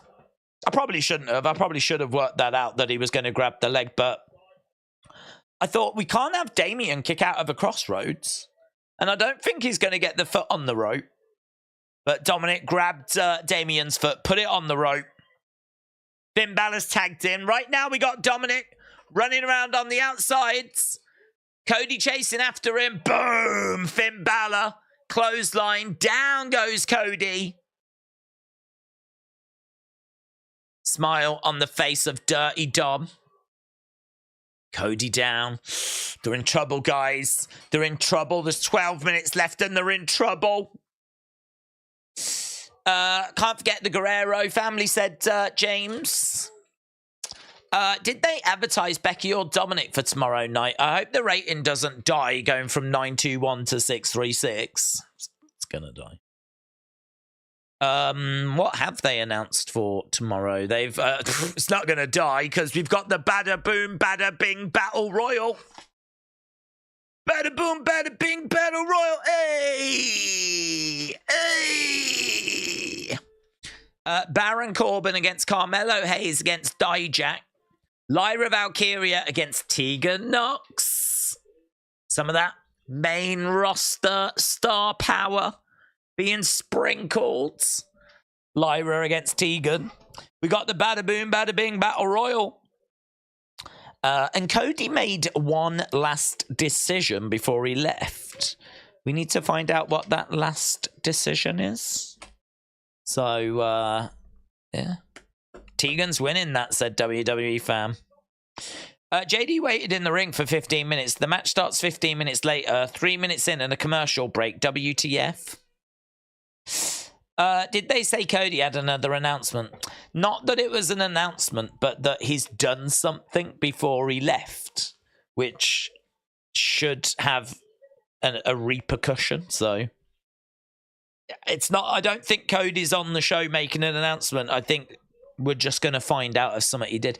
But to be honest, they haven't really been hyping it that much, so I don't think it's anything massive.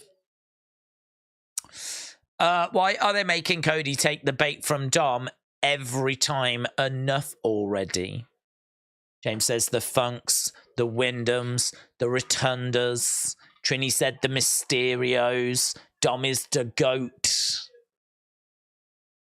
All good. They did a video, actually, on families. They did a DVD where they spoke about some of the most influential wrestling families. How would you book Damian Priest after Judgment Day? Well, I mean, I don't... If he's going to leave Judgment Day and he's going to be attacked, then you're going to have a feud, aren't you? So I think that I'd be tempted to do a match for the briefcase. Because I think that I'd be tempted to do Finn against Damian and Damian being made to put his briefcase on the line. Because you could see Finn winning that. And then Finn having it to cash in. I wouldn't take the briefcase off Damian, but I think I'd be tempted to book that match. And then maybe Damian manages to keep the briefcase, but that's what kind of spurs him on to then cash it in like relatively quickly, because it's clear that Judgment Day want to take everything away from him. I do also wonder if you might be tempted to just put someone with him, because he is going to have a big disadvantage with numbers. So is he going to need someone to help him out? At least someone. It might even need to be a tag team, because obviously there's going to be a numbers problem there. So, yeah, quite a bit I think you would have to do. I don't mind him leaving at all. I tell you what, though, who do Judgment Day replace him with? Because the easy answer would be JD McDonough, but you're sort of losing a big guy that's got size and strength and replacing him with JD McDonough, which it's not really like for like, is it? Do you know what I mean? Like, Damian Priest is big, strong, credible. JD's credible, but in a different way. And we've already got Finn and Dom. I feel like Judgment Day could do with that bigger guy, you know? Bang, Samoan drop. Briefcase on a pole match, said Larry. It's been a while since we did a pole match, you know. I can't even remember the last pole match we did. Genuinely can't remember. Do we really need more Bloodline on Bloodline fighting? I feel like it's been done a lot, says a Jobson. They should recruit Big Bronson. That could be pretty cool. I do feel like you need a monster in that spot. If you're losing Damian, I do feel like you need to have someone with some size. Bronson could be pretty cool in that role, yeah. And he looks great in a suit as well, Bronson does. Jay coming over. Judy Bagwell on a pole match. Forklift truck, but yeah. Maybe it could be the pole. There's been big advancements in pole technology since they tried to do it last time. Should AEW bring the tunnels back? I wouldn't. I thought it was a bit amateur. I wasn't really a fan of it. I think you could bring them back for a one-off pay-per-view. But I don't miss them. Cody Cutter, bang, connects. The Verstappen family are probably a good shout for the biggest royal WWE family. Okay.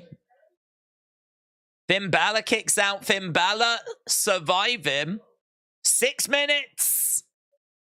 Braun Strowman would be good in Judgment Day, I'm just saying, said Alan. I mean, that would give them a very different dynamic, wouldn't it? I sort of feel, though, that Braun, I can't, it's hard to see him engaging in, the banter side of things. You feel like Damian Priest kind of fits in really well. Braun, I think, would just be this kind of silent monster in the background. Which Could still work fine. We've got Jay climbing up. We've got, the referee just got walloped for a second there. Now Dominic's coming up trying to grab the leg of Jay. Jay kicks him down. Jay again trying to go with a splash, but knees up by Finn. 1, 2. Oh, do you know what? Wow. I think this is a no-brainer. But, that was done pretty well there. And what would there be in like 5 minutes? Here's Sami. Sami grabs Dom. Sami throwing in some shots to Dirty Dom. Hurls him into the ring post. Grabs him again. Hurls him into the ring steps. Sami is all kinds of fired up. Bang. Sami goes face first into the ring post. Over the top. Into the crowds. Goes Damian by Cody. Cody getting back up. He wants the tag. Oh, God, it's happening. Trini said, definitely a good conversation because the Hart Family Dungeon is legendary for helping create technical stars of wrestling. All facts. Facts being fired in by the chat. Clothesline by Finn and Jay. Imagine Tony Khan and his dad became a tag team and entered WWE. I would go wild, said LA Dort Knight. I would also go wild. I would be the biggest Khans fan. I would be a Khans stan. I'd have a Khans stan account. Bang! Oh! Razor's Edge onto the commentary table. Damian Priest with Cody. Cody is down. Jey Uso collides into Damian. We've got so many people down. Jey just checking on Cody. Trying to drag him up, get up. Jey trying to get back into the ring. Finn with a sling blade, though. Finn back in the corner. How long we got? 3 minutes. Oh, Jey's in trouble. Jey's in trouble. Finn going up for a coup de grace. Oh, just misses. Jey, spear. Spear by Jey. Tribal Chief, Jey Uso with a spear. Oh my God. Now Damian's in another spear. Oh, go for the Superman. Go on, Jey. Set it up. Come on, Jey. Ah, super kick. Jimmy. Oh, my God. Jimmy with a super kick. Oh, one oos to another oos. Oh, my God. Finn. Coup de grace. Oh, my God. 1, 2, 3. Oh, my God. New champs. New champs!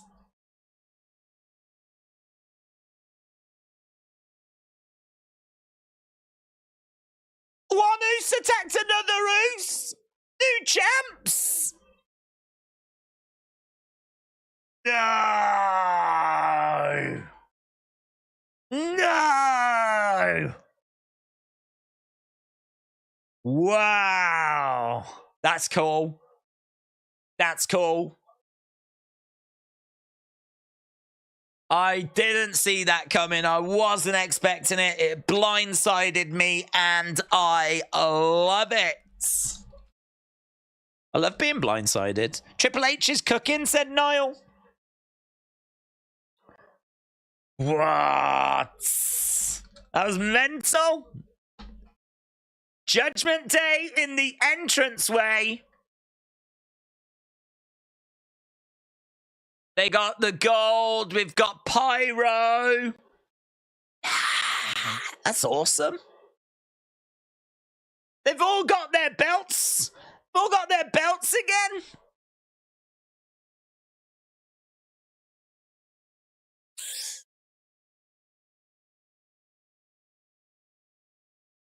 Double, double.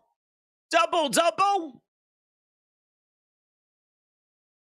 Double, double. The only way. Wow. I knew it. Judgment Day isn't going to split up anytime soon, said the Beach Kevin. We did see a Bloodline Judgment Day agreement last week. Not sure why we're surprised, said Trini. I just didn't think they'd put the belts back on them not long after them losing the titles. Triple H is kind of known for, like, healthy, long title reigns. That was super short, weren't it? Jay and Cody. And plus also, that's what gave them the freedom to go to SmackDown. Like, they can still go to SmackDown, but it made more sense when they had the belts, didn't it? Oh my God. It's crazy. Got to do another video. You go about 2.5 hours with no need to do a video, and then all of a sudden there's 2 videos that need to be made. Now I'm thinking, probably didn't need to do the Rhea one. It's decent news. Fatal 5-way, if you haven't heard, it's decent news, but, oh, this is bigger. This is way bigger. Massive way to end this week's WWE Raw. One Uce attacked another Uce. Jimmy attacking Jay. That allowed Finn Balor to hit a coup de grace. And we have got new undisputed tag team champions. Finn Balor, Damian Priest winning these titles from Jay and Cody. And how disappointing for that guy in the second row who said Cody Rhodes is my hero. He's holding up that sign. What an awful week for him to go to Raw and watch his hero lose the undisputed tag team championships. This is really interesting because we've got new champions. Obviously, Jimmy has cost Jay. That, I'm guessing, is going to have repercussions. I really thought we were going to do Cody and Jay against Solo and Jimmy, and of course we can still do that. But those titles were the passport for Cody and Jay to, like, go over to SmackDown. Now they're going to have to do it kind of probably without permission, but not that that's going to stop them. I would imagine they will make their presence felt on Friday. But, yeah, wow. I honestly, I wasn't expecting this. I really thought it was going to be an easy retention for Jay and Cody. This has definitely put a wrinkle in things. But either way, look, the big story is that Judgment Day have got their tag titles back. Amazing. Believe yourself. Jay and Cody will be on SmackDown. Yeah, as I just said, I think it makes it a little bit, because you get lots of people saying, like, oh, why the draft? What's the point in the drafts and all this kind of stuff? They're definitely going to want revenge, aren't they?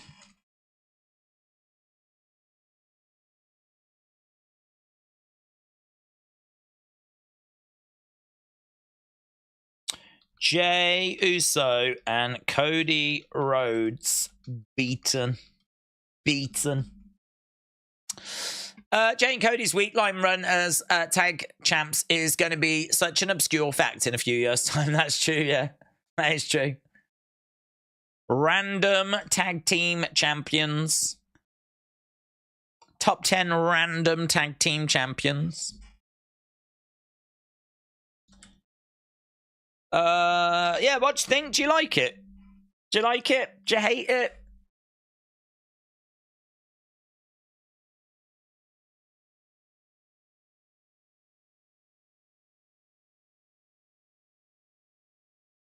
Coup de grace.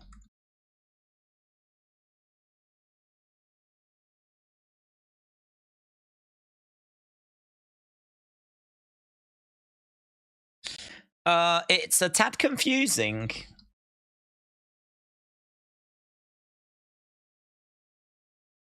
I could see that.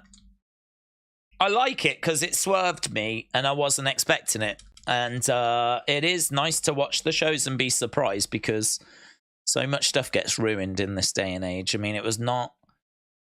I honestly looked at this as just another title match, and I really wasn't... I said it's a bit of a flat main event. I was being honest. I genuinely did not see that those titles changing hands, but they did. I think we will still get Jay and Cody against Jimmy and Solo. It's just awesome seeing one Oos super kick the other Oos. That's just cool. That's just awesome. So yeah, I'm into it.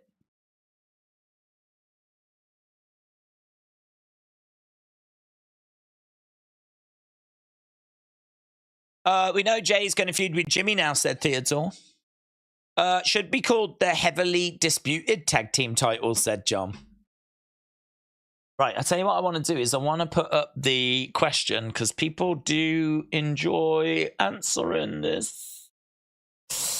What did you score WWE Raw? I'll put that up now.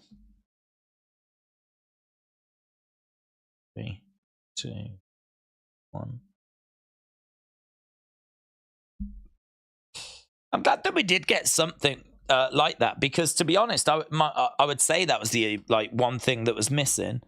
I felt like a good show, but as I said, until that last half an hour, it didn't feel like there was anything there that I really needed to put a video out on.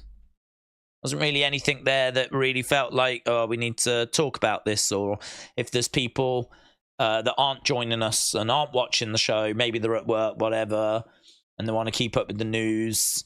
Like, there'll be people that aren't watching that are watching other sports that want to know kind of the big things that are happening. It just didn't really feel like there was a need to make any kind of videos. But then, you know, the Rhea thing came along, and I think that's already got like 1,000 views, which, I mean, it's crazy, isn't it? It's crazy to think that there are like so many people. There's obviously way more people not watching the show than actually watching the show. But a lot of people, I think, have that kind of passing interest, that passing sort of, they want to keep up with what's happening, but they don't really want to sit down and spend 3 hours watching Raw, which you can sort of understand. I can understand. So, yeah, this is pretty big news that we've now got new tag team champs again. The poll is up, by the way, if you want to vote on that. I'm going to jump over to this. 7 out of 10 tag title change. It didn't make sense. This is early. Gunther retaining was amazing, though, said Kieran. Trini said, if you don't like it, it's cool, but don't ignore that the story makes sense in its totality. Some lovely words. Totality. What's your score, said Kieran? Probably a 7.75. Yeah, probably a 7.75. I mean, I could knock on the door of an 8 because I do think we did get that OMG moment at the end with the title change. So I could knock on that door. But I don't know. To be honest, I found that I was around a 7.758, and I think my score was just, I don't know if it was slipping a little bit. I mean, the Gunther match was really good. But I didn't really doubt that he was going to retain. But then I didn't expect this, you know. So I think I've definitely held. I've definitely held. I think it was a solid watch. Yeah, I think it was a solid watch. Judgment Day regain the undisputed tag team titles. Jay Uso and Cody Rhodes beaten. I'm guessing if Judgment Day lost, WWE wouldn't have an excuse to keep milking Judgment Day versus Cody Jay matches. Thoughts? Yeah, I don't want it again. Please, not again. No more. Make it stop. Make it stop. Yeah, I definitely don't have an appetite for more of those matches. Definitely don't have an appetite for more, so hopefully that's not where we're going. Hopefully we can all just move on now and do something different. But I don't know. I'm surprised by it. I think I'm surprised by it. I am not down on it because I love the fact that I've just had something happen that I wasn't expecting. And I think this show needed like a bit of an OMG type moment. I don't think we had one. So I like it for that reason. I love the Jimmy costing Jay. I think if Jimmy's going to get involved, it would be a bad look if he got involved and it didn't result in Jay losing the title. So, you know, if you're having Jimmy get involved, then I think it has to cost him the belt. Unless he, you know, he could have attacked him earlier in the night. He could have attacked him earlier, and then we would know that Jimmy's around, and, you know, Jay could say, I'm a bit worried about my brother getting involved and all that. So you still could have had Jimmy do the attack. It could have put more drama onto the main event, and then you could have had Jay and Cody retain, right? So you still could have like done it that way. But I think the way they've booked it with Jimmy getting involved in the main event, I think if you're going to do that, you're going to have them lose the titles, because that just adds more drama to that moment, you know, and it builds that feud up a bit more.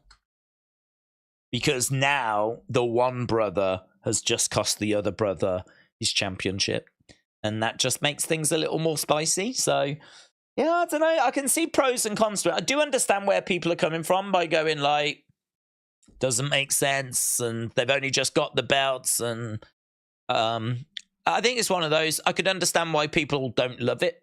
I could understand why people are like, nah, not for me. I could understand that.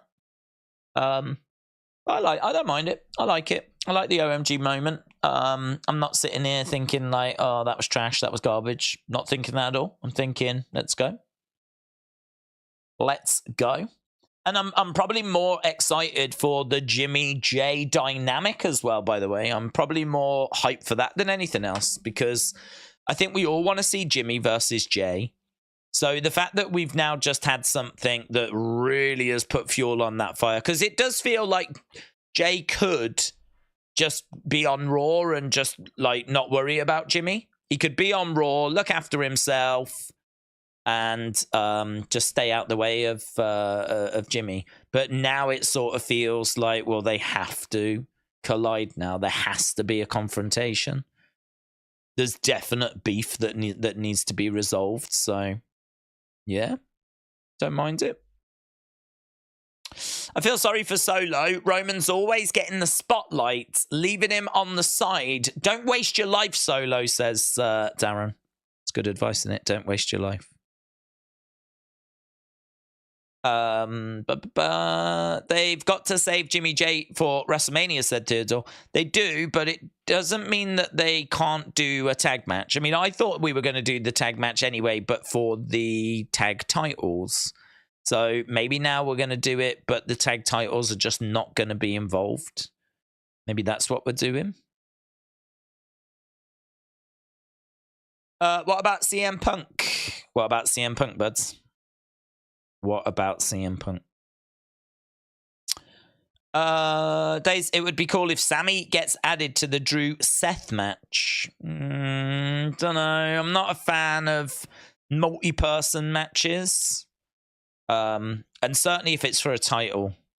You know, I sort of made that point earlier about Rhea's match. You know, I think you should only really put a champion in that kind of a disadvantage if the champion has done something to deserve being at that disadvantage. I don't know that Seth has really done anything to deserve being punished, because it is a punishment. Because your advantage as champion, it goes out the window. So it is definitely a punishment. But, yeah, I don't know. I think I'd much rather, like, Sami just get a one-on-one match. We'll build him up. I think he's got a few things to work through at the moment. I don't know what we're going to do with him. I know he's got his match with Drew next week.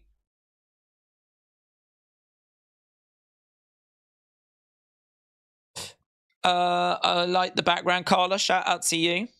Jim said, I'm not interested in Jay versus Jimmy. It's fair enough. Jimmy screwing them means all paths lead back to Roman for Cody. Jimmy over here calling audibles left, right, yeet.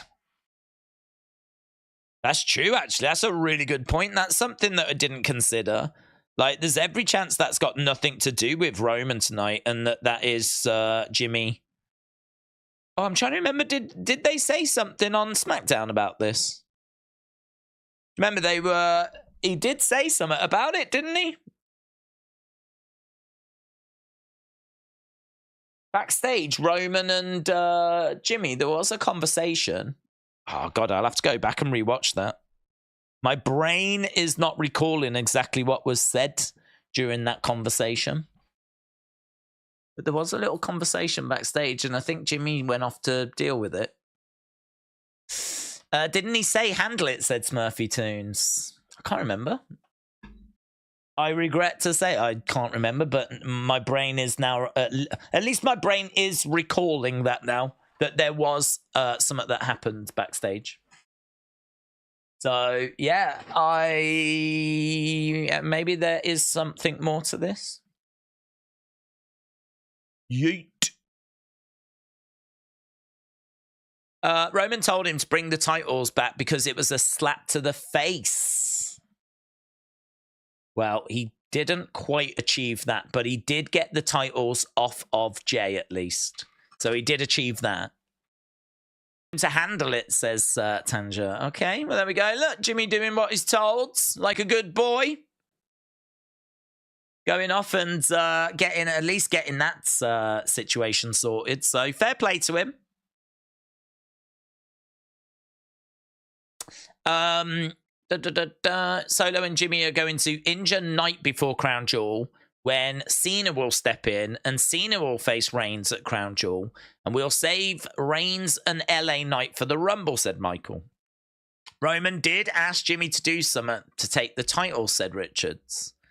Theodore, good night, shout out to you. Big Time said, Kevin being moved to SmackDown, putting an ending to Sami KO against Judgment Day torture, we can all agree was beneficial for our mental health. Yeah. Rob said, Jimmy actually followed and executed a plan by Roman for the first time correctly. Roman told him, every day your brother has that belt with Cody. With all the people, it was an insult to the family. Yeah. Brilliant. Well, do you know what? I love it even more now. I love it even more. Now that that seed was planted and we saw it come to fruition. Like, yeah, brilliant. I thought Brock finished Cody's story, but I think Damon did it and the table did it. Mystic Miss said Cody and Jay should drop the titles to Imperium. Right. Well, we are done. We've already stuck around about 20 odd minutes afterwards. I think time got away from me just a touch, but it doesn't matter. Obviously, it was a big ending. There was lots of talking points and lots of drama. I hope people enjoyed it. I think it certainly meant that it was worth watching. I think the show would have been worth watching anyway. But yeah, it was just lacking that, oh my God, did you see that moment, you know? But we got it, so I'm really grateful for that. So we are back tomorrow. But I think Wrestling Escape Pod should be back tomorrow as normal at 11 o'clock. And then we've got our NXT stream after. So NXT stream on this channel at midnight, which will be 7 Eastern, 6 Eastern over on the Wrestling Escape Pod channel. We'll do this week's episode, which I actually don't know what it's about. I don't know. I haven't snuck up on me. I think it's because didn't we do last week on like Thursday? So it hasn't been that long since last week's episode, so it's kind of snuck around. So yeah, we've got that tomorrow. We've got NXT tomorrow. And yeah, well, if there's any news, obviously there'll be some news on the channel, but I don't know that there will be. I'm going to go off and do work on a reaction video. I think we'll, because I can't believe the ending of that, so I think I'll pull that out as a separate reaction thing. But yeah, appreciate the support. Have a good evening wherever you are, and hopefully I'll see you again next time. Bye for now.